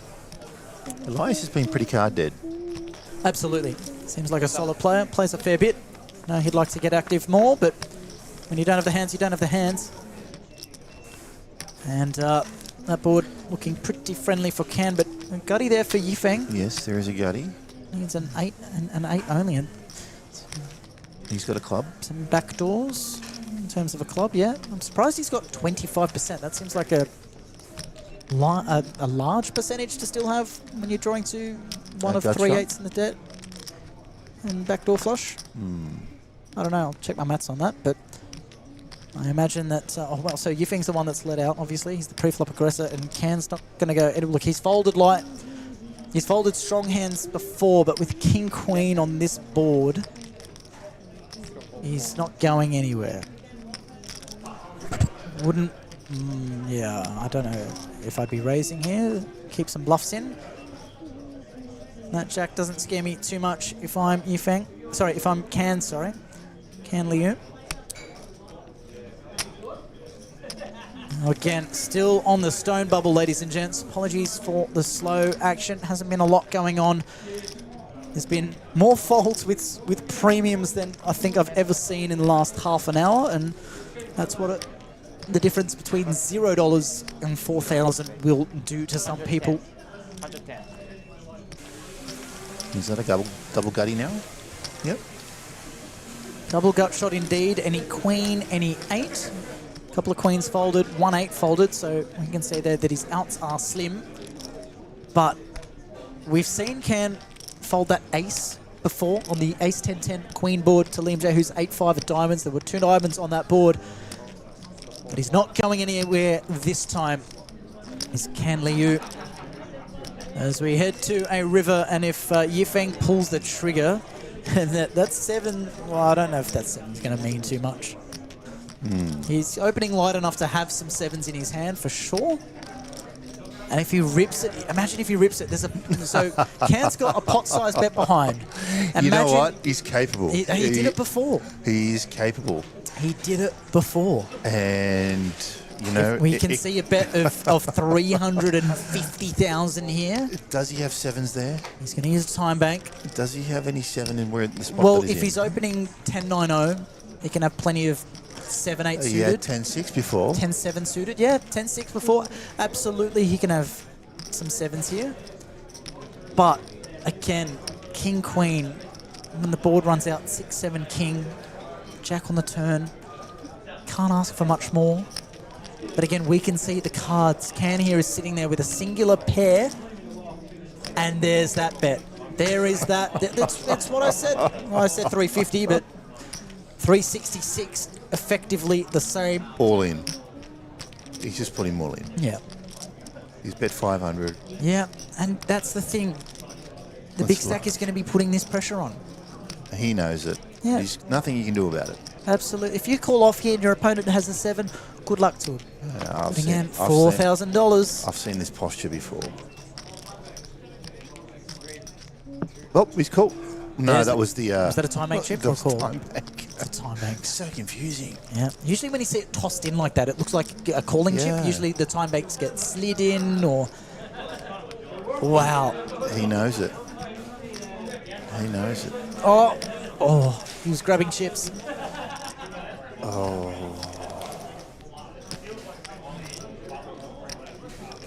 If he folded ace-9, he's folding this. Yeah. Oh, don't tell me. Oh, it's hard to watch. It's hard to watch. Yifeng, But it's just good poker from Yifeng. give the man the trophy. And if you're Yifeng watching this on stream, seeing how big of a hand these guys are folding, I'm opening 7 deuce. I will open 7 deuce off. Well, there's an all-in call that could pay off. Please. Here we go. Let's listen in. We have pocket Look at that queens, crowd. Queens. All in and at risk. All in at risk. Pocket threes. Against 3s. Queens at risk against threes. Here we go. Who's at risk? Flop is 3 Queens. diamonds, 3. king of diamonds, 10 of clubs. Wow. Turn card is the 7 of spades. And the river is the 8 of spades, and we'll lose a player on the direct money bubble. Wow. Yeah. You got a king, huh? Wow. Which way to go out? Who was that? I'm not sure. Let's find out. See, this is Right, guys, brutal. congratulations to the remaining players. You're all in the money. Is Oh, Ali well done, Sabato. guys. Well done. Mid cash at the moment is Congratulations. 4,000. Now, can we get back If to you're normal unlucky enough poker? to buy, It was please have registration, Conley. collect your payout. Ah, poor We Khan. will have 12 minutes Looking and at the wrong 34 table. seconds left Conley of out this in blind level. 48th place. Dealers, Oh, please there's shuffle up and deal. A replay Unlucky. coming up. You're going to see Conley's face in a minute. We'll let the table audio speak for itself. Noel and I will be quiet for a moment as we have a look at the replay.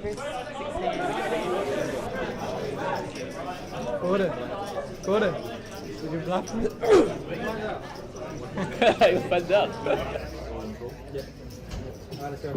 We have an all-in and call on table 4, guys. Show down, please. We have pocket queens, all in at risk, up against pocket threes.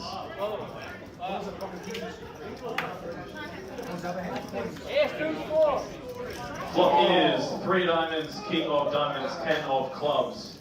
Turning party is the 7 of spades. And the river is the 8 of spades, and we'll lose a player on the direct money bubble.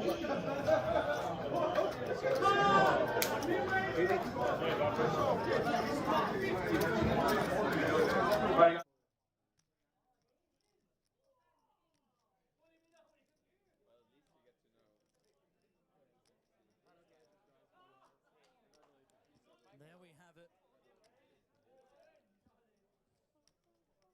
That was a rough way to go. Unlucky Khan. He's one of the good guys at poker. Ty Lee now's all in. Ty Lee. And what do you know? Yifang's got ace queen. Will the rich get richer? It's the most painful one. Yeah, for sure. Clean it run out so far. Oh, of course, the rich get richer. There it is. The queen.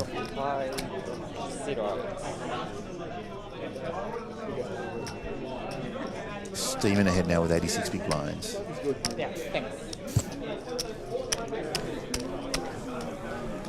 Yeah, couldn't tell who that who the player was that got the elimination, but Seat 9. tables might have changed since then. I'm not seeing a name that rings a bell here. Not Brian Walsh, not Chris Petrie, not Alan Cassis. Joel Alexander, perhaps? Yes.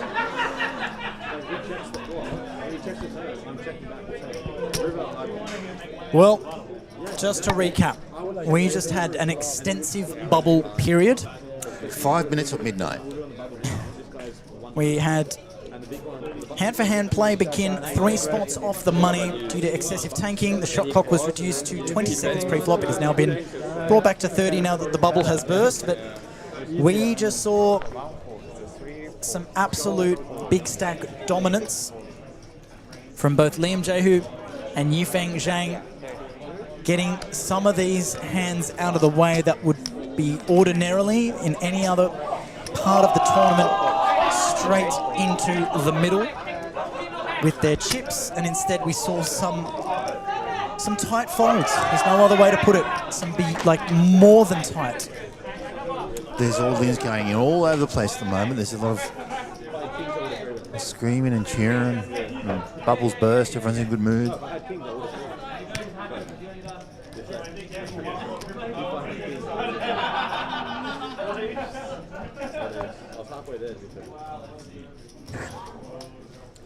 Well, guys, I might be leaving you now. It's midnight. The bubble has burst. These players will be back tomorrow at some time. Oh, it is. Oh, when you're saying 5 minutes to midnight, I thought it was like some sort of quote, but it's literally 5 minutes to midnight. Yeah, absolutely, mate. Wow. Well, Noel, it's been a wonderful stint from you here in the box with me. You witnessed. You came at a rough time for yourself. It was a hard watch for you. You saw some incredible folds, as in it's not credible. Like that's the word incredible has been misused in recent times. People use it to describe something amazing. It's actually something that is not credible. It's uncredible. It's It's unbelievable. It's if you pull out a thesaurus, it will be in line with unbelievable. It's incredible. It's The things that I've seen today incredible. have improved my game. Well, we saw some massive folds, to say the absolute least. Liam Jehu and Yifeng Zhang benefiting from it big time. We saw them. Have you got a prediction for this? Have you got a prediction for, say, top 3? Okay. Oh, jeez. Let me look at the remaining names. You've still got Martin Finger in this field, who's obviously quite short-stacked. Still around Ted Biggs, can never write him off. Liam Jehu, he's near the top of my list, all right? Michael O'Grady, who knows how to run deep in a tournament. Jared Thatcher.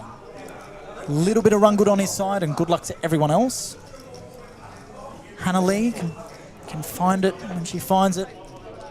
Rob Demelian knows how to find a deep run. Adam Agresta, near the top of the counts. Always a force to be reckoned with.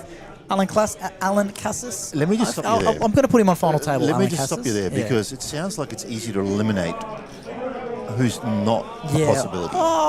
So I'm picking out one or two names per table. Michelle Saris, Kenny Wang, Joe Antar. Look, Joe's near the top. Joe, Liam, Jared Thatcher. There. I can tell you that my top 3 would be Yifeng at the moment. The way he's playing is just superb. And I think that everyone's playing second to Joe Antar. And I think Liam will be up there as well. There's honourable mentions galore. Toby Giles, to say the least. I'd like to see Toby actually win the thing. Yep. I'd be happy with a lot of it. But Berkey, can never write him off. My good mate Chris Petrie still in the field, and he'll be happy to make the money. He's had a little rough run of late, and not quite. I know one thing. Didn't look too good earlier in the main event, but all the players tonight, when they bag, and they take photos of their bags and they send them to their group chats. Yep. When they put their head to their pillow tonight, they're going to be dreaming big. They are. $178,500 big. That's one thing that I know for certain. Yep. And they're going to be so excited that they're in this position they've got themselves into. Absolutely. And they deserve a good rest, so they deserve to not be playing for too much longer. But of course, the thinner we can get this field today, the more we play today, the less we play tomorrow, put simply. All right? We've just entered level 11. We will be entering level 11 soon, after a break at the end of this. So toward the end of level 10, we are nearing. Well, Ben, it's 11:59. Yep. It is midnight for me. Yep. That means sayonara. Thank you for having me on. Nothing short of a pleasure, Noel. I may run into you at the APL. Yep. Or even at the Queen Victoria building. If you come for a Santa photo. Absolutely. Or come to audition to be a Santa. Either way, we'll get you sorted for a beard. Well, thank you guys. Thanks for listening to me, and good luck to the rest of the players. Thank you very much, Noel. And take care. Absolute pleasure to have you beside me. Cheers, mate. Bye-bye.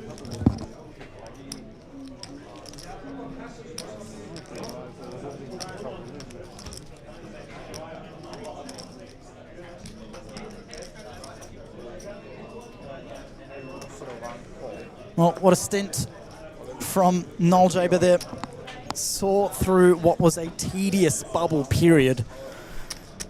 If it was tedious for us or tedious for you, imagine how the players felt on the verge of such an important bubble between $0 and 4,000 and the big stacks there, having an absolute ball. If that's what we saw on this stream table, imagine what was going on elsewhere.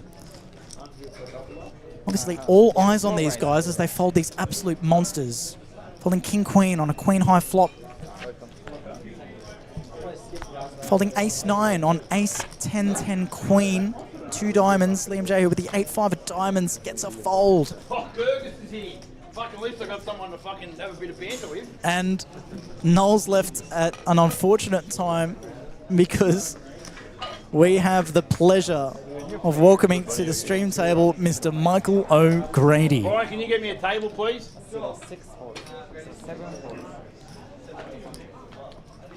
Keen for the fireworks here. We'll get a stat count on Mick O'Grady in a moment. We had his son Travis join us in the commentary box earlier on. Said his dad was still going, kicking It was strong. a fucking 4-bet pot. What do you mean, Jack 2? Who cares? Fuck him. And you can certainly hear him already. The unmistakable We're degenerate mop, gambling. What they is say. going to put a fucking PG on it? Yeah, bro. It could be kids watching. Who cares? And as it ticks past midnight here at St George Leagues Club, it feels like we've only just begun. Can you go and get me some food? Huh? Can you go and get us some dinner? Do I look like a butler? You actually do. You actually do, yeah. You're dressed a lot, yeah. To be honest. Thanks, Brian. Once again, everyone from this point onwards has locked up a $4,000 payday. I'll be out soon, don't worry.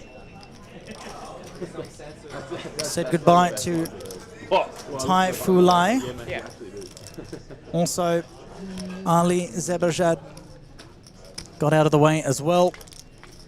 And on the bubble period, we might have seen this be a fold from Martin Finger, but now in the small blind up against a raise and a 3-bet. Still not loving the ace-10. And definitely if he could see that ace-jack was in the mix, we'd see his cards in the muck already, but throws in a time bank chip as he evaluates his count. And again, certainly up there as one of the most skillful players left in this field, and he's got the record to show for it, so whatever he does How am I going to angle someone when they're... can't be considered the wrong decision. I'm calling, I'm just going to throw a tournament.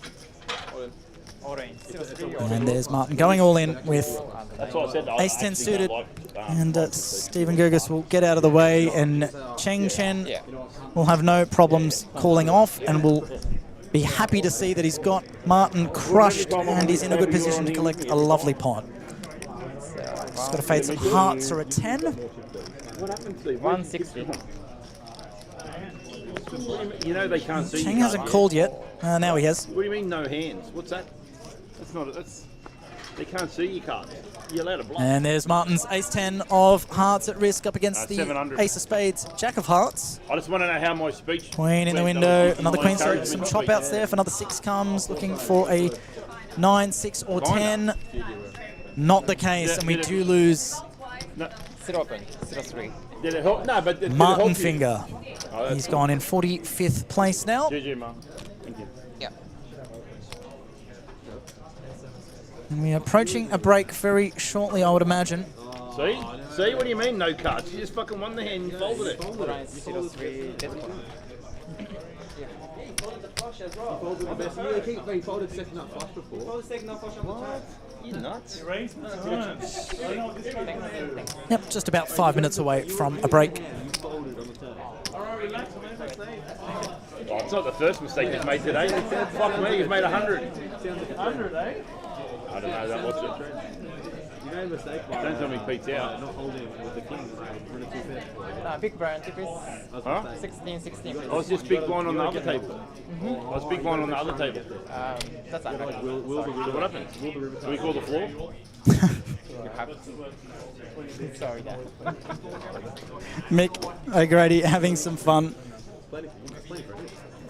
with our dealer Fumia. Now, I've just been told this is the final hand before a 15-minute break, and it's well deserved for the players. Was initially scheduled to be a 10-minute break, but after that intense bubble period, they've been rewarded with a slightly longer period to go and enjoy a little drink. For the smokers in the room, they get a little smoke break. And of course, a chance to run to the loo. And Cheng Cheng hasn't got his hard hand on the card reader yet. 174. Elias all in for 11 big blinds, and Cheng lets go of the mystery hand. Sam Akar needs to get his cards on the reader as well. I think everyone happy that they're going on break and skipping a few steps. We'll fix that up after the break, but I believe we'll be getting a new TV table. Why not? It's a break. Come on, man. Have some fun. So get excited because we'll be seeing some new names.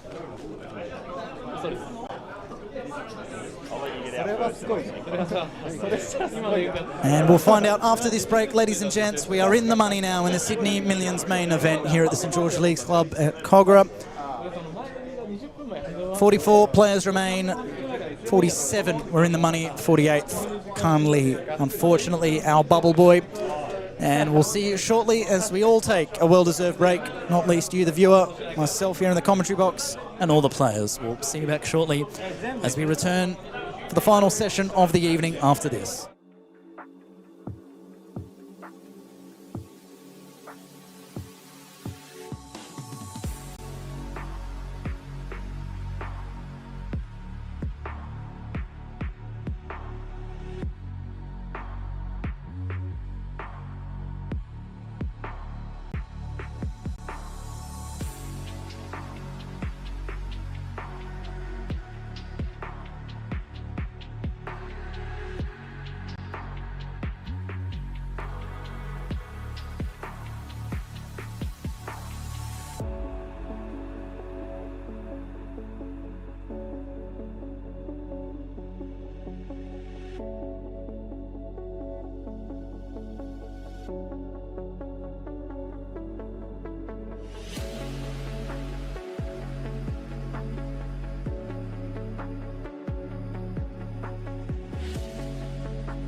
Welcome back from the break.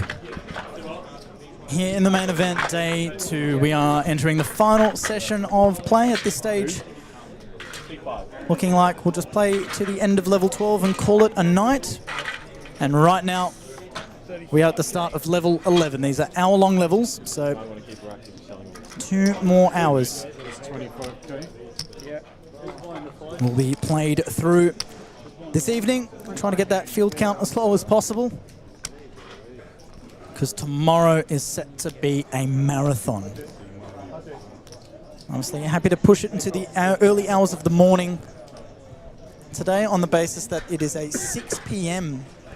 main event final table start tomorrow. Sorry, main event day 3 start tomorrow. The hope was final table, or at least top 18, but we'll be lucky if we get down to 27 at this stage for 3 tables, but we'll get as close as we can.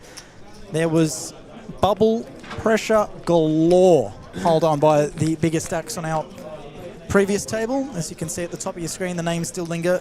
Liam Jehu and Yifeng Zhang both putting their chips in with hands you wouldn't ordinarily see raising and betting and putting players to the test for their tournament life, but on the bubble, as you would have just seen, it worked. They were getting top pair to fold over and over and over again. Strong ace highs on paired boards, double paired boards at that, taking no interest in going any further out of fear of bubbling, and that's pretty normal. No one likes to bubble, no one likes to be eliminated close to the money. And again, when you're a big stack, you love the bubble period, and that is why. Noel Jaber was next to me throughout the course of that second session. 10, 20, 20. Well, that previous session, rather. I've lost track of how much play we've had today. It's all become one big blur. What the hell? He was astonished at the hands that were being folded, and Noel there, no stranger to a big buy-in, some big results in his past. Could not believe it. Noel, what he was seeing, caught me off guard as well. Saw some hands folding that I didn't think could ever fold. Especially knowing that the big stacks were going to be opening wider, and the stream having time to catch up for these players to see that the big stacks were getting in the mix with hands that were quite light. But again, there's always that element of doubt. Is it worth the risk with top pair to call off my tournament life? What if I look silly and run into trips or a straight or a flush or 2 pair or a set? And you can take the safe option and get out of the way and hope someone else busts instead. And it took Khan Lee's pocket queens all in against pocket 3s. 3 in the window and no help coming to Khan. I got all confused, to be honest. Yeah, slightly thinner chips than which is like uninteresting. Threw me, quite frankly. So that makes 20. 6, 9, bet, 40.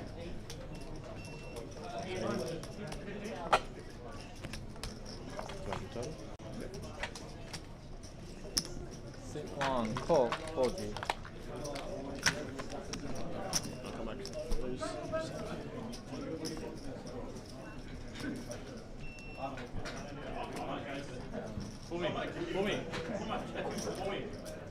As we pick up the action here, 6, 9. both players holding a straight, but Joel is free rolling. Joel Alexander, that is, free rolling with a flush draw. So he's going to bet out here, and Eden's not going anywhere with the equal nuts. Raise 200. There's been a raise from Eden.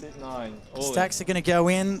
It's going to be a call because you're not folding the nuts, but he's going to see the bad news that he's still a chance of losing this hand if a club peels off on the river. Jack 7 of clubs versus Jack of diamonds, 7 of hearts. Needs to fade a club. Joel not at risk at all. He cannot lose this hand. And no club. I'll chop it up. Didn't want to see the clubs, did you? Good job.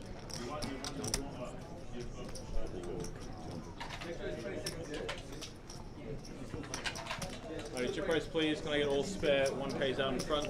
Players, we do have 100k chips in play now, they are red 100Ks.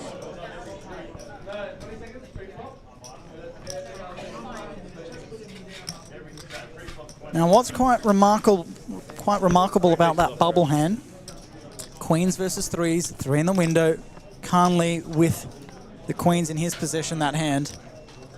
He's the reigning champion of this event. Gone from first place last year to bubbling this event this year. Seed 2 and seed 4. Obviously an easier pill to swallow. Yeah, 2, 4, 9. Knowing you've already done it, but never nice to bubble, not least for an amount worth $4,000 between bubbling and min cashing. So commiserations there to 𝗣𝗬𝗢𝗦, obviously last year's champion. And what's quite interesting as well is we just witnessed Martin Finger's elimination, and earlier on we reported that Chad was also felted close to the money, 51st place when 47 were paid, so he finished 4 spots off the money. And so 𝗣𝗬𝗢𝗦, Martin and Chad in order were the top 3 finishers in this event a year ago. 𝗣𝗬𝗢𝗦 first place, 138,000. Martin Finger, 111,000 for second place.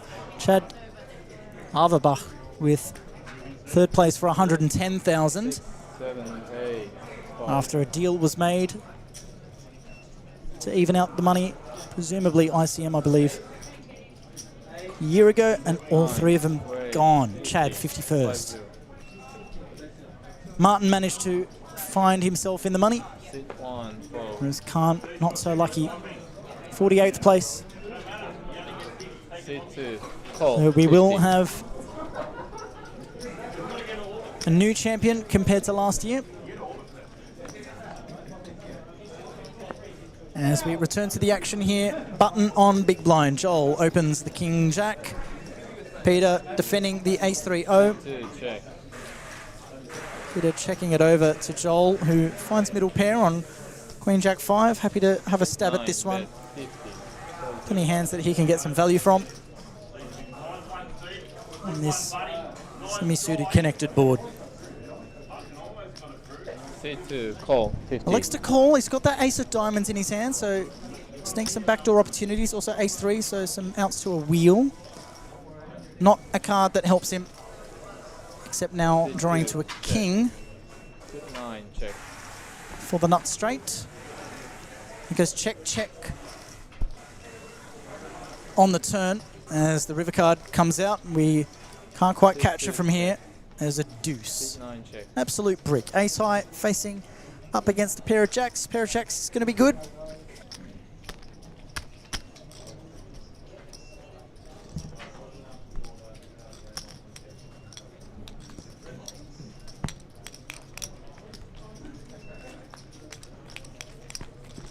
So once again, to reiterate, we are currently playing level 11 on what was scheduled to be 12 levels of play today.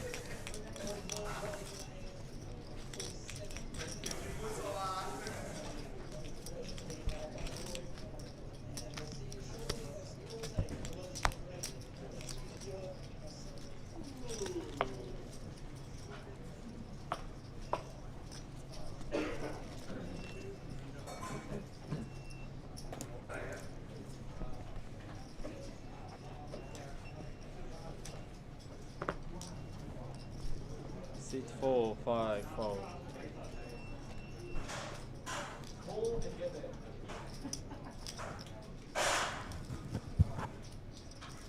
So it's been an excellent structure so far. Hearing about how most of this event has been played at a stack depth of around the 50 big blind mark for the majority of this tournament, but that bubble period absolutely slowed everything down.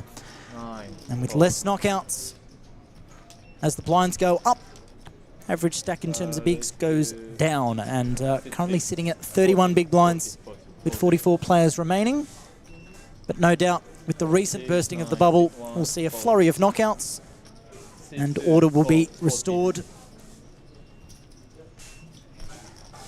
with this structure's deepness set to return to the fore. And here's a hand that could cause some troubles.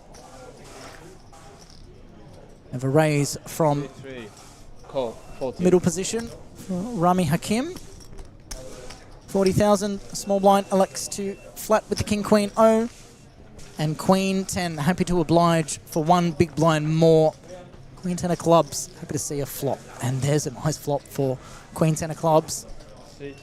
Despite two other clubs in his opponent's possession. Sees two of them on the flop. One more for a flush, and Ace Jack won't be minding this board too much. Pair board, not always too scary for a pre-flop aggressor, but against the blinds, there are some 7s, 8s, and now 9s that could be in the mix, and Nick Woodman's hand.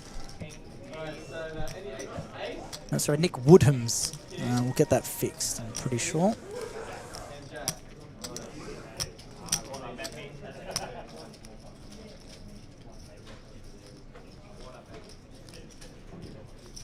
C3 bet 60. 6-0. So again, not much working in Peter's favour. Rami's still with the best hand with the Ace Jack high, but Nick here with a flush draw and now a straight draw, looking for any Jack, 6, Queen, 10 or club.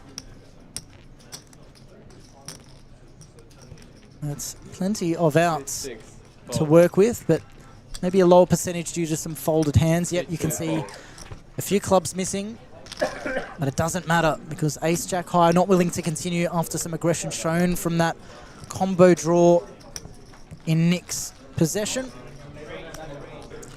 And he gets his way up the counts.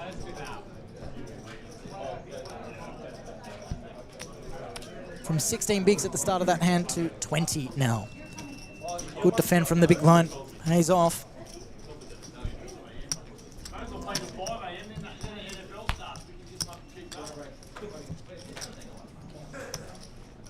Also on this table,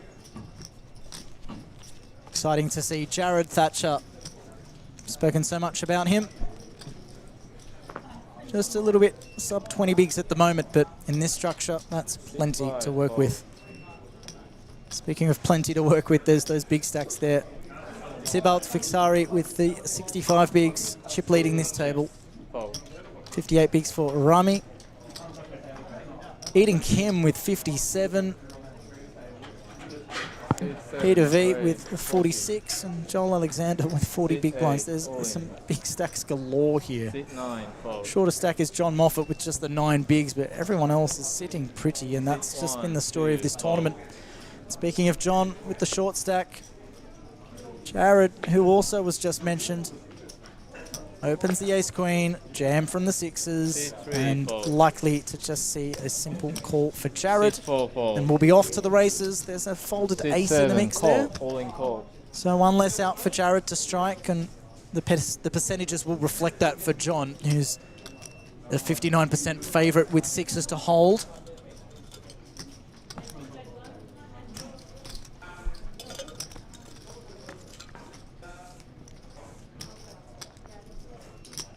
As clean as a flop gets for Jared, not so much for John. Facing elimination here, pending very few outs on that river. And Jared there scoops a nice one. And well played to John. John Moffat there will walk over to the payout desk, having just claimed himself $4,000. In 43rd place, so 42 remain. And out in 44th place was Ross Coveney, famously part of that crazy 5-bet pot that we saw earlier on.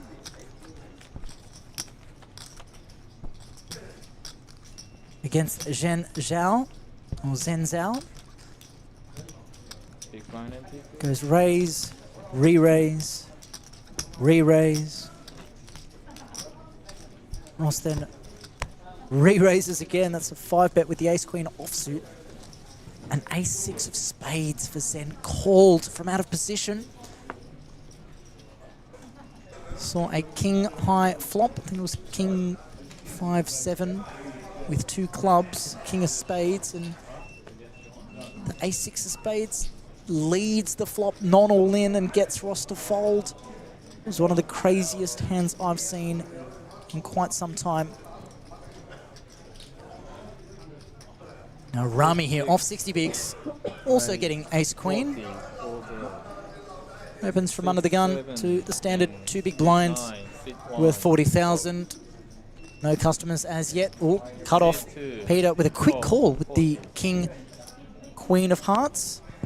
We can see he has dominated, but he's happy to take that one in position. Could argue a 3-bet some of the time, but it's a hand that you're happy to take post. It is a hand that can flop well, and in the big blind for Thibault here with pocket 5s, he'll be more than happy to go set mining for 1 big blind more.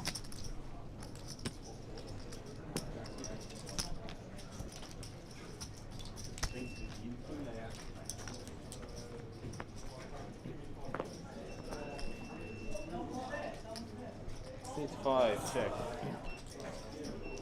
Well, there's the flop, and it's pretty good for ace-queen. Top pair with a solid kicker, 5s no luck, king-queen. Clutching at straws for a backdoor draw. Needs running hearts, or running jack-10. 6-6, bet. Or running kings. 55. That's why he's only got the 6%. C2, fold. Gets out of the way, he does, Peter.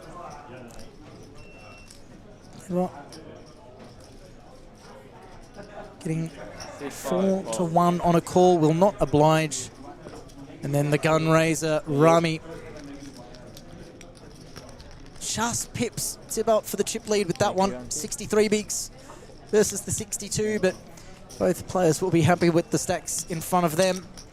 And you can see that count updating at the top of your screen a second ago, going from 42 to 41. Let's get you the name of that recent knockout. 42nd place, I can report, unfortunately, is 𝗣𝗓𝗬𝗢𝗨𝗧. Wonderful player and personality. He's got a lot of time for others. Always a pleasure to catch around the poker room. No GGs for Toby. He also takes $4,000 away with him. Eden Kim now waking up with a monster. Just how many big stacks are there at this table? 57, 44, 62, 63, 40. 1, raise, 50. The shortest stack here is 20 big blinds. It's remarkable.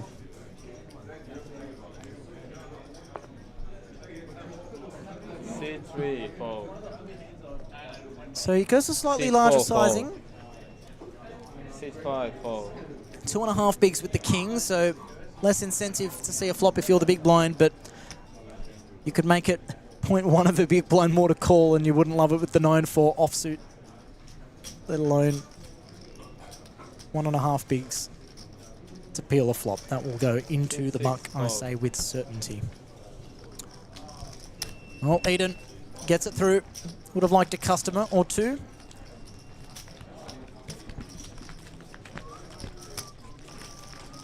But not to be. Again, look at those top stacks, 60, 61, and 62.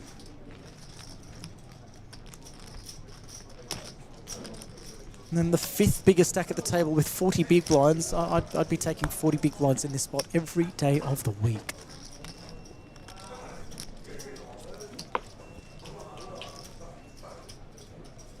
𝗣𝗧𝗦, our dealer, another one of the Japanese contingent. He's a lovable character, to say the very least. Always entertaining, always pulls funny faces when I point the camera at him. Loves to have a bit of fun. As cheeky as he is, he's as professional as it gets as a dealer. And there is a reason why C2 he's fold. here dealing on our stream table. It's more than capable.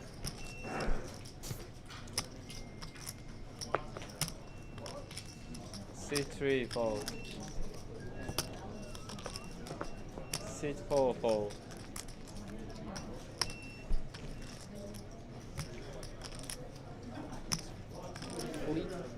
So 40? 40.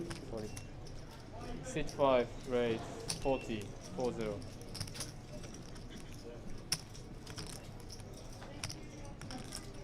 C6 fold. C7 fold. If you've made it this far, you're an absolute trooper. Almost 20 to 1 in the morning now. Sydney time. Not as late for those Queenslanders that are tuning into the stream. Not even midnight yet for you. It is still Sunday. It's tipped over to Monday morning here.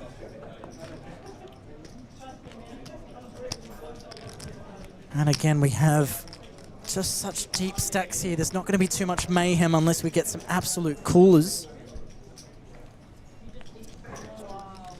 Because there are no short stacks here. Shortest stack is 23 bigs. Sorry, 20 bigs still. No rush whatsoever to get those chips in the middle. Of course, ahead of the commencement of day 3 tomorrow, we'll have all the names and counts for your information to keep up to date with where everyone ranks. Obviously, throughout the course of the day, hard to keep track of so many stacks. Jamie Hall doing his best in the media role to go around and eyeball some stacks. C7 fold. And get you some updates. C9. Just an update around the room. The big stack has reached their final table. That was the 450 buy-in.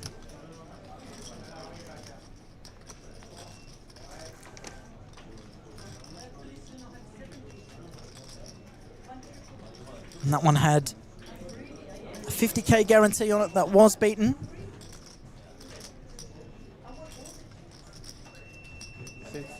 Ended up with a prize pool, a record prize pool at that, of more than $71,000. Last year it got $63,000, so like everything else this series, records upon records. As we see Rami open the 10-9 suited from the button, Joel 3-bets the ace-queen suited. But again, a small size out of the big blind. That's why we want to go a little bit bigger out of the big blind to make it a little bit more difficult for the button to come along, but it's worked out in Joel's favour big time here. As he flops the best of it, and Rami has absolutely no piece of this flop whatsoever, and I cannot see a world in which he calls.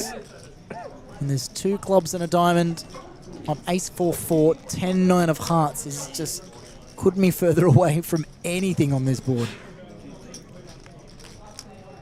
So it'll take a moment.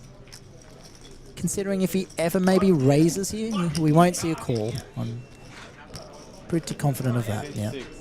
If there was a percentage meter of what he was going to do, it was going to be 99% fold, 1% raise, 0% flat. But again, I've been wrong before. Anything can happen in this game. We've seen crazy things, not least in the past hour or so. That bubble period brought out an element of some players' games that might not have been shown before. With $4,000 on the line, the risk of busting just shy of that for nothing. Folds galore, big stacks on the table. Going berserk with all sorts of hands and paid off. And those that folded made the money most of the time. Some unlucky eliminations. Shengfeng Ma obviously had the kings, ran into aces. The king was folded pre. His odds were slim. No one-outer for him. Shengfeng was out in 49th place, just 2 spots off the money. He soft bubbled. C3, raise 40, 40. Tai Lai, who made some ridiculous folds. hung around just in time to scrape into 47th place when top 47 were paid.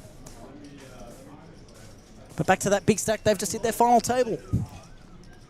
And it's 𝗣𝗬𝗢𝗧𝗦 with almost double the count of the second biggest stack. 𝗣𝗬𝗢𝗧𝗦 with the chip lead. And we'll turn our attention back to this hand here because Nick Woodhams will get that fixed. It's Woodhams. Opens the sevens. Mitch Walkerden with queens. 3 bets from right next to him. So gun 1 opens with sevens. Middle position. Pocket queens. Finds a 3 bet. It's a good sizing as well. 5.5 bigs. Less than 3x. You're in position. And Jared Thatcher has found a remarkable fold with 10s. Wow. What? Well, wow. That's the class of the man. Now it comes back around to Nick Woodhams here, who's getting a tasty price to come along to go set mining. Could be up against Ace King, Ace Queen. Some high card connectors that would find a 3 bet in this spot. But he does fold. He's got to be careful when he pulls those chips back because that can bind you to a call or a raise, but it's almost simultaneous to him sliding his cards in the muck. That was very tight, actually.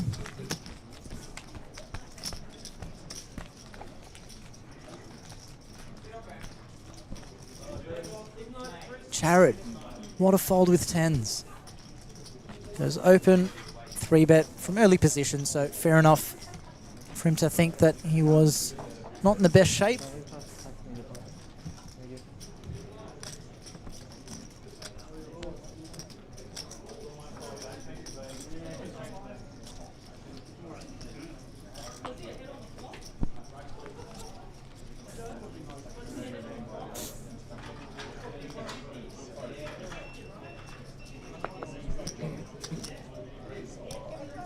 C3 fold.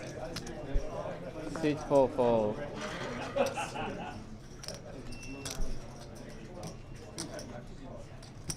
On that big stack final table, 450 buy-in, 18 grand awaits the champion, and 𝗣𝗬𝗢𝗧𝗦 in prime position to get there. Jared Lewis, the short stack, as well as Rob Spano with work to do.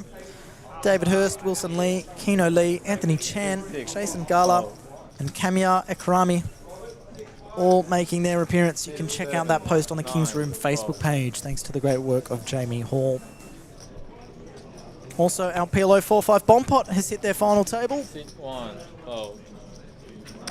Tony Daoud, Yuri Kotelnikov, Zach Viger, Angelo Schicitano, Yufi Liu, Frankie DeLuca, C2. Will Liu, and Michael Tran, all making their appearance, playing for a $5,980 top prize. That's in the PLO 4-5 Bomb Pot rotation. Would have been a fun game to keep an eye on. Unfortunately, I couldn't catch it, but for good reason. I've had a ball here commentating the main event, getting through that bubble period, seeing some crazy hands, something I'll absolutely never forget. And I get to have you guys as viewers alongside me for the ride. 40 odd on Facebook tuning in, YouTube going strong with 93. That YouTube count is looking glorious at this point in time. 95 rather. So whatever platform you are watching on, feel free to say hi.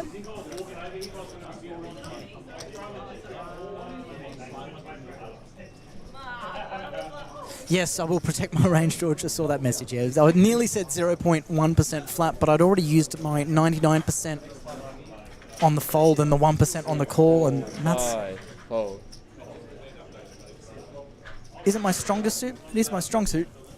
And I didn't have room to squeeze in any extra percentages there, so I'll adjust it to 99% fold, 0.9% raise, 0.1% fold. Thank you, George. Keeping me honest there.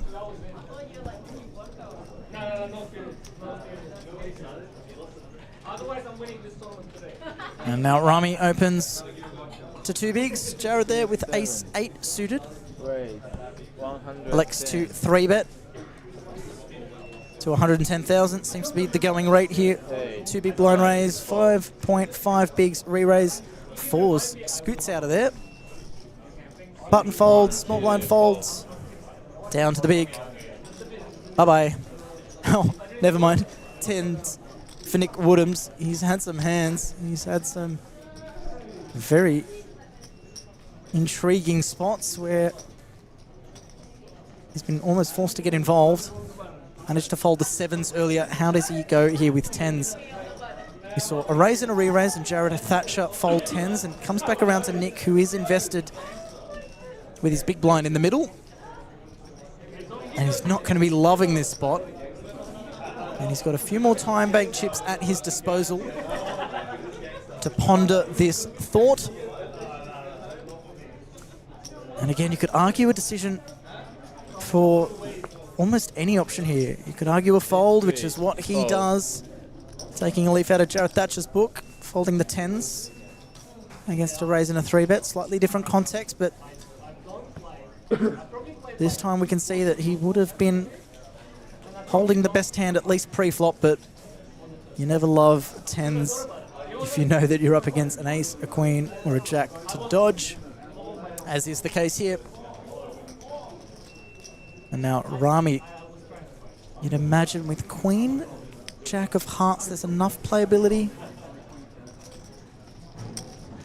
to come along for the ride, but there's a variety of hands he could be dominated by, and as he brings those cards together, that thought probably prominent as he lets go of it. So he could be up against ace queen, ace jack, queens, jacks, ace king, all those sorts of hands that find a 3-bet in that spot. If he could have seen Jarrett's hand, he might have been more than happy to come along with a call, or maybe a 4-bet actually, but Jarrett there with a cheeky smile. Master at his craft. He's had 19 bigs earlier on this table, and through a bit of discipline, made a couple of good folds and found his spots. He now has 33 big blinds.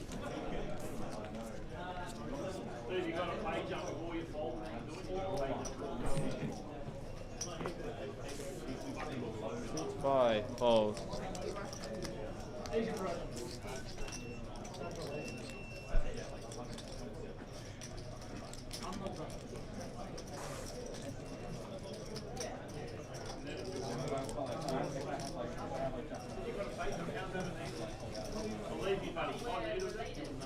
Six, fold. 6, 7, fold. 6, 8, 9, fold.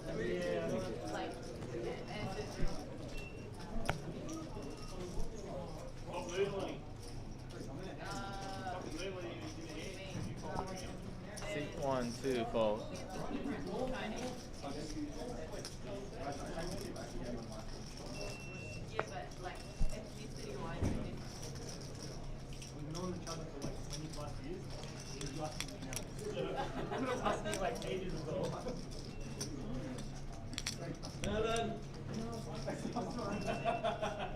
C3, fold, 20. Well, blink and you miss it. Look at the top right corner of your screen, ladies and gents. 36 players remain. Feels like a second ago there were 41.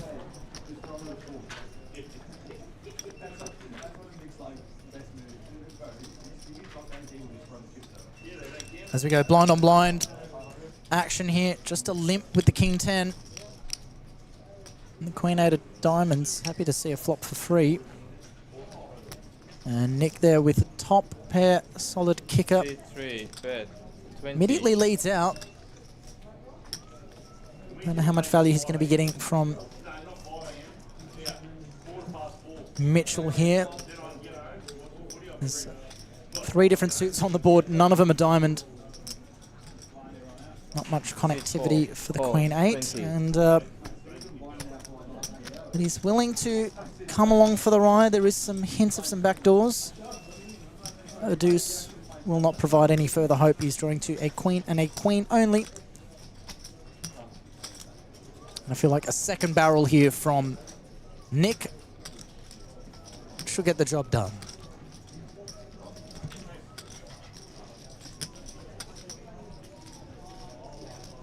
C3, bet, 50, 50, C4, 4.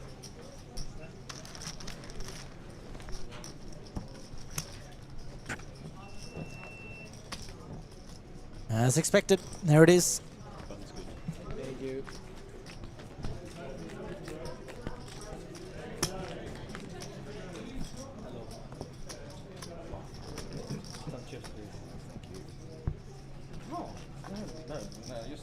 Nathaniel Hutton saying, great production value for the stream this series. Awesome to see action on other tables, etc. Absolutely.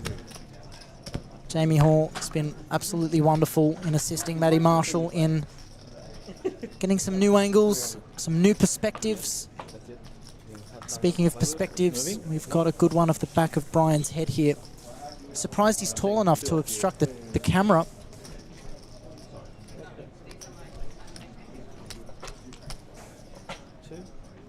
Just having a bit of fun there. Brian and I get along very well. He's the only person shorter than me in a poker room more often than not, and I like to take advantage of that.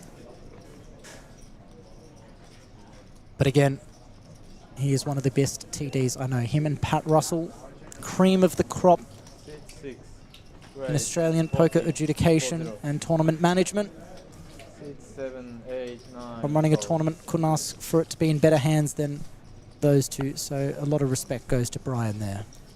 Anyway, Rami here with the aces under the gun. 2 big blinds, no customers thus far, no hands to get a customer at this stage. C3, 4. Nothing worth considering, except for now, small blind Mitch Walkerton with the ace-10 of clubs. I think we're going to lean more towards a 3-bet here. Don't want to be going out of position too much, but I take that back. You're up against an under the gun raise, so there is that respect that you put on it. So yep, I stand corrected. Again, very pretty hand, and happy to see a flop with it. Can flop pretty well. Obviously going to be dominated by a lot of hands, and if you do 3-bet with that hand, you do open yourself up to get 4-bets. So that's a wise decision from Mitchell. There's a 30-second shot clock, but 30 seconds is plenty of time to think it through, and I should take a moment to think it through myself before I make those assumptions. But Tibot here with a pair and a backdoor flush draw, but C5, check. he's up against Rami's aces. King high board going to be suiting him a lot of the time, so to protect your bluffs, you might just see a 3-bet, a C-bet here rather. Such a pretty disconnected board, just the 7 and 8. Bit of connectivity there to connect with the blinds. The 9-10 could be in the mix. 5-6, some 6-9. C4, 4. But Mitch there just lets go of that ace-10 of clubs. Loses the minimum there. Tibot here with a pair, and like I said, that singular diamond could mean that he's happy to float 1 street. As he does reach for calling chips and does just that. It's bigger size than I was expecting from Rami on the flop. Yes, 3 ways, of course. On that kind of board texture, you really want to keep your opponent's range wide, and Tibot still seeing enough value to come along, but that's not a turn card that will favour his hand too often. Perhaps his range. Hands like 6-9. Looking a lot better now. But he does not have that. And Rami will consider a second barrel. Something a little bit larger, maybe around the 140, 150 mark.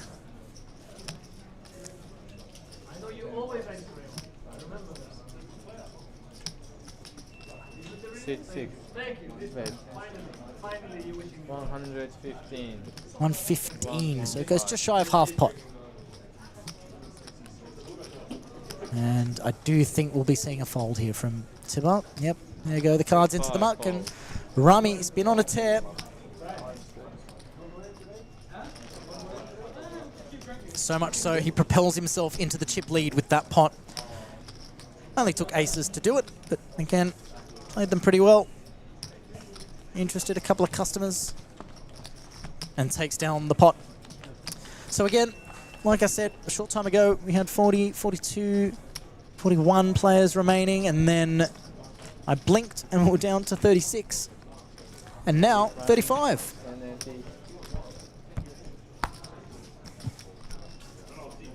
Brian catching strays, yes. Surprised he's tall enough to reach them to catch those strays. No, I'm just joking. Sorry to double down. Like I said, wouldn't make a joke about someone unless I actually had respect for them and I can cop it in return. I like to keep things entertaining here as well. No doubt Brian will find the humour in it for sure. 6-1, fold. 20 minutes thereabouts left of this level. We'll then move to 10,000, 25,000, and that will probably be our final level for the day. So an hour and 20 minutes to go. If you're brave enough to see it through, you've done well so far. 35 viewers here on Facebook. That YouTube count getting nearer to 100. C3. The YouTube viewership count is just growing. 98 there. Glad to have you guys on board. Thank you for tuning in. It's been my absolute pleasure to provide the auditory support for some remarkable visuals that we've been able to witness. So let's get you those names of the recent bust outs. So we mentioned 𝗣𝗓𝗬𝗢𝗨 out in 42nd, 𝗣𝗓𝗬𝗢𝗨𝗧𝗦 out in 41st place. Nearly said 41th. That's how you know it's 1 AM. 41th place. Song Yu, 40th. All of these players, by the way, collecting $4,000.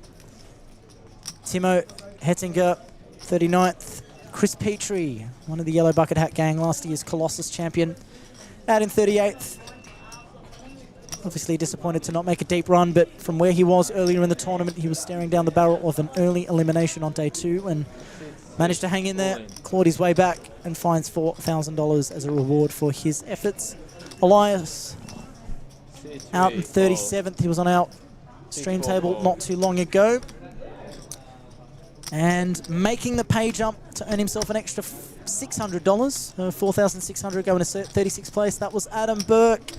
No, he was my co-commentator for a little bit the other day. Half of the You Can't Make It Up podcast. And he was on the feature table earlier. Heard some promising signs. Got Cool It in one hand from memory. All blurs into one, so I couldn't tell you the specific details, but Adam Burke, 36th place. 35 remain as Natan jumps back into the dealer chair.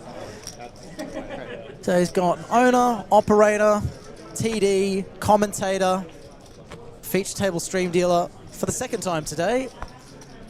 He can do everything. Next thing you know, he'll be grabbing Jamie's camera and running around getting portraits of everyone. He's done a bit of absolutely everything.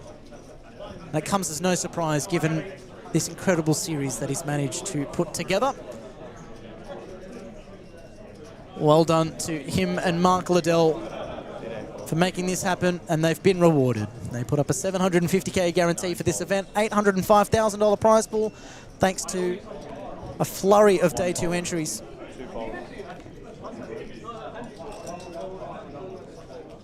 Let's see what mayhem he can provide from the dealer chair.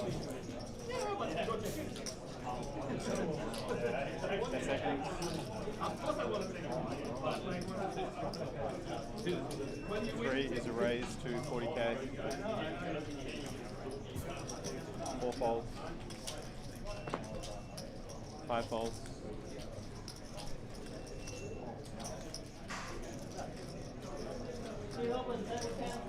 6 folds.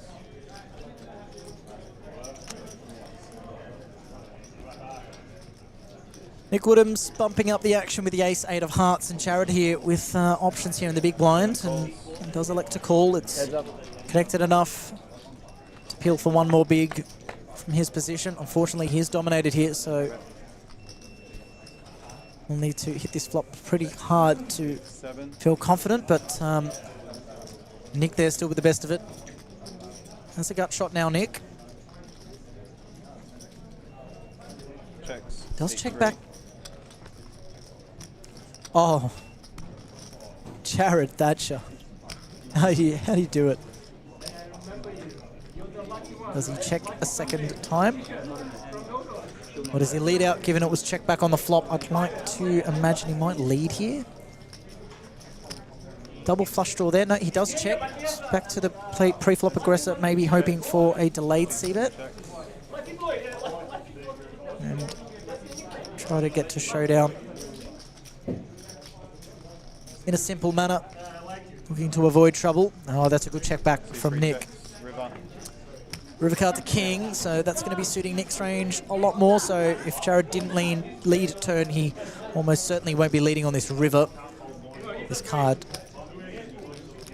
has hijack open written all over it. Going to have a lot more kings. Well, the kings are going to be a lot more suited to favouring Nick. So he could lead this river here. It's a good card for his range.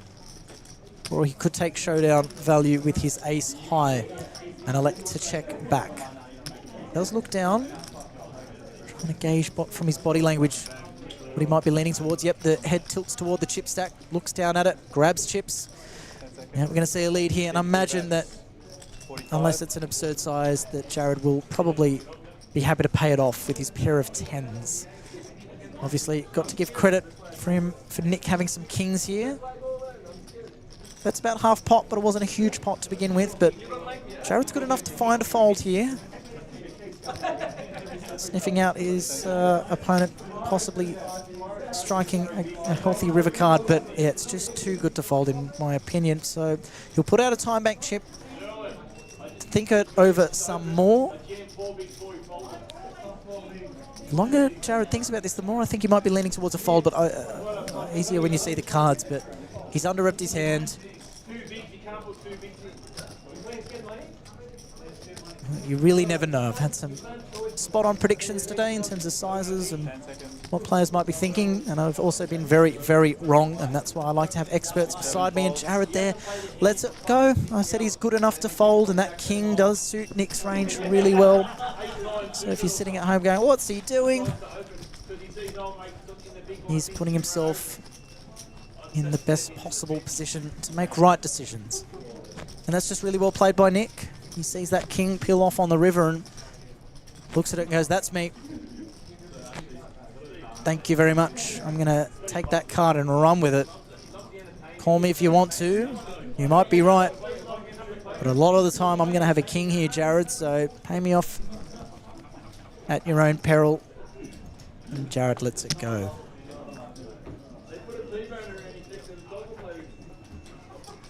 Again, Jared there, 30 big still. Treating them like gold. As these pay jumps start to creep in and grow in size.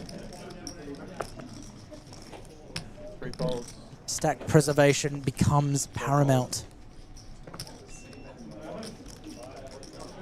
Now, likely to see an open here from the cutoff. Tip-out there of 56 bigs. King, Jack offsuit. 5 raises to 40k. There's a raise. 40,000. He'll get through the button. Rami there, not with a hand that can call. 6 folds. Jared now. Crushing Tibalt. He's going to have a hand that performs pretty well against some cutoff opens. Question of 3-bet or call. Given what we've seen recently, we're likely to possibly just see a call here, but again, I've been wrong before. And I'm wrong again. Really mixing it up, and that's what makes Jared such a good player. You can never tell what he's doing. It's hard to put him on a hand, and finds the 3-bet here out of the small blind. And again, there's player dynamics. There's players that have played against each other before, and that history can play into the minds of their decisions, and Jared gets it through without contention. And chips back up to 34 bigs. Picking up big blind, ante, small blind, and the 2 big raise, so that's a nice little pickup there with a 3-bet. So that's the benefit of 3-betting there. You can win the pot there and then without contention. You do open yourself up to being 4-bet. But again, cut off from the open, going to be a lot wider than from early position. And that's possibly what's tipped Jared over to feel like he can be 3-betting and winning pots without having to see a flop. Thanks again for those tuning in. It is late, but it's all to play for. This main event day 2, this is the prelude for the final showdown tomorrow. $178,500 set to go the way of first place. 120 grand for second. 6-figure payouts there on offer.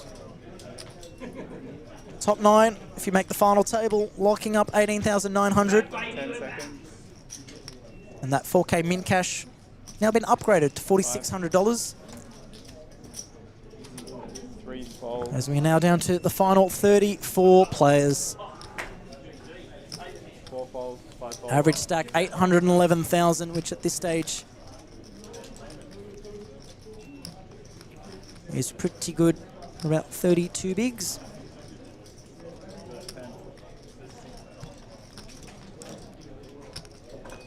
Again, this is a structure that's just been extraordinary for the players. It was 50 big blinds for a majority of the day. The bubble period certainly slowed things down, as I've mentioned before. But as some of the shorties happy to bust out, having made the cash now, the cream will rise to the top. And can Liu out in 35th place, or again collecting $4,600 as we go 3 ways to a flop here. +1 open from Peter with deuces. And remarkably still has the best hand, but got to fade a lot of outs. There's counterfeit potential. Any 9-4, ace or 3. 2 bets, 35,000. After Peter continues, Rami possibly could come along, but he's not going to like Joel behind him. Ace high still holds a lot of value on paired boards. Queen 7-7. 6 folds. But again, 9 folds. no shame in folding, and Joel immediately clears the way with the 9-4 suited. Nothing to work with there, and nice pick up with deuces. No one has to know, not for 20 minutes at least, but Peter there gets himself up above the 50 big blind mark.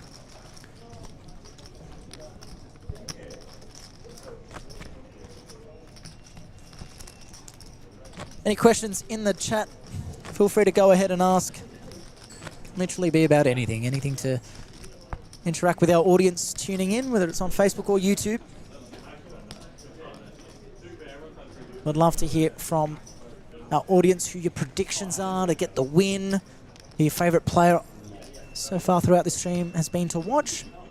Have you got a favourite dealer? Is it Natan, Amanda, Alex, Brian, Fumia, Kosei?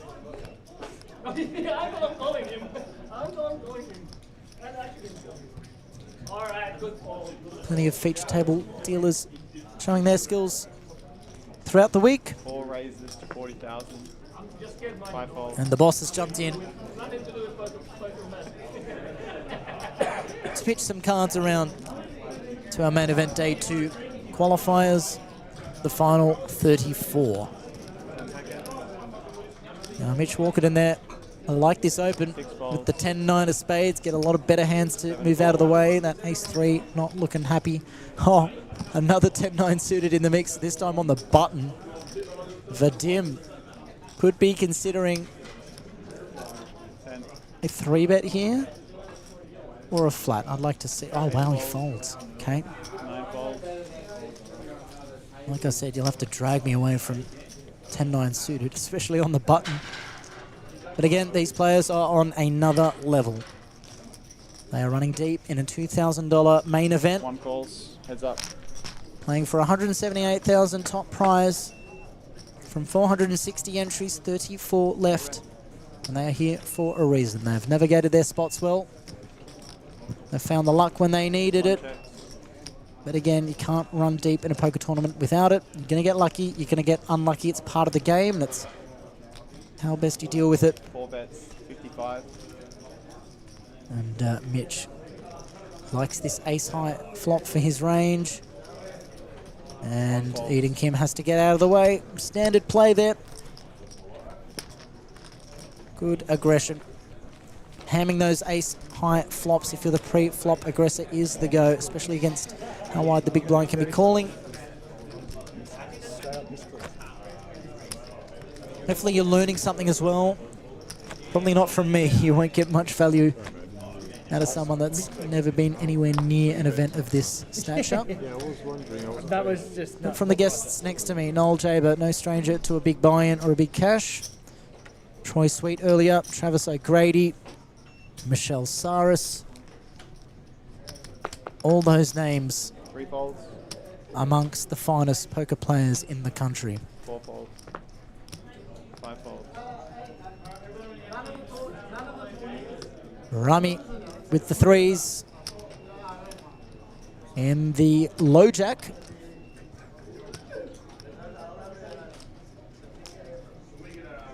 Six raises to 40k, 7 folds,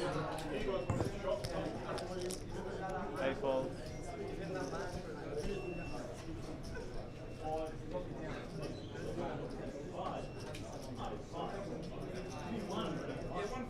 9 raises, 110. Well, Joel there with the ace king O. 2 folds. An easy 3-bet.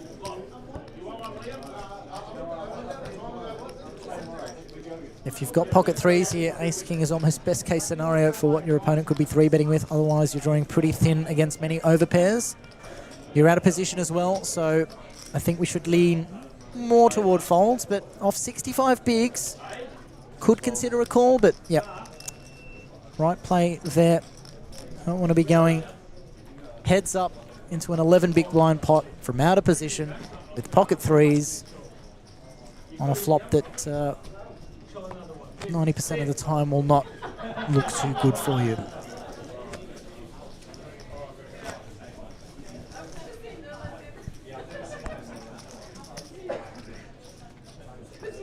Just under 5 minutes left of this level of the 10,000, 20,000, and then we'll be entering our final level of the day. It's gone quick. Could have gone a bit quicker on the bubble period for some people, but it made for interesting viewing, to say the very least. If you want to see some crazy action, or lack thereof, not in a bad way, rewind to where the top of your screen says 48, or rewind to where it says 50 rather. You were hand for hand, 3 spots out from the money after excessive tanking. 4 folds, 5 folds. Forced TD Pat Russell to go hand for hand then and lower the shot clock pre-flop to a 20-second count instead of 30. 6 folds. And on that point, we then lost another 3 players, but without too much damage to our feature table. Again, commiserations go out to Shengfeng Ma. 2 spots off the money. He had pocket kings up against pocket aces. 40,000. Not much you can do when those hands are presented to players near the money. The chips go in. Someone comes out on top. Generally aces. And what's crueler than kings being done by aces is aces being done by kings when the one of 2 outs appears on the board. Shengfeng had that loss, still had chips behind, managed to hang on a little bit, but couldn't do much more than find pocket 10s, go all in, and we could see as the audience that 2 other 10s were folded. So once Liam Jehu spiked his queen, it was all over for Shengfeng Ma. Everyone else that was short stacked on our feature table, Taifu Lai made some plays. He opened off 8 bigs, he opened off 6 bigs. Folded both times, despite the fact that he would have had the winning hand, but just took a bit of aggression from an opponent to get him off of it, just because he was just hoping not to be the bubble.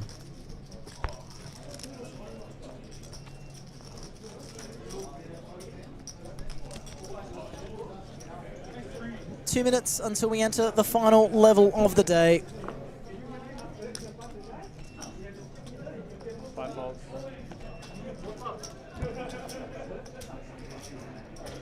6 folds. 7 folds.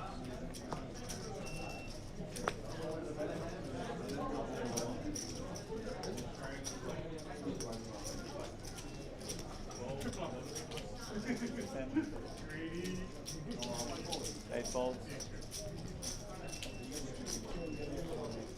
9 raises to 40,000.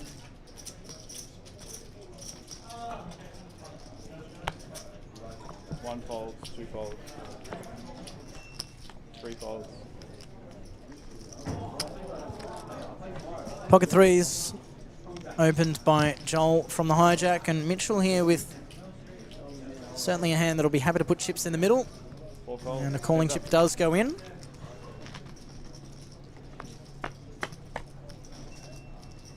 Check a bet. 4 checks. 9 bets, 50. Don't really love 10 high boards when you're the pre-flop raiser. Huh? Just a touch out of reach, and on that 10-8, 4, 2 spades, it is going to be favouring the big blind. Going to be connecting with a lot of the hands that they defend with.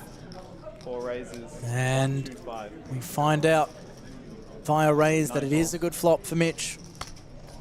We can see the top pair there, but Joel there with threes, had a stab, hoping to get it through, but not quite. Perhaps with 2 overcards, he might have found a check back. But with threes, he thought he'd have a stab, and not quite.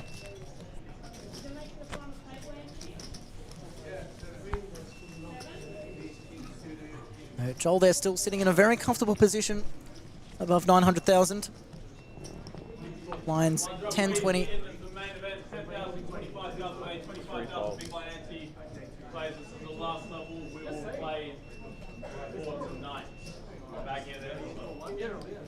And if you manage to catch Pat Russell's words there in the background, main event players, your blinds are up. This is the final level of play. We will be bagging at the end of this level. So hang around, 60 more minutes to go.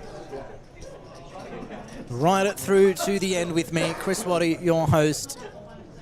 I've loved every second behind this commentary desk with the mic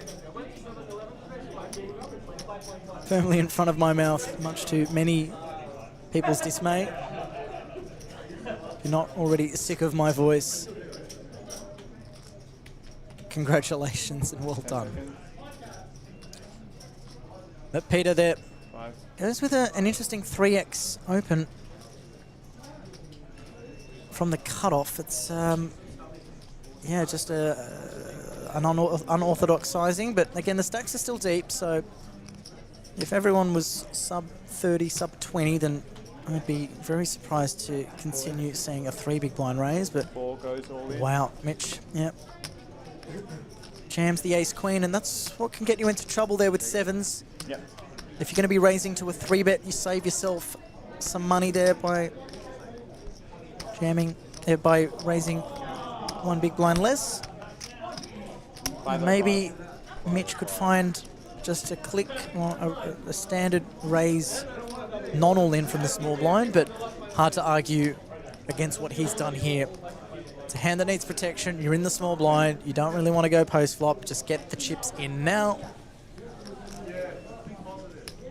Peter there puts forward a time-baked chip. I'd be surprised if he was leaning in a direction other than fold. Well, never mind then. There's the call. Showdown, please, gents. Again, at best, you hope to flip. 4 shows. Ace Maybe queen. You're up against some smaller pairs, but in this case, he will be shows, flipping, pocket so he'll sevens. be happy with this result. Glad to not be up against 10s plus, Ace queen at risk. or 8s plus rather, of course.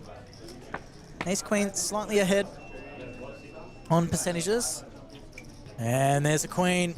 Peter won't be loving that flop. Needs some help on the river. 7 and a 7 only. Not quite. Ace queen looking good. Finds a double up. Mitch Walkerton goes above that 50 big blind mark, and Peter's still got 24 bigs, so plenty to work with, and that would have played on his mind when deciding whether or not to call. He can go, well, if I call and lose, I still have 25 bigs, or 24 here. Still playable.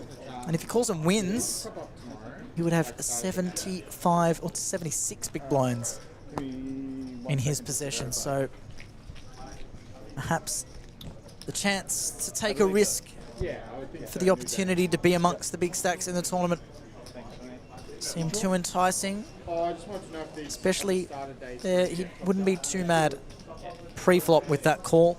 To see he's up against the ace-queen, so very much live and flipping, and a 50% chance roughly to take that 70 big blind stack into the closing stage of this event.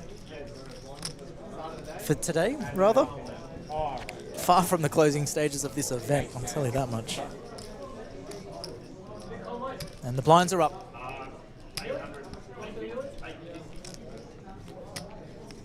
10,000, 25,000. And when I gave you that average stack count before, I jumped the gun. I was looking too far ahead. It was still 40 bigs because the blinds were 10, 20. I was calculating it on a 25 big blind, 25k big blind rather. So still 40 bigs. I was surprised when I did tell you guys that it was just about the 32 big mark. I was like, oh, I thought they were deeper than that. And of course, it's always going to be shallower when you go up a blind level until more players rather, start to bust. Now, Jared here under the gun with the King 10-0. Th here from the small blind. Probably leaning towards a fold. It's a hand that I could certainly justify peeling with, but yep, there's the fold.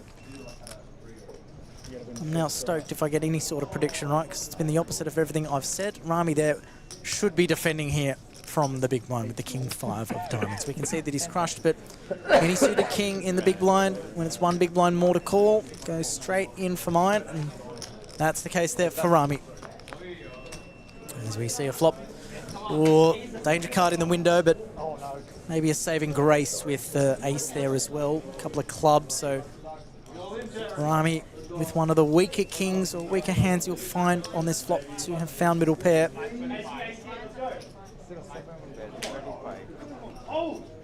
And I'd like to see him peel one street. Obviously not an ideal board, despite flopping second pair. Yeah, it does decide to call, so I don't mind this. It makes sense. As if Jared here somehow has pocket 10s, pocket 9s or something that just looks to take the range advantage with a c-bet. He's looking good with that king, but if Jared fires a second barrel, might have to see Rami let the cards hit the mark. And Jared's not loving this call, but should feel comfortable enough to fire a second barrel, and does check back. Wow. What a river card that is. It's going to be so hard for either player to put each other on another king, but thankfully for Rami, he's not going to go broke. In fact, they're going to chop it up. I think after the check back turn, Rami's got a lead river, and he does do so to the tune of one dude went perfect for a 2.2 bigs. And if you Jared here, trying to think, what is Rami doing this with? I've got a king. What are the odds that he's got a king? Jared think he's got a raise here. Nope, makes the call. And they're going to be chopping it up.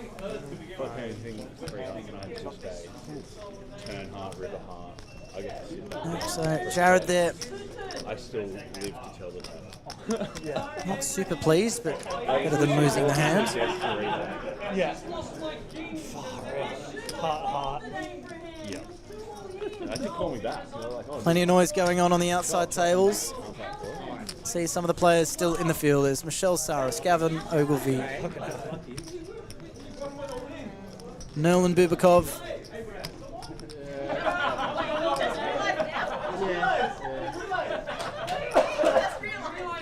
Michael O'Grady there, Alan Cassis, Hannah Lee. Lots of competitors still remaining in play. A large portion of those out in the field there. We'll be backing up a stack at the end of this level.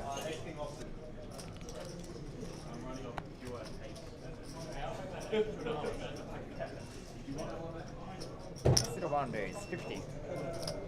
240. There's no fucking way I'm letting this guy beat me. That's what goes through my head. 3, 4. 4, 4. 5, 4.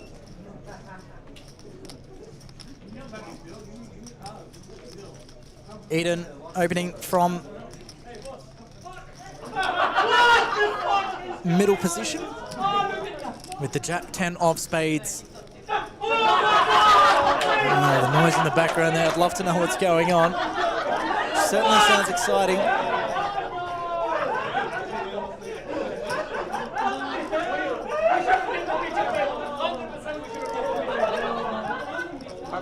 I wish I could tell you what was happening, but it sounds like an absolute blast.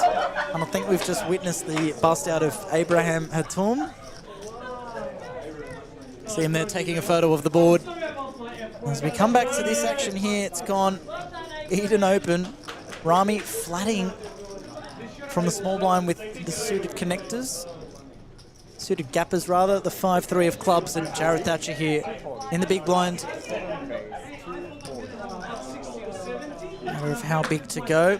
And raises to 50. A call, so in the big blind we do want to be sizing up, especially with a hand that needs protection like ace-king, especially when there's a raise and a caller before you. And Eden there, let's go the Jack 10, and you imagine the same case for Rami with the 5-3 off. Thinking about it, I don't know what there is to think about, but yep, there go the cards into the muck. You guys are absolute troopers. 34 of you left on Facebook. YouTube 99. How is the count going up? It's 130 people. Absolutely glad you're here, but I did not expect the count to keep rising.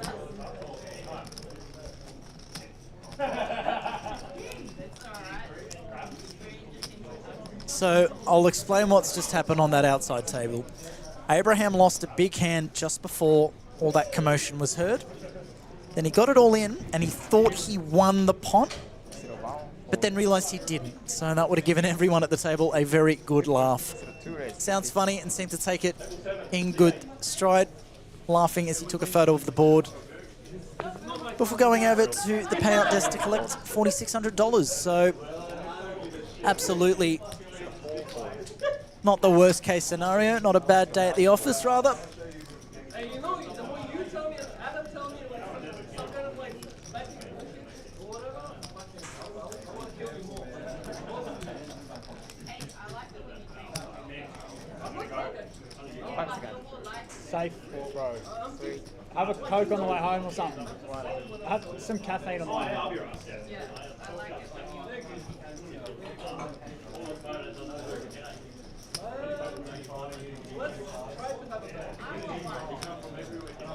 Ace King making a regular appearance on our stream table throughout the day. And here it is again, and now this is interesting. Peter opens pre-flop with the Ace King. Rami on the button with Queen 10 of spades. Love to see a 3-bet there. Unfortunately though, he's run into it. And it's going to be difficult to justify a call here now that Peter has gone all in with a 4-bet jam. So Peter opens, Rami 3-bets, Peter 4-bet jams. Account has been requested, but it's going to be a pretty light call off if Rami decides to run with the Queen 10 of spades here.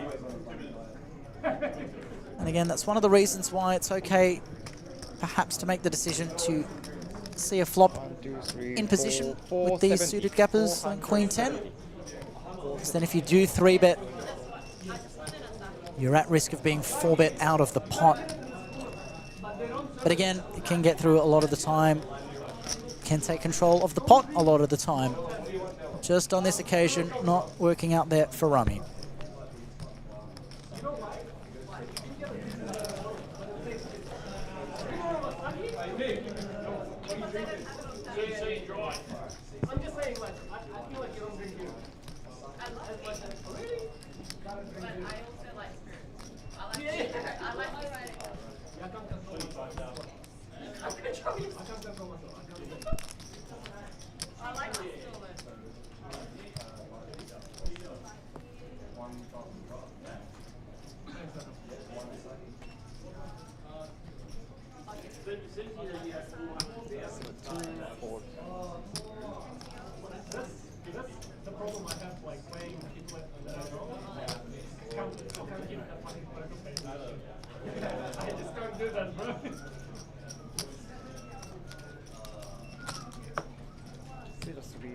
$50.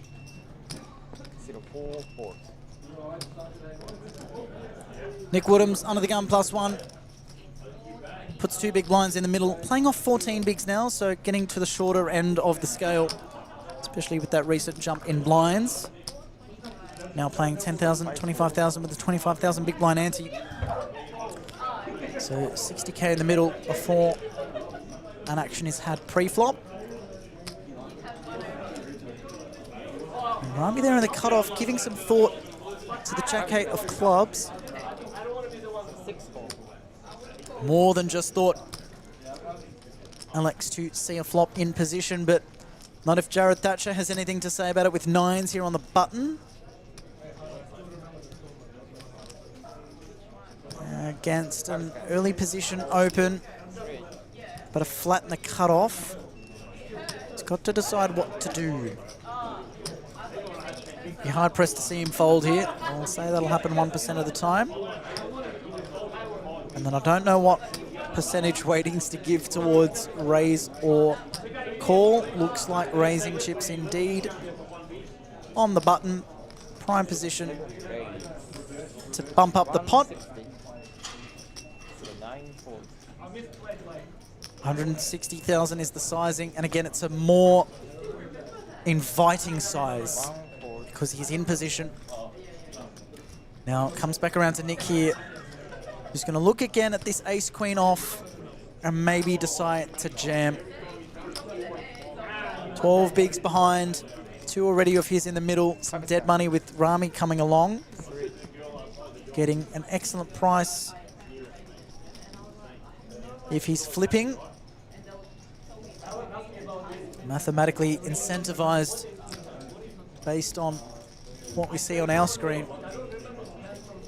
With that extra dead money there, big blind no involvement, small blind no involvement, so there's 60K plus 50 from Rami, so 110,000 in dead money, with 300 behind. That's valuable chips that can be won.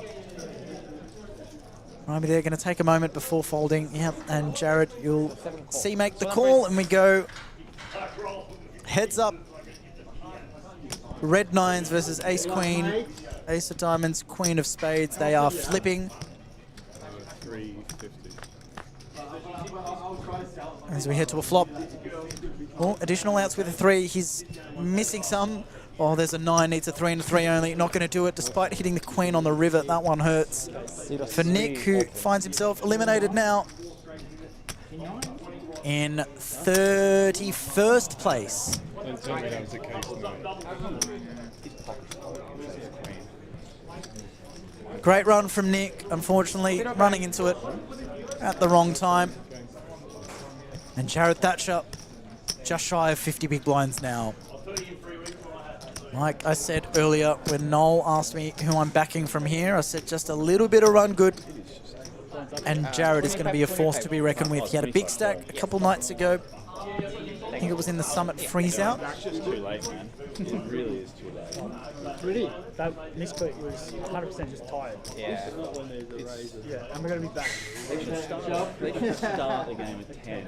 100% at 10. Start at 10 if it's going to finish at 2 AM if you don't start it at 10. 100% agree. So Jared there. I have obligations. Again, with the big stack the other night, couldn't quite go on with it, lost a few hands. Not much you can do when the cards don't fall your way. 4 hours and 15 minutes. Yeah, mine's about the same. I'm just lucky I can have a half game. 50. I'm going to just sleep. I'm going to drop off at school and then come back home and sleep. So Some discussions there at the table, not quite getting the full grasp of it, but obviously no one likes playing poker this early in the morning, especially on a Sunday night when you may have work the next day. Of course, in a solid position to run this deep in the main event. And a 6 p.m. start tomorrow, so not eating into anyone's work day. If you have the luxury of no work tomorrow, you can get a big sleep in, but yes, unfortunately, if you've got to do the old 9 to 5, then it's going to be a rough one tonight. I'm in the same boat. I've got to be out of the house at 7 a.m. and it's bordering on 2 a.m. right now, so won't be getting much sleep.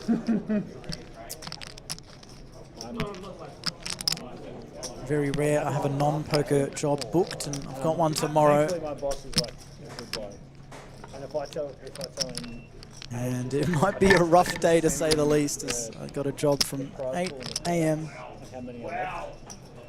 to 4 p.m. and then it is on the road straight here to Cogra in peak hour traffic as we play down to a champion. So, but I'm loving it. It's all worth it for this experience. what are you doing? As we get to a river card, I've been getting calls from recruiters lately, and it doesn't change much on that board. Ace deuce with the 2 pair, second pair for the king, but ace deuce with the best of it. Now Jared Thatcher, you look at that, he's chip leader on this table now. Came in here with the 19 bigs, and that's before the blinds went up, so he's had quite the spin.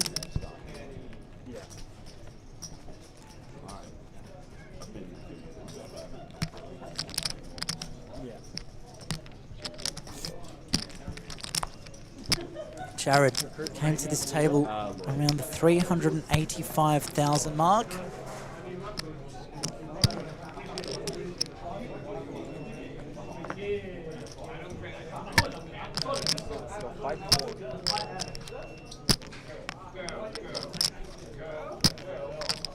Yeah, Jared had approximately 380,000 when he came to this table, and look at him now, 1.237 million.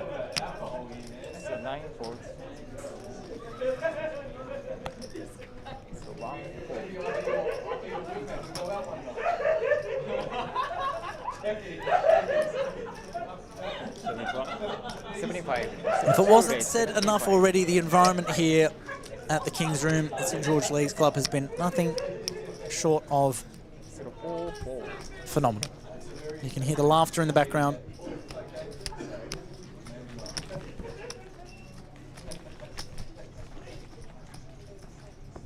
Plenty of fun being had for sure, despite the hour, despite the time. All right, started today's streams coverage with Jamie Hall next to me to kick us off. He's been phenomenal running around, getting all the extra footage to increase the production value of our stream. I was stuck on my own for an hour and a half. We had a few guests come on in. Troy Sweet again, Noel Jaber, among many others. And I'm back here riding solo with pleasure. I'm not alone. I got 150 of you tuned in.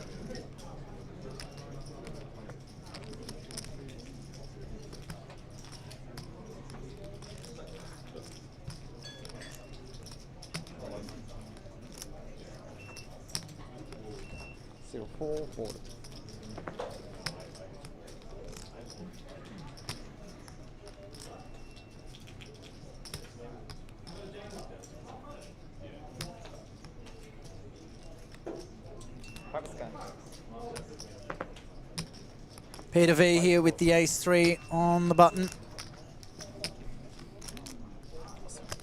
Met with no resistance. Getting a stronger ace to fold, and that's the power of position there.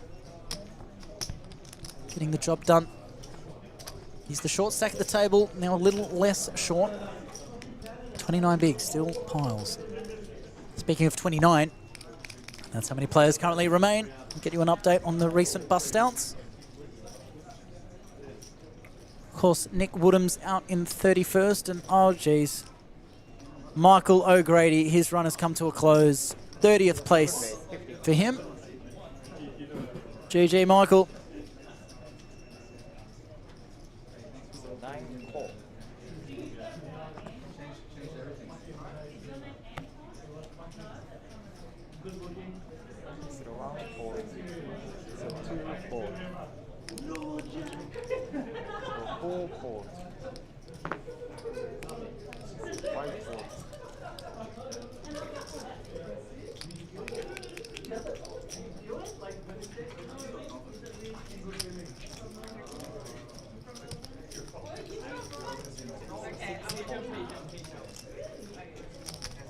Players. Here's a hand, Joel. Flatting Jared Thatcher's under the gun raise. King 10 of diamonds for Jared. Joel with the king queen and Rami with the ace high, all bricking this flop. Not a hope of a flush for anyone. Oh, there's an interesting card. Might slow the action down as that spade draw completes, but we can see that no one here has got it. Jared is open-ended, and Joel's got top pair, second top kicker. And out of all the players, it's Rami who takes a stab at this with ace high. And to be honest, it may well work out for him. Jared with an open-ended straight draw. Wondering how many clean outs he has. Accounting for spades, so I don't know if we'll see Jared come along here. He's in a time bank chip. What can he sniff out here? How much history does he have with Rami?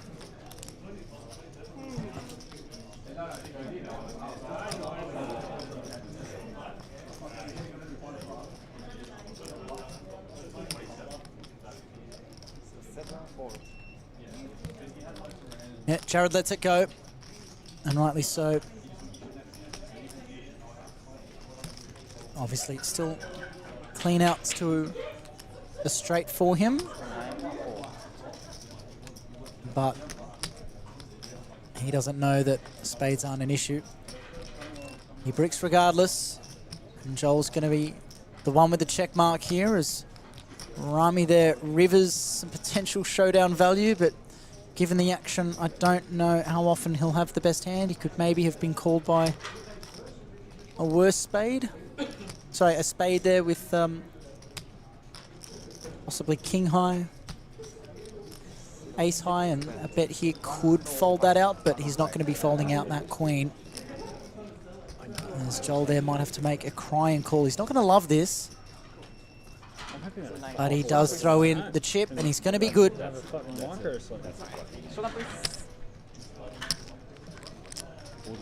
Oh, just mucks. So because Rami has mucked his hand, Joel becomes the last active player in the hand, and by default wins the pot without having to show his hand. So obviously we could see that he had the winner anyway, but if a player does decide to muck their cards and the player that called doesn't insist on it being shown, then it's free reign. Don't have to give away any further information, just scoop that pot, Joel. As he sets himself above the 1.4 mil mark.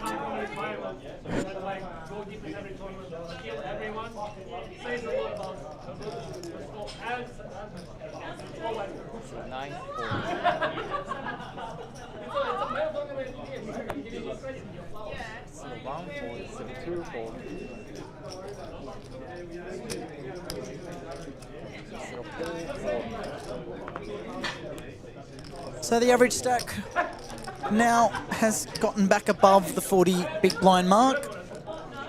As expected, just needed that flurry of knockouts. Still midway through this level. So back to 40 bigs, so plenty of playability, of course, and it sets up nicely for tomorrow. Just 27 players remaining now. And Michael O'Grady out in 30th Vadim out in 29th. And Yin Ting Lai out in 28th position for 4,600. And whoever comes 27th will have earned themselves a $900 pay jump up to the mark of 5,500. So 19th to 27th place, getting $5,500.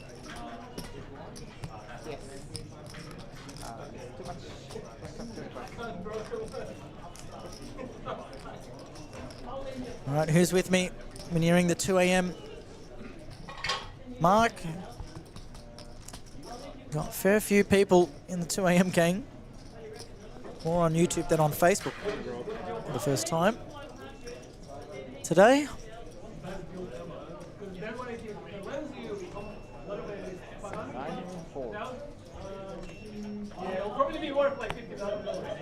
Eden there, under the gun +1 with the Jack-10 suited. Such a pretty hand to play. He opens it up. Obviously risks a stronger hand waking up behind, but can definitely fold out some better hands. And a fair chance of getting it through, but now Thibault could provide some resistance here from the cutoff. Could argue a 3-bet or a flat in position. Elects to flat. Pumps up the value though for any hands that happen to wake up from behind him. As it comes around to Rami on the button, who's shown no fear of getting involved, but does let go of the ace-deuce. Again, facing an open and a flat, not going to love it. And Rob Demelian, who joins the table, good to see him here. And he's got piles as well, 1.4 million. 58 bigs, again, that average stack just on the 40 big blind mark.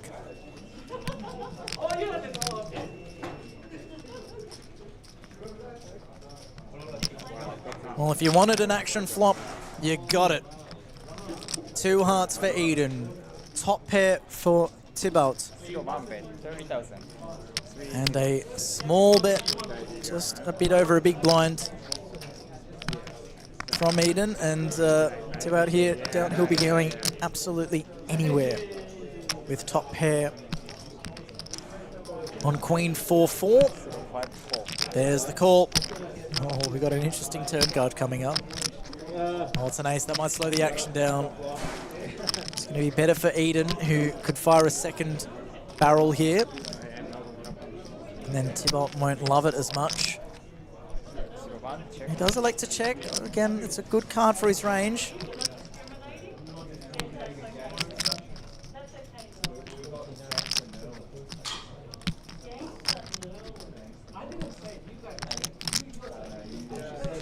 Could have sent some alarm bells in Thibault's direction with the downgrade to second pair. But he checks and is happy to get the showdown. Any hearts about? Not quite. Eden now getting to the river with Jack high. Not many ways he can win this pot. He has to bet if he wants any chance of winning this hand. You'd have to think that would be going through his mind as he goes small. So Thibault here is going to have a pretty simple call, and he quickly calls, and there's a muck from Eden. A couple of examples in quick succession where the river better has immediately mucked upon being called, and the caller hasn't shown their hand. Again, the players will see these, or will hear about these hands in 20 minutes perhaps, but for now, whatever information you can conceal is only going to work in your benefit as a player.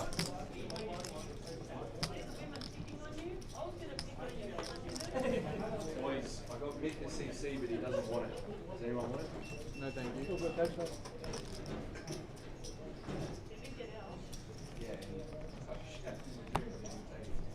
One fold, 2 fold, 3 fold.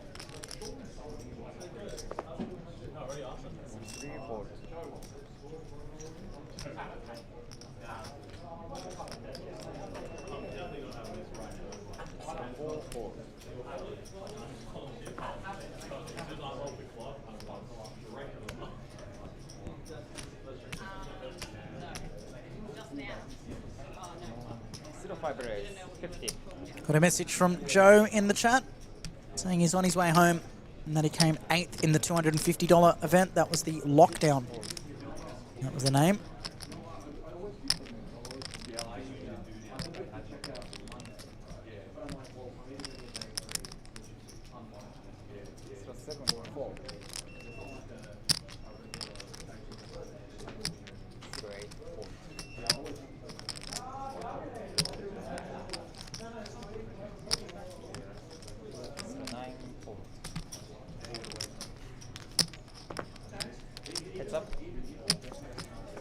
Joe saying he came 8th in that Lockdown event. I haven't got the details for that exactly right in front of me, but I will amend that now.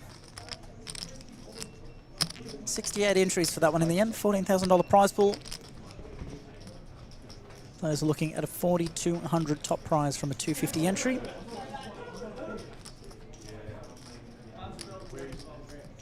Some of the players on that final table: Glenn, Andy, Joe Hickory. Thanks for tuning in, Joe. Congratulations on that. Picking up $500 for your troubles. Sam Lee, Chris Beeman, Carolyn Chen, Rob Fermani, Aisa Omari, Camille Debsia, and 𝗣𝗓𝗬𝗢𝗨𝗧𝗦 in amongst contention there. So let's have a look back at this hand where Thibault raised pre-flop from the hijack. Jared flatting on the button with sixes, and Thibault checked it over to Jared, who bet this flop, who's loving this flop. Both players loving this flop.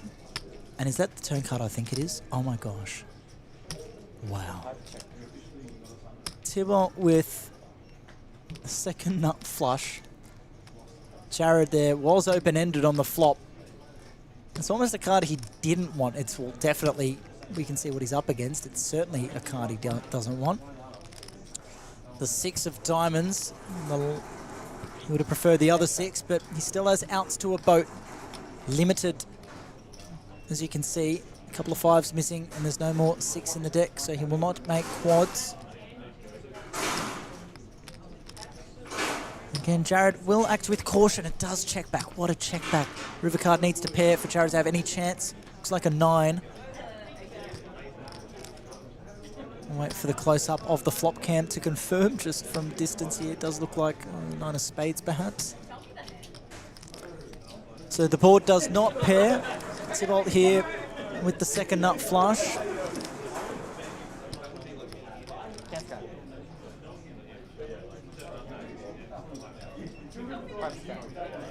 Just waiting for the graphics to catch up as Thibault uses a time bank chip.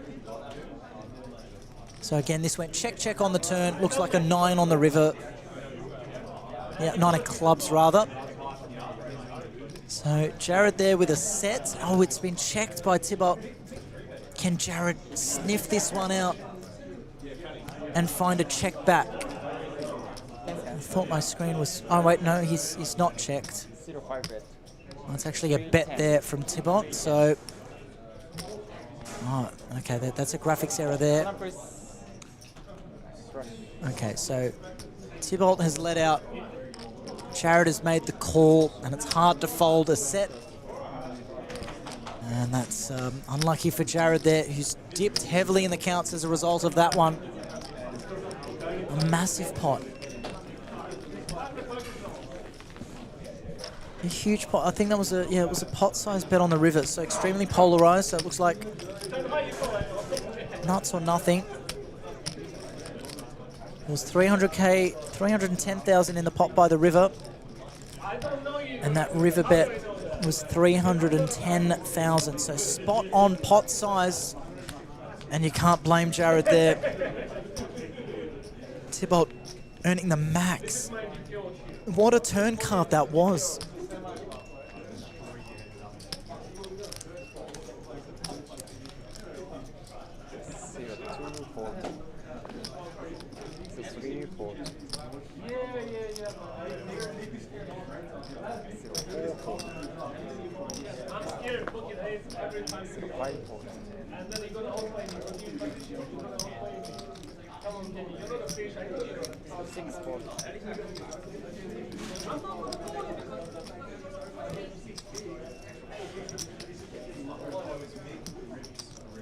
Jared there, not one to dwell on things for too long, not one to tilt off either.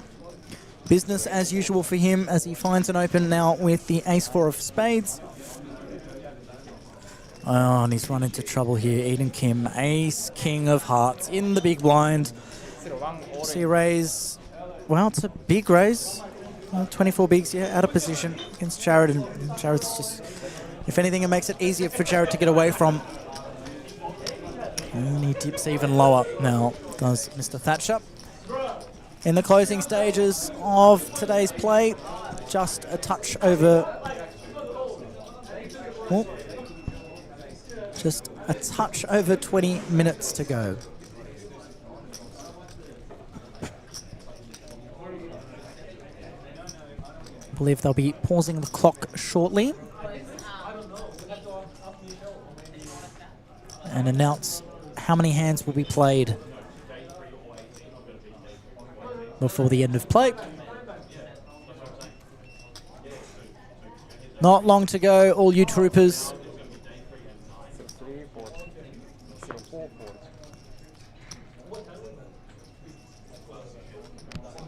And then we are all set for the showdown tomorrow.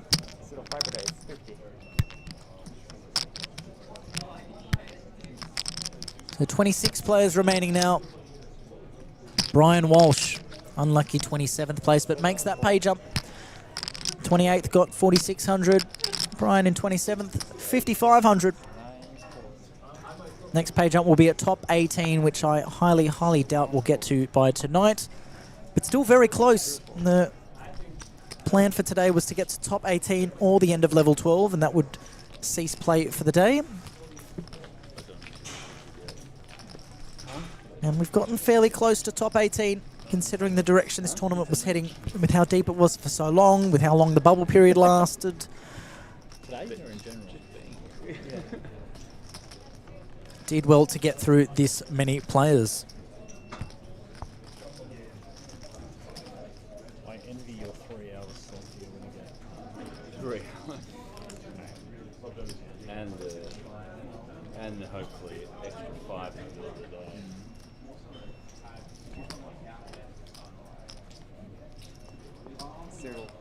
Four quarters.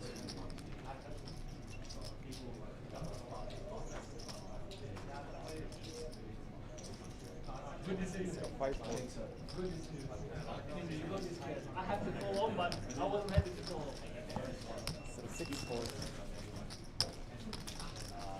Folding around so far.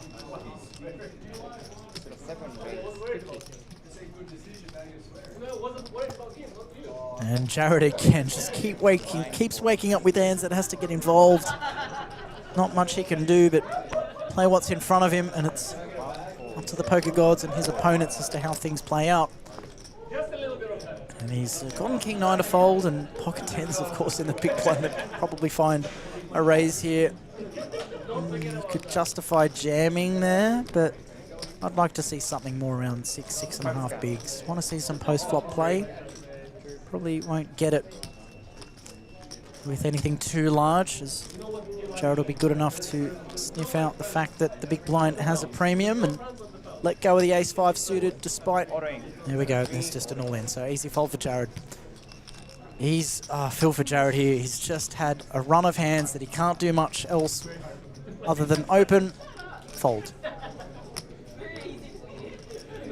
Yep, there it is, and you see it in his face. He's just not getting the rub of the green at the moment, and the frustration really must be a lot to take. But again, he's cool, calm, and collected. As is Robert Demillion chilling over there, 1.4 mil right next to Jared. Joel as well. Sitting nicely above the 50 big blind mark. But it's been all Thibault's here, getting involved in almost everything. Not quite the King 8 off under the gun. Rami's had a propensity to play a few pots. Ace 3-0 though, won't be loving that in early position and does slide those cards forward. Jared with pocket aces. How many hands in a row has he opened here? He's probably now glad that he's had to pull off a few open folds. He'll look a little bit lighter, but he'll be praying for a customer. And knowing the way the cookie crumbles sometimes, he's going to get absolutely nothing here. Of course, there's premiums when you don't want there to be. And, oh, okay, pocket fours. That will be coming along. Surely. Mitch could have taken a leaf out at some of the other players' books and gone, well, Jared's open folded to a 3-bet here a few times in a row. Maybe I can 3-bet these fours and get a fold from Jared. Instead, Mitchell gets almost a dream flop if you want to make an easy fold. Queen high board, looks good for Jared. An 8 and a 5 for good measure as additional overcards to his fours. And a snap fold. Well, Jared can't complain about that. Gets back up to 30 bigs. He'd like to win some chips back that he's had to relinquish in the previous 20 minutes, half an hour. He's lost half the value of what his stack was just a short time ago.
Not much going on in that hand, but again, these players understandably feeling quite tired.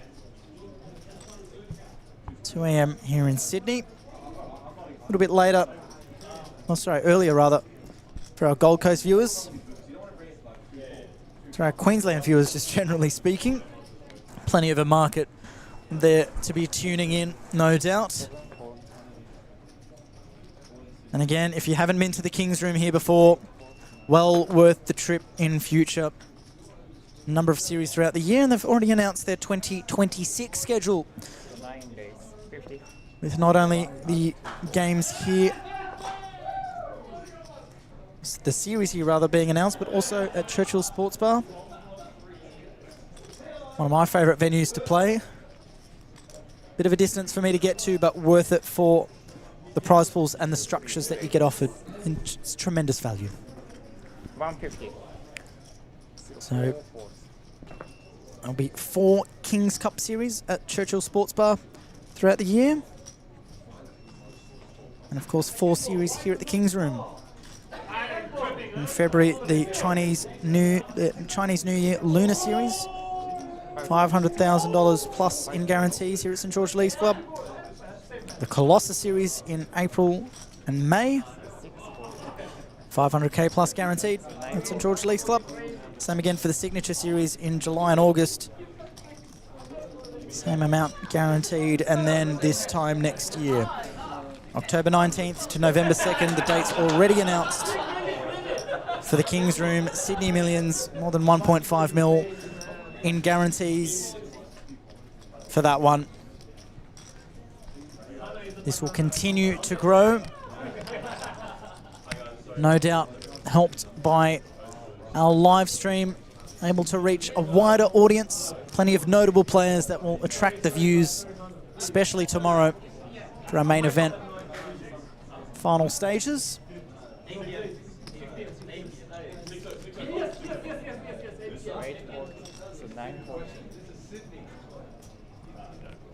It's a fantastic venue to play poker. Extremely well run. All the events well structured, and well structured's putting it lightly. It's a great room, a great environment to play poker.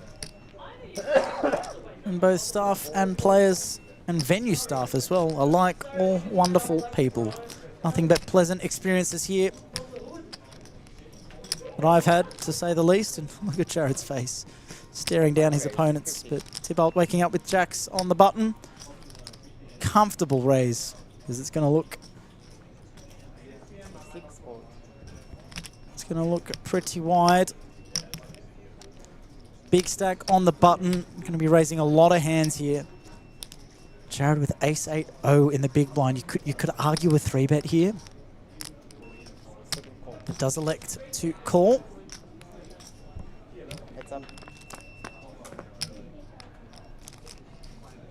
As I finally welcome some company. Briefly. Maybe not. You can just say one word. You can say hello, Jamie. Go, mate, I'll come in. How long have you been on by yourself?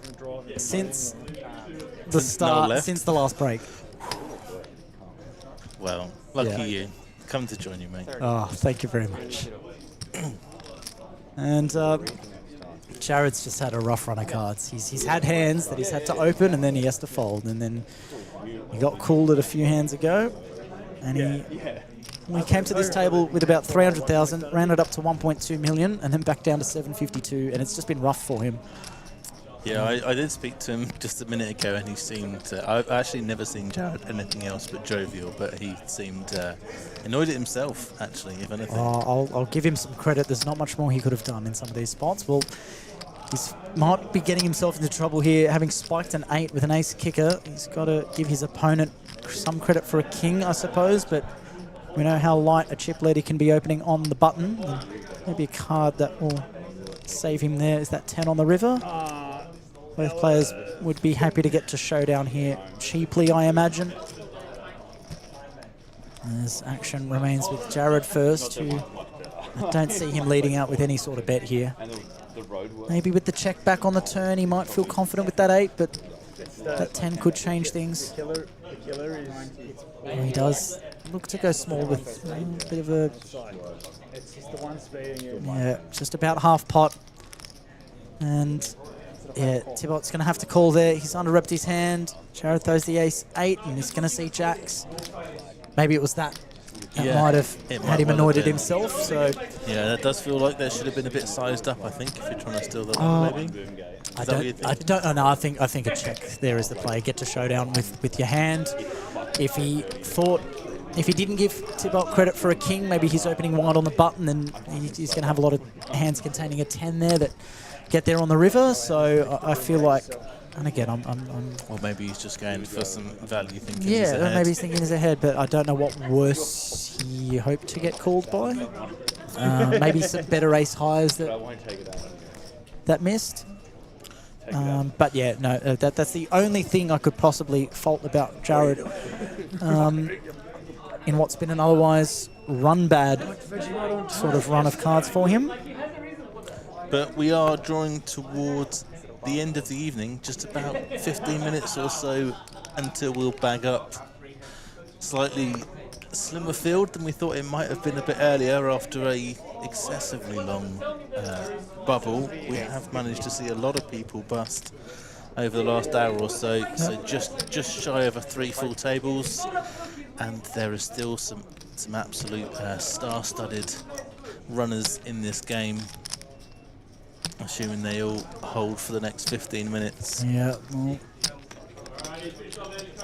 we just saw the average big blind, the average stack in terms of big blinds finally hit 40 again. It did dip below that for a little while with very few knockouts around the bubble period. The blinds continuing to go up, but now order is restored with those flurry of bust outs. So it just looked like I blinked and the players remaining went from 41 down to 26. And this is a hand I want to show you, Jamie. Jared, not too long ago, had 6s against King 9 of diamonds, and the board was 7 5-4 with 2 diamonds, so open-ended there. And the second up flush draw for Tibber, and Jared there open-ended with 6s. Look at this turn card. Guess the turn card, Jamie. It's going to be a flush and a straight card, isn't it? Pretty close. Can you precisely guess the turn card? I'm going to say 8 of diamonds. It's juicier than that. Oh, it's the 6 of diamonds. Very nice. So 8 of diamonds would have been pretty juicy, but yeah, Jared turns a set. It's not exactly a card he would have wanted to see. He would have preferred making a straight, of course, on an offsuit card at least, but flush completes, set completes, river does not pair, goes, I think it went check on the turn if our internet wishes to be compliant, but basically there's, yeah, it went check on the turn, there's 310k in the pot. What's Tibbout sizing on the river? 310,000. Jared pays him off, pot size bet, loses a 900k pot, and Jared started the hand with 1.2 mil and dipped below that. And then he opens ace-4 suited, and I think ace-king shoves. Opens ace-5 suited, pocket 10 shoves, and he's just got to keep folding. Then he wakes up with aces, pocket 4s defend, terrible board for 4s, and just immediately gets out of the way when Jared c-bets. So just things not going your way. There Jared, is, yeah, as you say, 40 big blinds, though. There's a lot of chips on this table. Still super deep. Really. Like you should have seen it moments ago. It was just 60 bigs, 50 bigs, 50 bigs, 40 bigs. It was, it was a case of we weren't going to see many pre-flop jams. It's going to be really interesting tomorrow when we do come back with, you know, circa mid-20 people and this depth and that much money on the line. This isn't just going to be a full gone. It's going to be one of those anyone's game, and we're going to see some absolute masterclasses. There is a wealth of talent still out there. As we can see on the outside tables, they're having a little bit of fun. I was just around there a few minutes ago, as you can see me dart in front of this camera, getting a bit of B-roll. And the outside table, I tell you, you wouldn't believe it was a main event. Oh, the amount of laughter I heard. I'm sitting here going, what's going on? I felt left out. I was like, I want to hear it. So you can see High Key in the top of the screen there. There's High Key, Nerlin, Michelle, and I think High Key's just shoving all in blind because he fancies it. And it's like, they're all just laughing their chops off. And I walk in and I'm like, this is the main event, yeah? This is like, for like a massive 6-figure score up top. You wouldn't believe it. Nah, that's just High Key. It was the same in that APL Million event where it was 700k up top, and all we heard was all in, no look, all in, gamble, gamble. I'm so pleased that he's still in. Honestly, he's great value. Just really good energy in the table rather than making it, you know, just really, really tight and rigid. Yep, he was real timid before though. He had 160, 170 big blinds when he was on our stream table, and didn't hear much talk from him. Saw him fold some hands that he'd usually be racing into the pot with, folding 10-8 suited in position against a single open, and thinking, what's going on? But he seemed to have locked in. I thought, wow, he's a changed man. He's locking in. He's got a big stack, and now I'm hearing he's shoving blind on the other tables. So back to normal. High Key service resumes. There's an open +1 from Mitchell with a 10s, just a flat in the hijack from Rami with his king jack off. 7-3, unlikely to defend.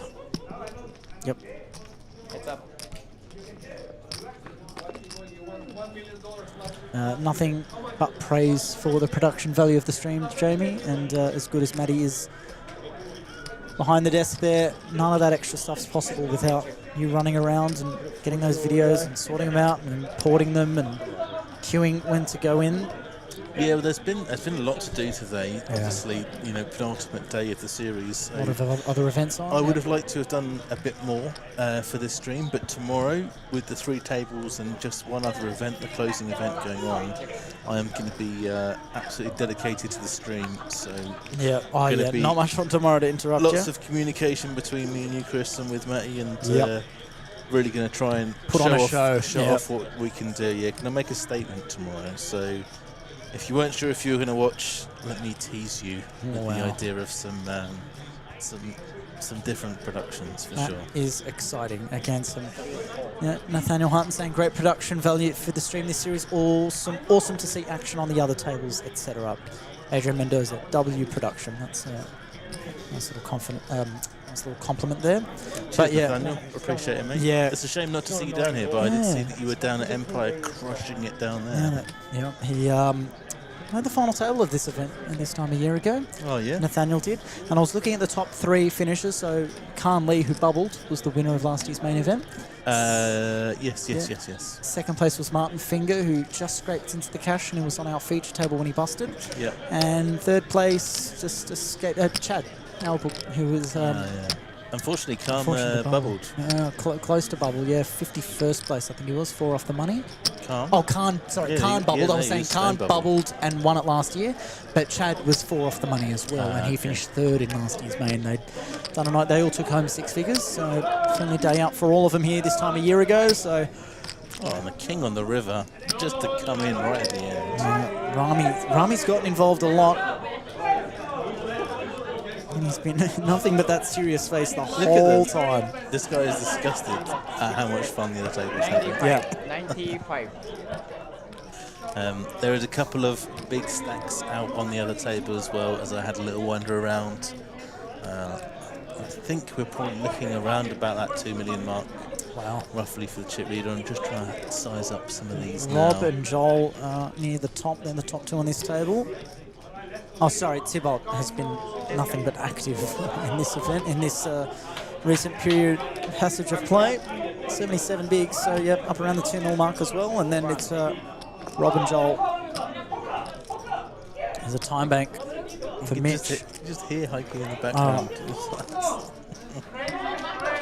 This is the point I was there a minute ago. It's just Nolan didn't know what to do. It sounds like also Mitchell not sure what to do here, but does make the correct fold. The 2 overcards. If it continues River not helping. So if it continues like this, I'll grab your camera, I'll do a bit of your job for a bit, and you can chill here in the commentary box. I just want to be around it. Yeah. I'm up for a switch up. Oh, well. Just all we're getting is the taste of the top left, the top right of our screen, sorry. And there it is. Thank you, Matty Marshall. Look at that table. High Key, Hannah Lee, Kenny Wang, Michelle Saris, Oliver Corrie. Can't pick up Cassis. exactly every face there. Oh, Alan in seat 9, of course. Yeah, and Adam in 7. Yeah. And then you can see on the outside table there, Jihu still in, banging up. Yeah, we're I think the clock will pause around the 7-minute mark, and they'll play 3 or 4 more hands. Is it 4 more hands they'll play? I actually don't know how many hands they played. Like, I came in when there was 2 more hands on a couple of different tables, so I'm not sure what the number was. Keep an ear out for the announcement. Should be hearing it any second now. Unless we've missed it. I think we missed it. Yeah, it feels like it should have already happened by now. Yeah, Pat had already told me there was less hands. I have no idea about. I feel like any it was of the action. 4 when it was paused at it was paused at 7 minutes. So I feel like that's 4 hands to go. Another middly pocket for Mitchell, who opens the 2 bigs. I thought I might find the small blind defend there, but does not. Heads up. Been a lot of tight play out of the small blind. There's been a lot of suited like hands around, like better than Jack 10 off, or like 10-8 suited, Jack 9 suited, even some Jack 10 suited that's just found folds out of the small blind. It's been interesting, and we had Noel Jaber for quite some time during the previous session to share his insight, but there wasn't a lot of insight to be had. It was just reactions to how the bubble was being played. Like the big stacks just absolutely going to town on the short stacks, who were just also fearful of bubbling. Yeah, right. You were and telling me earlier some of the hands that were folded were pretty just crazy. Yeah, I can sympathise. I can understand. I can't purely agree with it, but Noel was absolutely horrified. Look at that. So the outside tables backing up for the night. I think we're on pretty close to the last hand on this table, I would say. So I'm going to let you see this out as I just go and finish job. 2 other outside events still going, the 𝗣𝗬𝗬𝗢𝗨 bomb in the background and the lockdown. So I'll go and finish my job there. Cheers for seeing this through, Chris. Well, thank you for coming and giving me some company. I'm literally getting a phone call right now from the ton, so I'll see you in a bit. Yeah, he did well dealing. Thank you, Jamie. Marvellous job as always, and made it just a little bit easier for me to get through this last couple of hands with you all. Again, feel pride. I feel proud of you guys for sticking with the action. Early hours of the morning, still well over 100 viewers in total across our platforms. All on YouTube, Facebook, and on Twitch.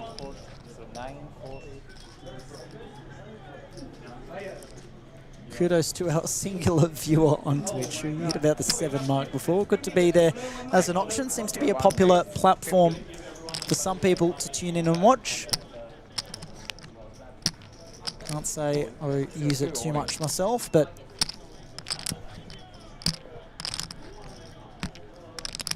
YouTube and Facebook do soak up a fair bit of my time when I do happen to have some. Peter there, jamming over the top of Eden's open from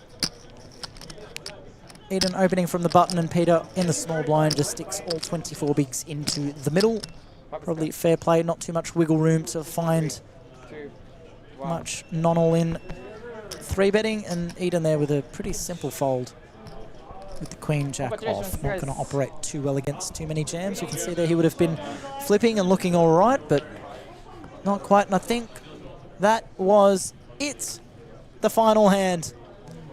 The last hand on the feature table for day 2 of the main event. It's been a marathon. Just shy of 10 hours of stream time that I've been commentating, but for all of our players who've been going since midday, that it's a 14-hour stint from start to finish with a few breaks in between. You audience have been troopers, these players even more so. And I have a simple job of sitting in a chair with a microphone, talking to some experts to call the action as it happens, and I will round us up now. I will get you these numbers of how many people are proceeding to tomorrow's day 3. 25 players remain. You can head to kingsroom.com.au and click on the links to follow the live counts. I believe it's currently up to date, and it looks like Sam Akar is your day 3 chip leader. Nerlin Bubakov in second place with 2.5 mil.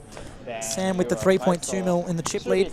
And Joe Antar, one of the more formidable players left in this field with 2.1 million in chips. Check out the rest of the counts. The details will be put online, so stay tuned there for Jamie's updates as well as the King's Room live series page on the website. We started today, well, we ended up with 460 runners with a flurry of day 2 entries. 47 players made it to the money. Last year's main event champion, Khan Lee, was our unlucky bubble boy. Out in 48th place, everyone else secured a $4,000 cash as a minimum. Right now we're at the 5,500 pay jump level, but it's all about that $178,500 going to our champion. At some stage tomorrow, settle yourselves in for a late one, because this structure is awesome, this series has been awesome, and the players have been nothing but awesome for getting through this. And of course, Matthew Marshall, our man behind the stream, shout out to him. Thank you to Jamie, thank you to Natan and Mark. Well done to all the players. We'll see you for day 3 as we play to a champion. I've been Chris Waddy, hosting your main event here at the King's Room Sydney Million Series here at St George Leagues Club in Kogarah. It's been a long day. Get ready for tomorrow. It's all exciting. We'll see you then. Thank you for tuning in.